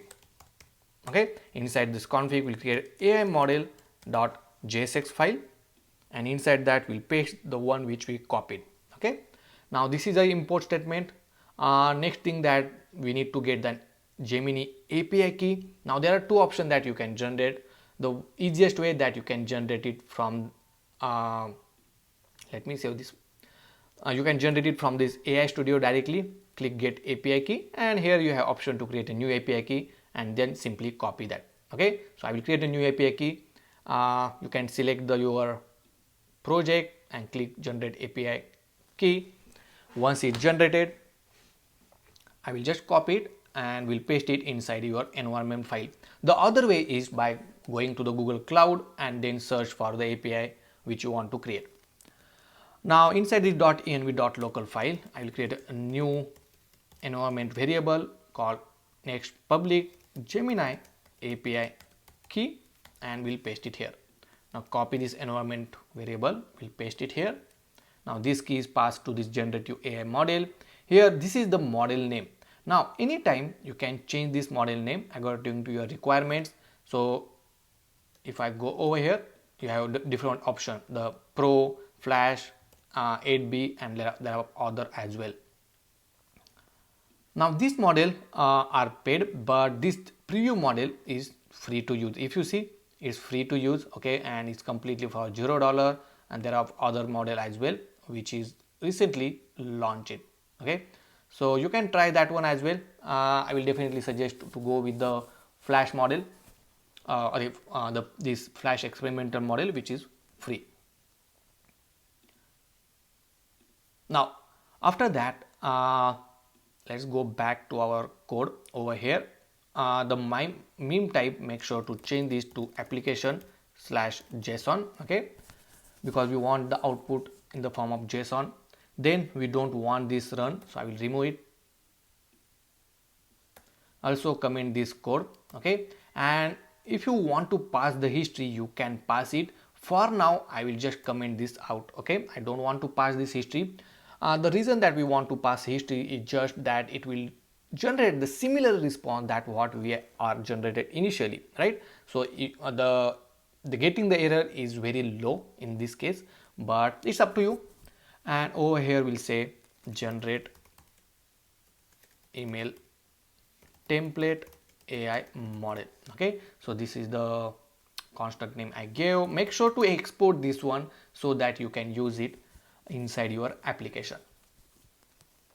Now after this, let's save everything. I will close this file, and now inside this app folder we create a new folder called API, because we want to create an API in order to call that AI model. And inside that we'll create AI email generate.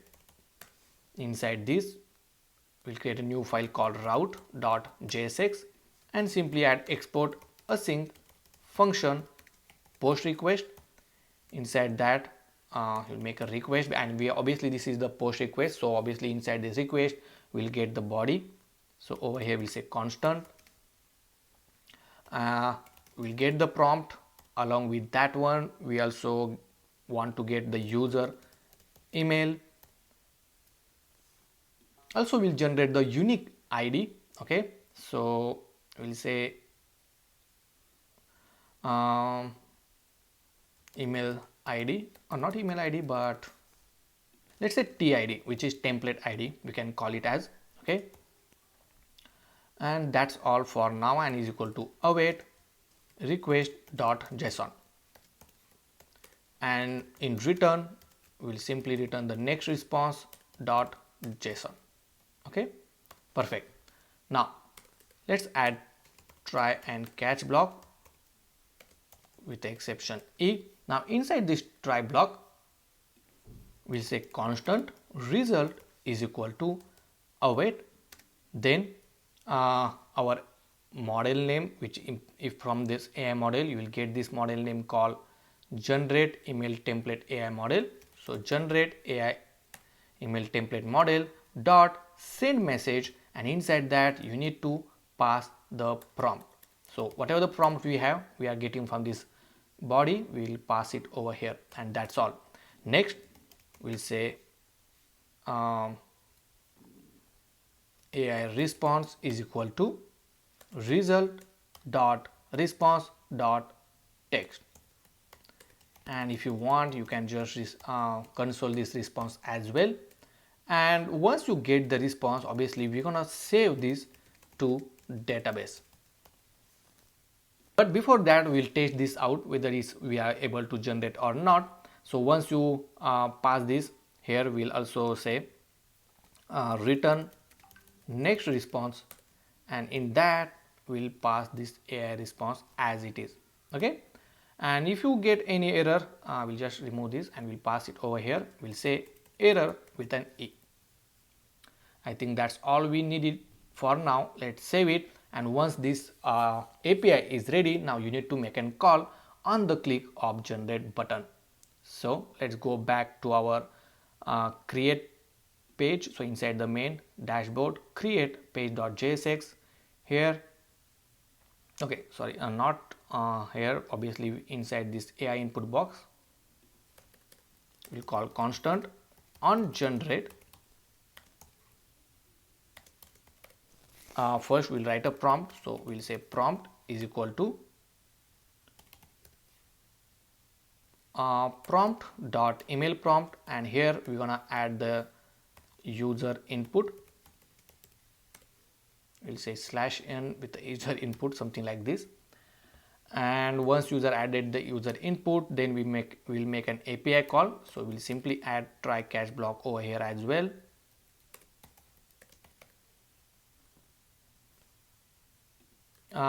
Whenever it started, we'll set the loading as a true. Inside the try, we'll say await axios dot post. Let me add a constant result is equal to, inside the post we'll pass some parameter like prompt. Oh, sorry, my bad. Inside the post, first we need to provide the endpoint, which is /API route, sorry, AI email generate, and then inside the body we'll pass a prompt. So prompt will be our prompt. For user email, for now I will pass user email empty and TID as a empty only, okay, or 0. This is just, obviously we're gonna update this one in a moment, and here let's make this as async. If we have any error, I will just console this error, and also make sure to set the loading false, and obviously over here as well we need to set a loading as a false, okay. And once we get the result, make sure to console so that you can able to see the result. Now this on generate, we need to call on the click of this generate button.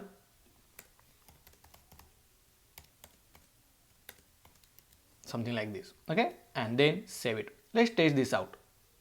Now over here I added this prompt, and inside the console we'll observe whether we are getting the correct result or not. So let's click generate, and if you see right now it's loading state. If I go to the network tab, over here it's saying pending, so it's still working on that one, and as soon as it generate, our button will again enable it, okay. But right now if you see it's enabled, we got the result, and inside the data we have the all the required columns and all, right. Now let's check this out. So once we get this one, we need to save this in one state. So simply I will go to the our component AI input box, and that's where we generated. So inside the result.data we have the actual result, okay. And instead of, because as we are using Convex, I will definitely save the data over here, okay, instead of from the API side. So it will be easy from here to save it.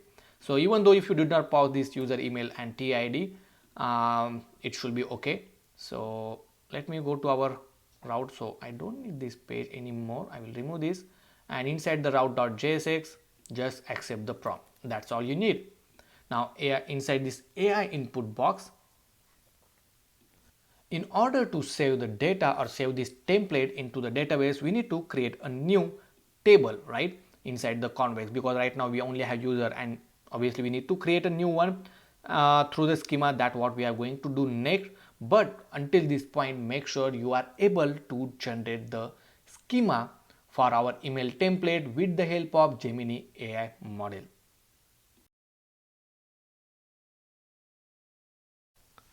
Now before saving this email template, we need to create a table. So inside the Convex, go to the schema.js, and inside here we'll add a new table. We'll call it as a email templates, and we'll say define table and add all the column. That's how easy it is with the Convex. So first thing, I'm gonna add TID, which is the template ID. We'll say v.string. Then we'll add a design. We'll say just design, and inside that we'll say v.any, because here we want to save a JSON data. That's why I give it as a any. Here we'll say email. Obviously this is the user email, so we'll say v dot string. I think that's all we need for now. Let's save this one, okay, and if you need we can add it later on. After that, let's go to the AI input box, or obviously before that we have to create a new function inside the Convex. So we'll write email template dot js file, and inside here, similar like this users, right, we need to insert the record, so we need to create a mutation. So inside the email template we'll say export constant save template, we will say mutation, and inside this I will just refer, yeah, we need to pass just arguments. Inside the argument TID we need to pass. I will just make sure the, okay, I use this small I only, so we'll say TID again, which is of type string. So make sure to import this v first. Then the design, I will say v is of type any, and the email which is of type string. Okay, now once you have all the three, here we'll say handler argument slash ctx. Over here we'll say async. I think this need to be a ctx slash arguments arrow function like this. Now inside the try, or even though if you add, that's fine, if you did not add, that's also fine. Here we'll say await ctx dot db dot insert the table name which is email template, and then you need to provide the data. So over here we'll say arguments dot tid, then design, again arguments dot design, and the last email as arguments dot email. Okay, I always like to add that inside the try catch blocks, so even though if you get error, your application will not stop. Okay, so over here we'll say exception, and simply in order to return data we'll say return result. Okay, that's how you can do it. Now let's save this one, and now your mutation is now ready. Now you can use it. So inside this AI input box, right, once you get the data you can save it. So in order to use that one mutation, here we'll say save template is equal to use mutation. This hook you need to use it, and inside that you need to provide the which API. So we'll say API slash email template slash save template, and then over here we say await save template, save template, and inside that we'll pass the arguments. Now for the TID we gonna generate our own unique ID, right? So just before that we'll generate TID. Now in order to generate, either you can generate with your own logic, or you can use the current timestamp, or simply you can use the library called UUID. Okay, so it will generate the unique identifier for you. It's very easy. First just install this npm iuuid command, and in order to use it, let me show you the example that you can generate this using this UUID4, something like this. Okay, so let's copy it, paste it here, but make sure to import this UUID4. I don't know why it doesn't install. Let me import it.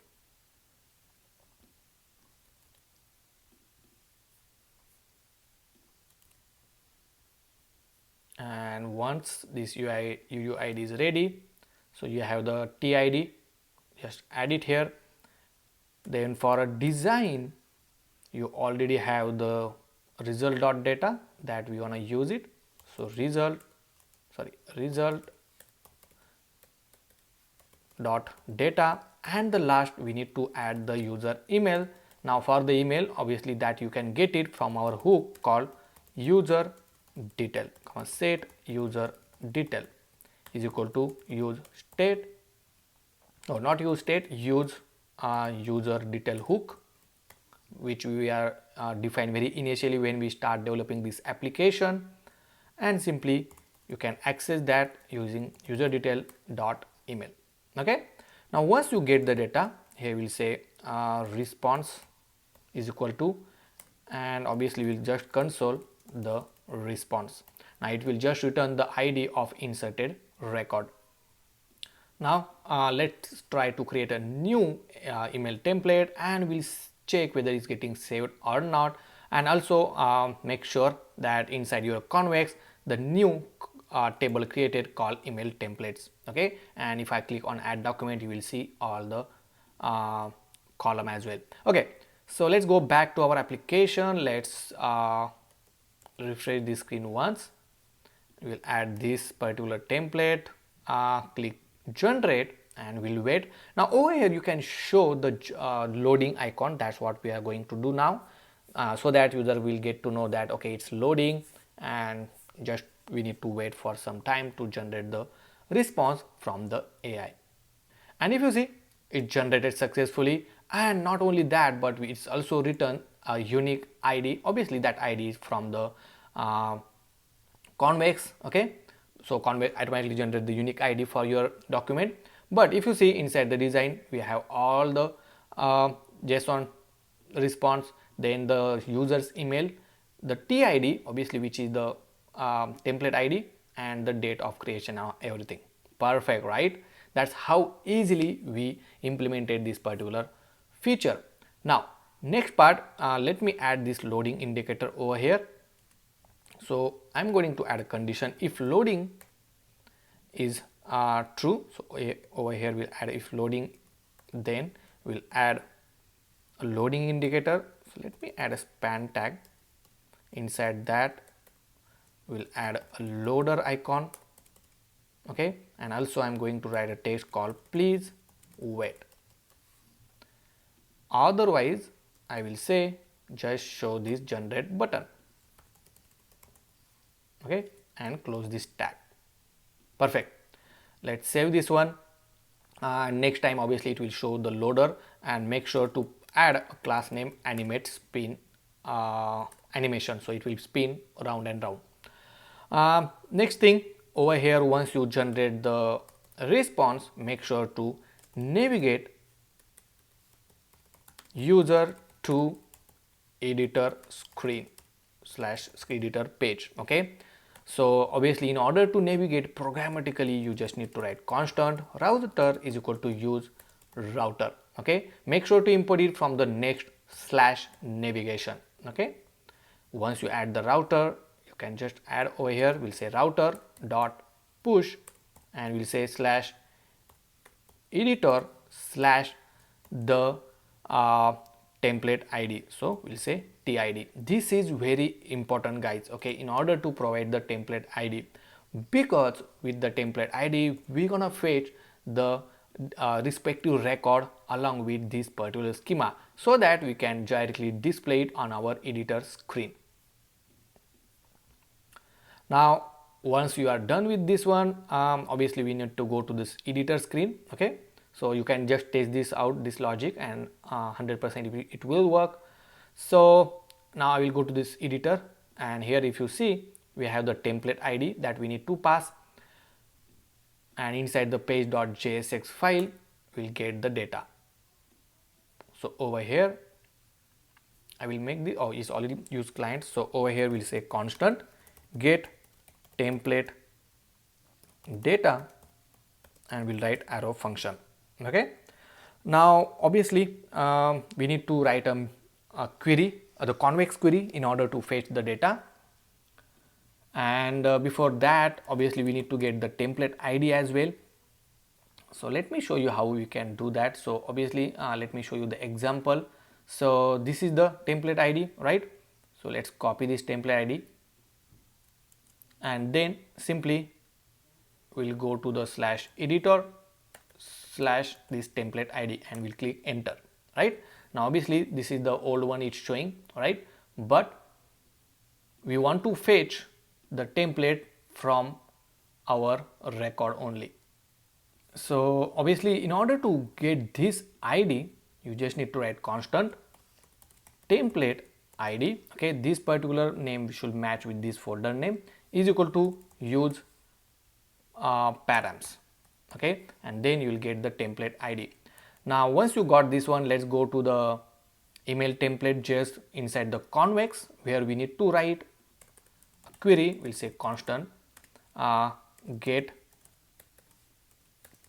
template design and the arrow function, or here we'll say not get, but that's fine, get template design, okay.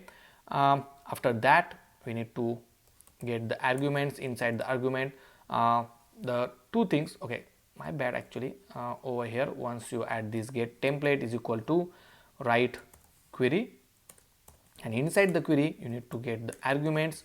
The first argument is the user email that you need to pass, which is of type string, and second is the TID again, which is of type string. Then you need to add a handler with the arguments, or sorry, with the tx slash arguments, make sure it's async, and the arrow function.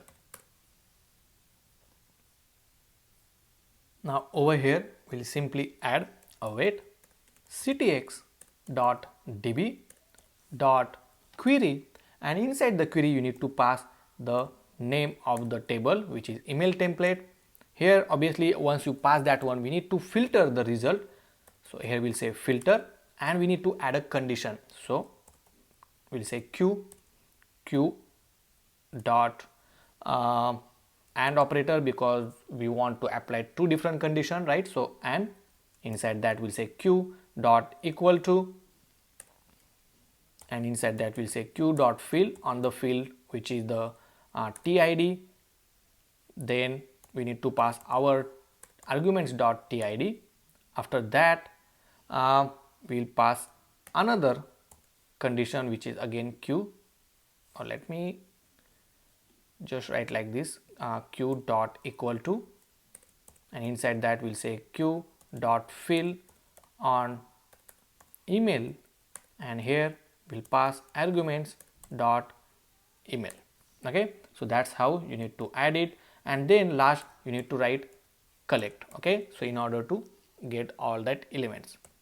Now once you get the result, so here we'll say console result is equal to, then simply return the result, okay. So we'll get all the list of records. Let's save it. Now this query is ready. Copy this one, or just we'll use it. So let's go to the editor page.jsx file. Over here we need to call that one. So before that you need to define the convex is equal to use convex method, okay, so that we can directly call it. So the reason that we are using this use convex hook, because we want to pass a query parameter as well, and inside the get template data now we'll say constant result is equal to await convex dot query.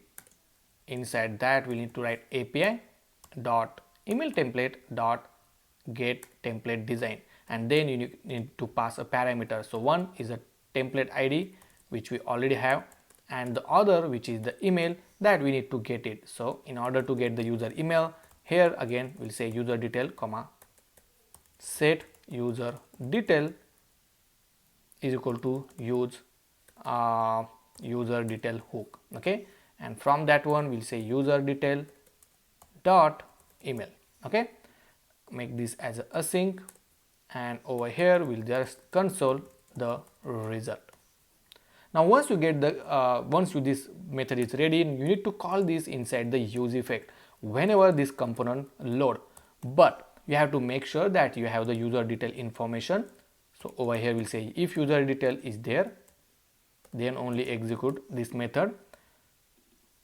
and we'll call this method over here and then save it. Let's go back, and over here if I go to the inspect panel, go to the console, and here on line page 30 you will see we have one record, right? And every time it will be only one record because we pass the email and ID, and it should be unique every time, right? So just inside your Convex email template, over here you're passing result, make sure to pass result as 0, okay? And make sure to wrap it inside the try catch block as well, okay? And inside that we'll say return empty if nothing is there, okay? Let's save everything, and if I refresh it, you will see you will get the exact result in this case now. Perfect.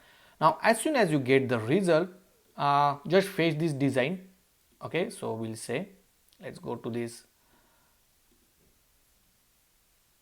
let me close this all tab.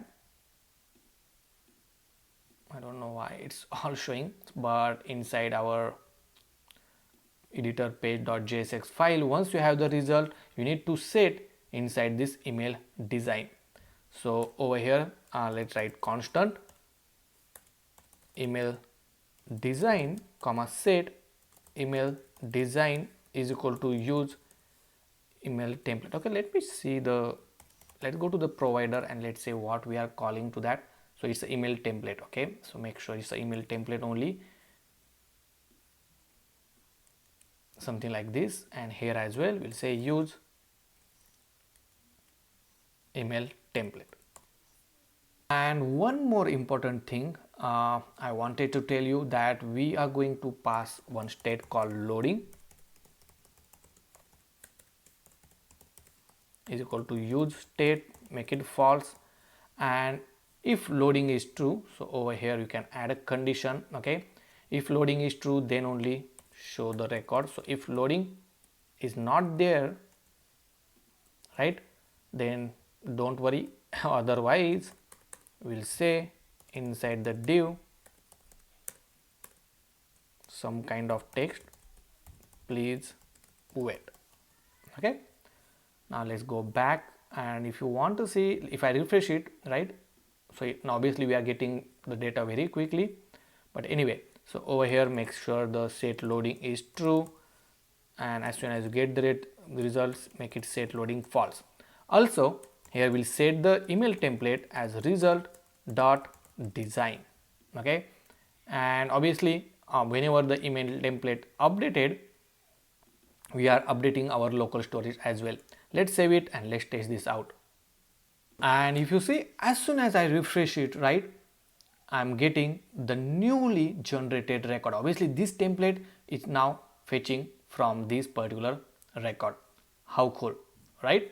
So that's how you need to fetch it, guys, and it's very easy, okay? And now obviously you can modify this one, everything will work as it is. Now until this point, if you have any question, any doubt, let me know in the comment section. Now there is a quick update that I wanted to tell you guys. So inside the email template schema, that I'm going to add one more new column. So inside the schema, let's go to over here and just add a new column called user or we'll say just description, okay? Now this description is nothing but the whatever the user enter, okay? So this is actually user input, and let's save this one. Let's go to the email template.js file, and here as well, when you are saving the template, make sure to add this information as well. So over here we'll say description is of type string, and when we are saving, I will just make sure to add that as well, like this, okay? And then save it. Now when we save the template, so inside this AI input box component, here I will add a new column, or a new field called description, and inside that we'll add the user input, okay? Let's save it, and that's all. This is the quick fix. So next time onwards you will see the description column. So if I refresh it right now, obviously you might not see this one. And also if I go to the convex deploy method, here you will see the error. The reason is you already have the column, and that's the reason it was not showing. Okay, so either you can delete this document, and when you add a new document, then now you will see the description column, and here as well now you will not find any error. Okay, now next thing, if I go over here inside our editor, right, we have, okay, obviously we don't have anything right now, but we have this button called save template, right? On the click of this save template, we have to make sure we will save the template information whenever user click on this save template. So in order to implement it, let's do one thing. Let's first create a new template.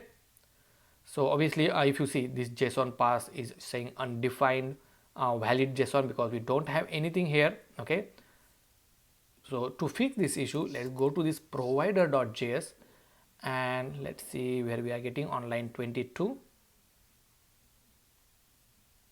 So over here I will just add something like this. Okay, if it's there, then don't show. Now we'll create new template. Okay, I think we did not added the route for a button click. So let me go to the dashboard page. So on the dashboard page, where we have this button called create new email template, here simply wrap this inside the link tag. In hrefs we'll add /dashboard/create. Okay, so it will navigate on that particular page. Also inside this email template list, where we have this empty state right here as well, I will make sure to wrap this in a link tag, which /dashboard/create and the arrow function like this, and then save it. Now if I refresh it and then click on this create new, now it will navigate to this create new template. Here let's add something, some description that you want to create the new template. Here we'll say email to we'll say a new video published on YouTube, write email to notify all my users. Okay, and simply we'll say generate. Now obviously we'll fix this issue. If you see it's not coming in one line, so I will just go to the AI input box, and over here we'll simply add class name flex gap of 2. Okay, and if you see now it generated this unique ID inside the template. Okay, somehow the data is not inserted over here. Okay, so let's see what is the issue, but it navigates successfully. Okay, so the data is also generated, but it's related to some convex issue because we are not able to insert the record successfully. Okay, so let's fix this. So inside this email template, by mistakenly we added this v.string, so make sure it's a v.description. Okay, and then save it. Now let me try this again. I added this data, we'll say generate, and if you see now it's aligned together, and boom, if you see it's generated successfully. Here we have some basic information. Obviously this is the image placeholder, you can change this one over here as well. We have the image and all the information. Perfect. Now on the click of this save template, we have to make sure we will also save the information. So for that one, first we gonna write a function to save it. So inside this convex email template, we'll write over here, we'll say export constant update template design. We'll say query, and only thing that we need to do inside the arguments, we need to fetch two important parameter. One is the TID, which is of type string, and then the design, which is of type any. Okay, obviously which is nothing but the email template design. Then we need to write handler async ctx arguments and the arrow function like this. Then inside here, first thing we need to do is to get the document ID, okay, and then we'll update that document, okay, and Convex will automatically identify which document or in which table they want to update, okay. So first thing we need to do, we'll write constant result is equal to await, we'll say ctx dot db dot query. Now also make sure that this need to be a mutation because we want to update the record, and inside the query we'll write the table name which is email template, and then we need to pass, or not pass, but over here we need to write a filter operation. Let me bring this down.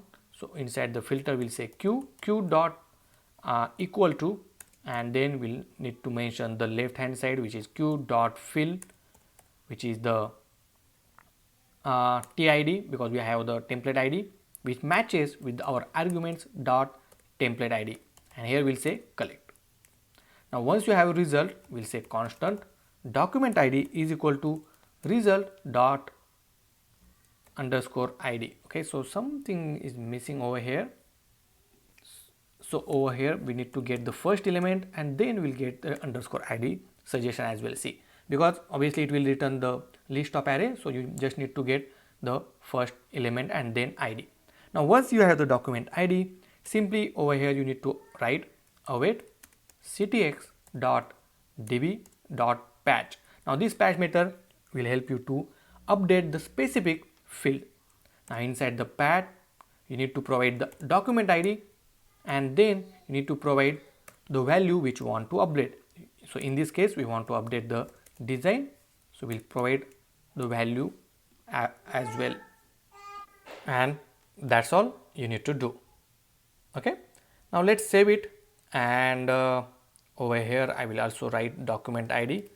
We'll console the document ID over here and save.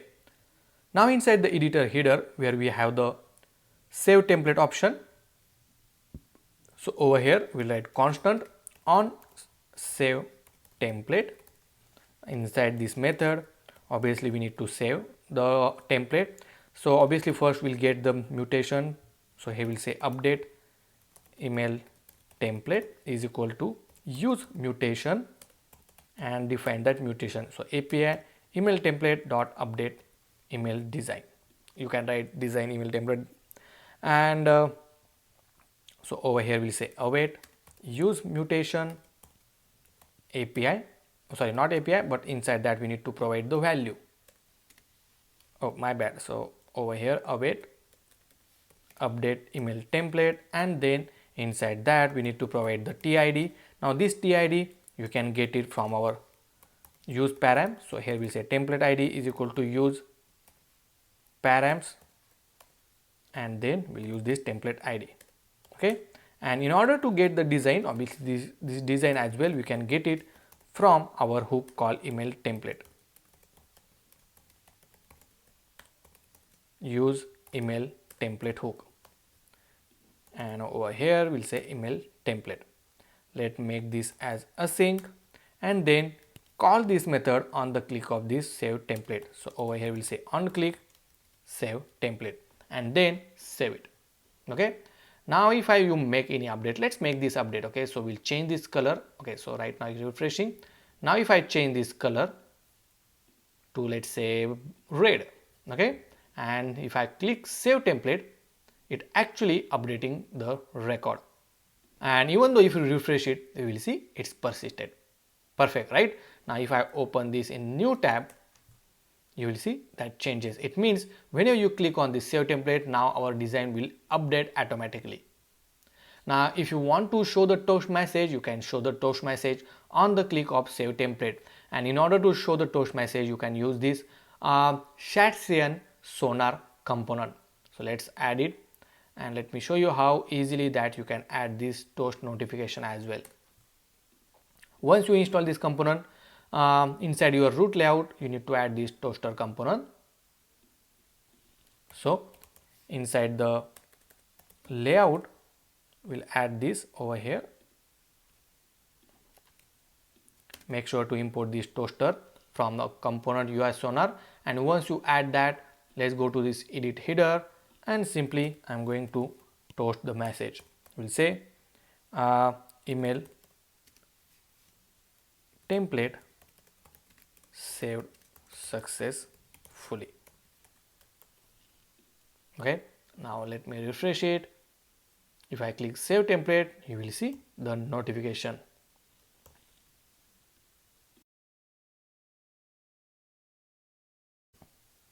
Now on this screen, whatever email templates which we created, we're gonna show over here. Okay, so that whenever later user come on the dashboard, he can able to edit or view the template. So for that one, first thing, let's go to the Convex folder, and inside this email template, we're gonna write one new query in order to fetch all the template related to that particular user. So over here we'll say export constant get all user template is equal to query, and inside the query we'll write arguments. Here we just need to get a user email, so we'll say v.string, and then inside the handler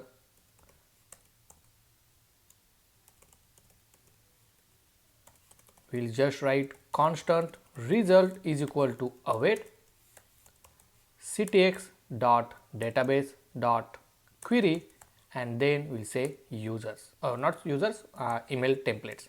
Okay, and then simply we'll say collect, because, or not just collect, because we need to fetch it depends on the user's email, so we need to add a filter operation. Here we'll say q dot equal to, we'll say q dot fill, which is left hand side, and we need to make sure to match it with the user of the argument dot email, and then we'll say collect.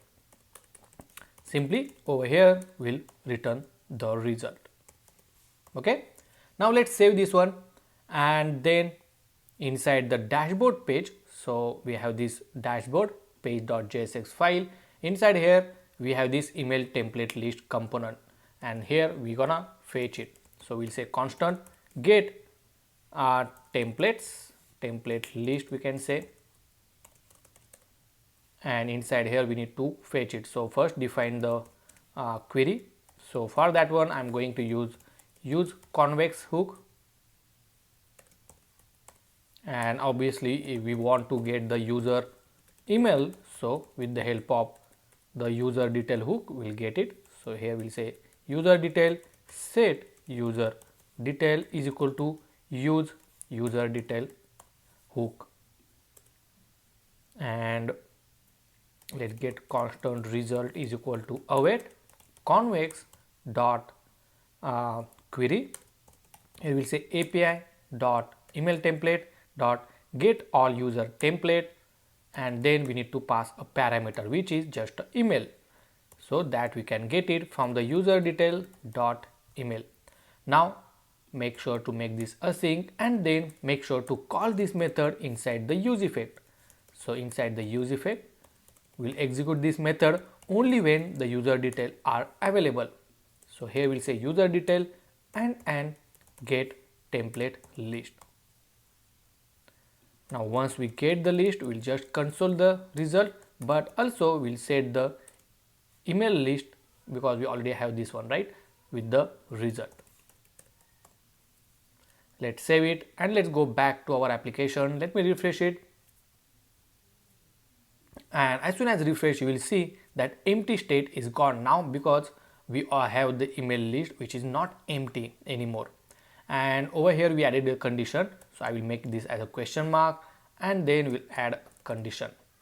So inside the div tag we'll use email list dot map, we'll say item comma index and the arrow function. Inside that we'll add a simple div. First thing, I want to add image source and the arrow function. Inside this I'm going to show a local image called emailbox.png, which I already added in my public folder, and here we'll say email width, let's give width of, let's say 200, and height of 200, and save it. And I want to see this is how it look like. Okay, uh, obviously we need to provide the key property, so over here we'll add key as an index. After this we'll add a div tag, or yeah, let's add a div tag, and inside that we'll add h2 tag, and from the item we'll just going to add the description. Okay, now if you see, this is how it will look like. Obviously we need to make sure it will wrap it. We'll fix it that in a moment. And then inside the h2 tag here we'll say created on, and the item dot, let's go to the inspect panel because we want to show the date. So if I refresh this, we have this creation time. Okay, but right now it is in timestamp, so you need to convert it into a date, or let's keep it for now as it is. But over here I'm gonna add a button, and it will say view/edit. Perfect. Now obviously we want to put this in a form of grid, so for this div we'll add a class name. We'll make it grid column 2 on the smaller screen. On medium screen we'll also add grid column, make it 2 only. On large we'll add grid column 3. Okay, we'll also give gap of 5 or 6, and save it. Perfect. Let's give margin top, so I will remove this div. Over here we'll add class name, margin top to 3 or 2.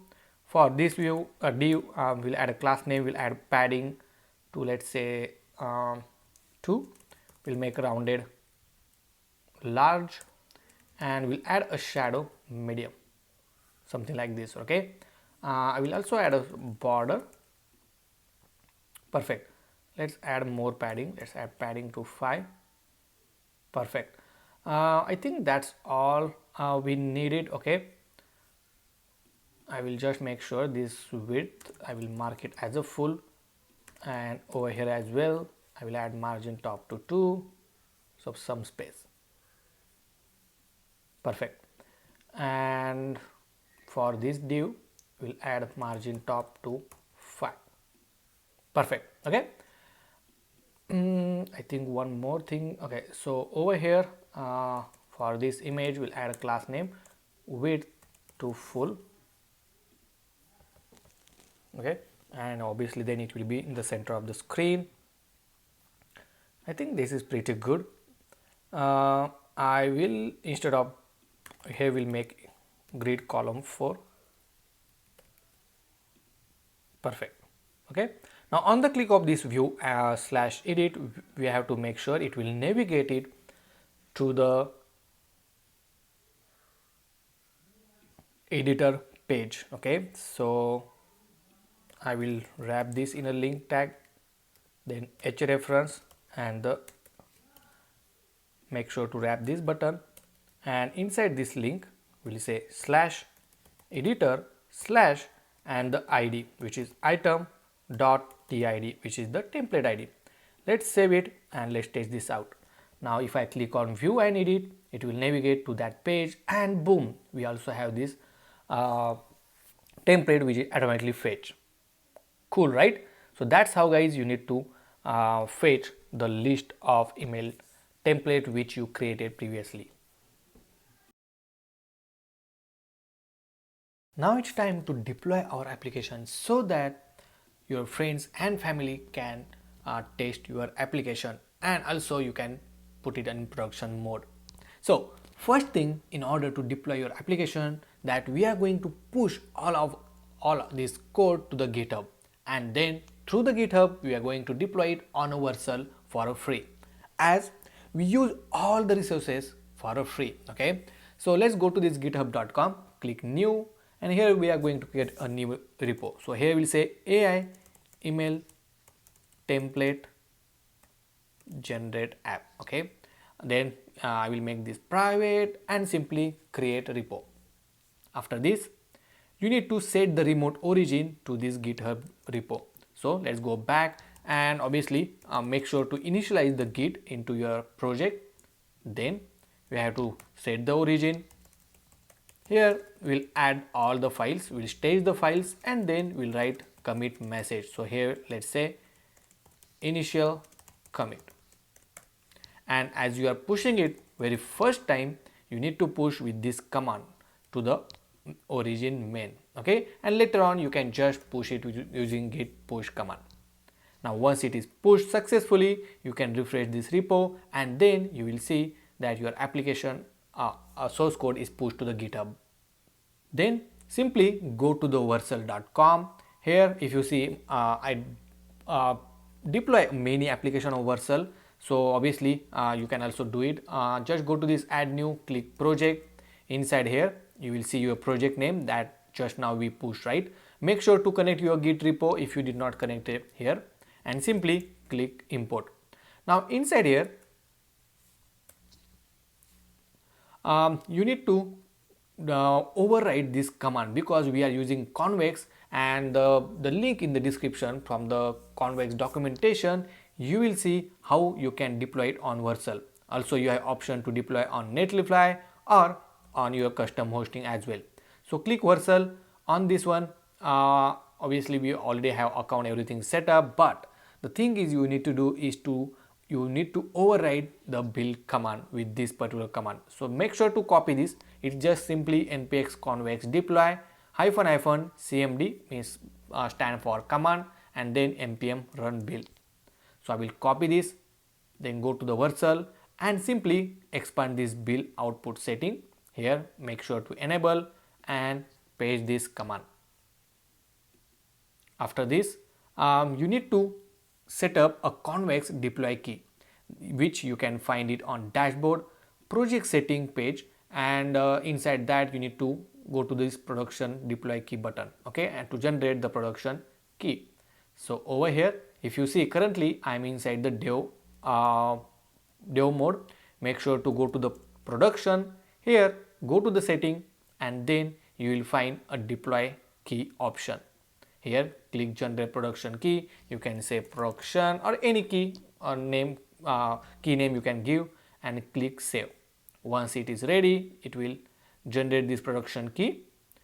Then you just need to add this production key with this key name, Convex deploy key.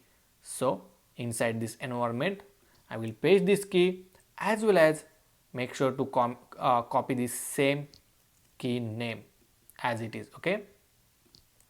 After that we also have some environment variables. So if I go to this .env.local, copy everything as it is and simply paste it here, okay. So if you see, it's automatically added all the Convex deployment and all other detail. Perfect. And then the last step is to click deploy. Once you click deploy, it will build your application, install the necessary dependencies, and then it will assign a domain so that it will ready to view your application. So we'll wait. I will pause the video here and we'll wait to finish to complete this deployment. And boom, if you see, our application is deployed successfully, and this is the preview of your application. If you click on this one, you will see your application is deployed.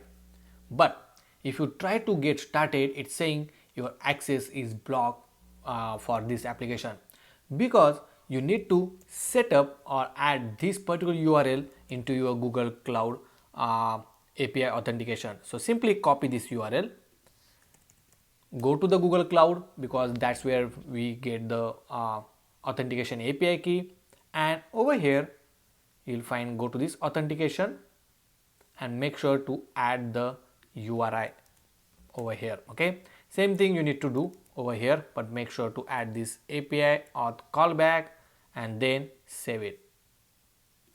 And now if I go to this get started, you will see you can able to access or you can view all the email, and once you log in you will see all the details. Boom, right? So that's how guys you can authenticate and make sure you are running in production mode. Right now we are in production mode on the Convex side as well. So currently in the Convex we don't have any record for the users. Users and to the email templates. So that's why it's showing empty, and on the UI side as well it's showing empty. Okay, so once started creating a new template, everything will work as it is, and this is our production for our AI based AI template generation application.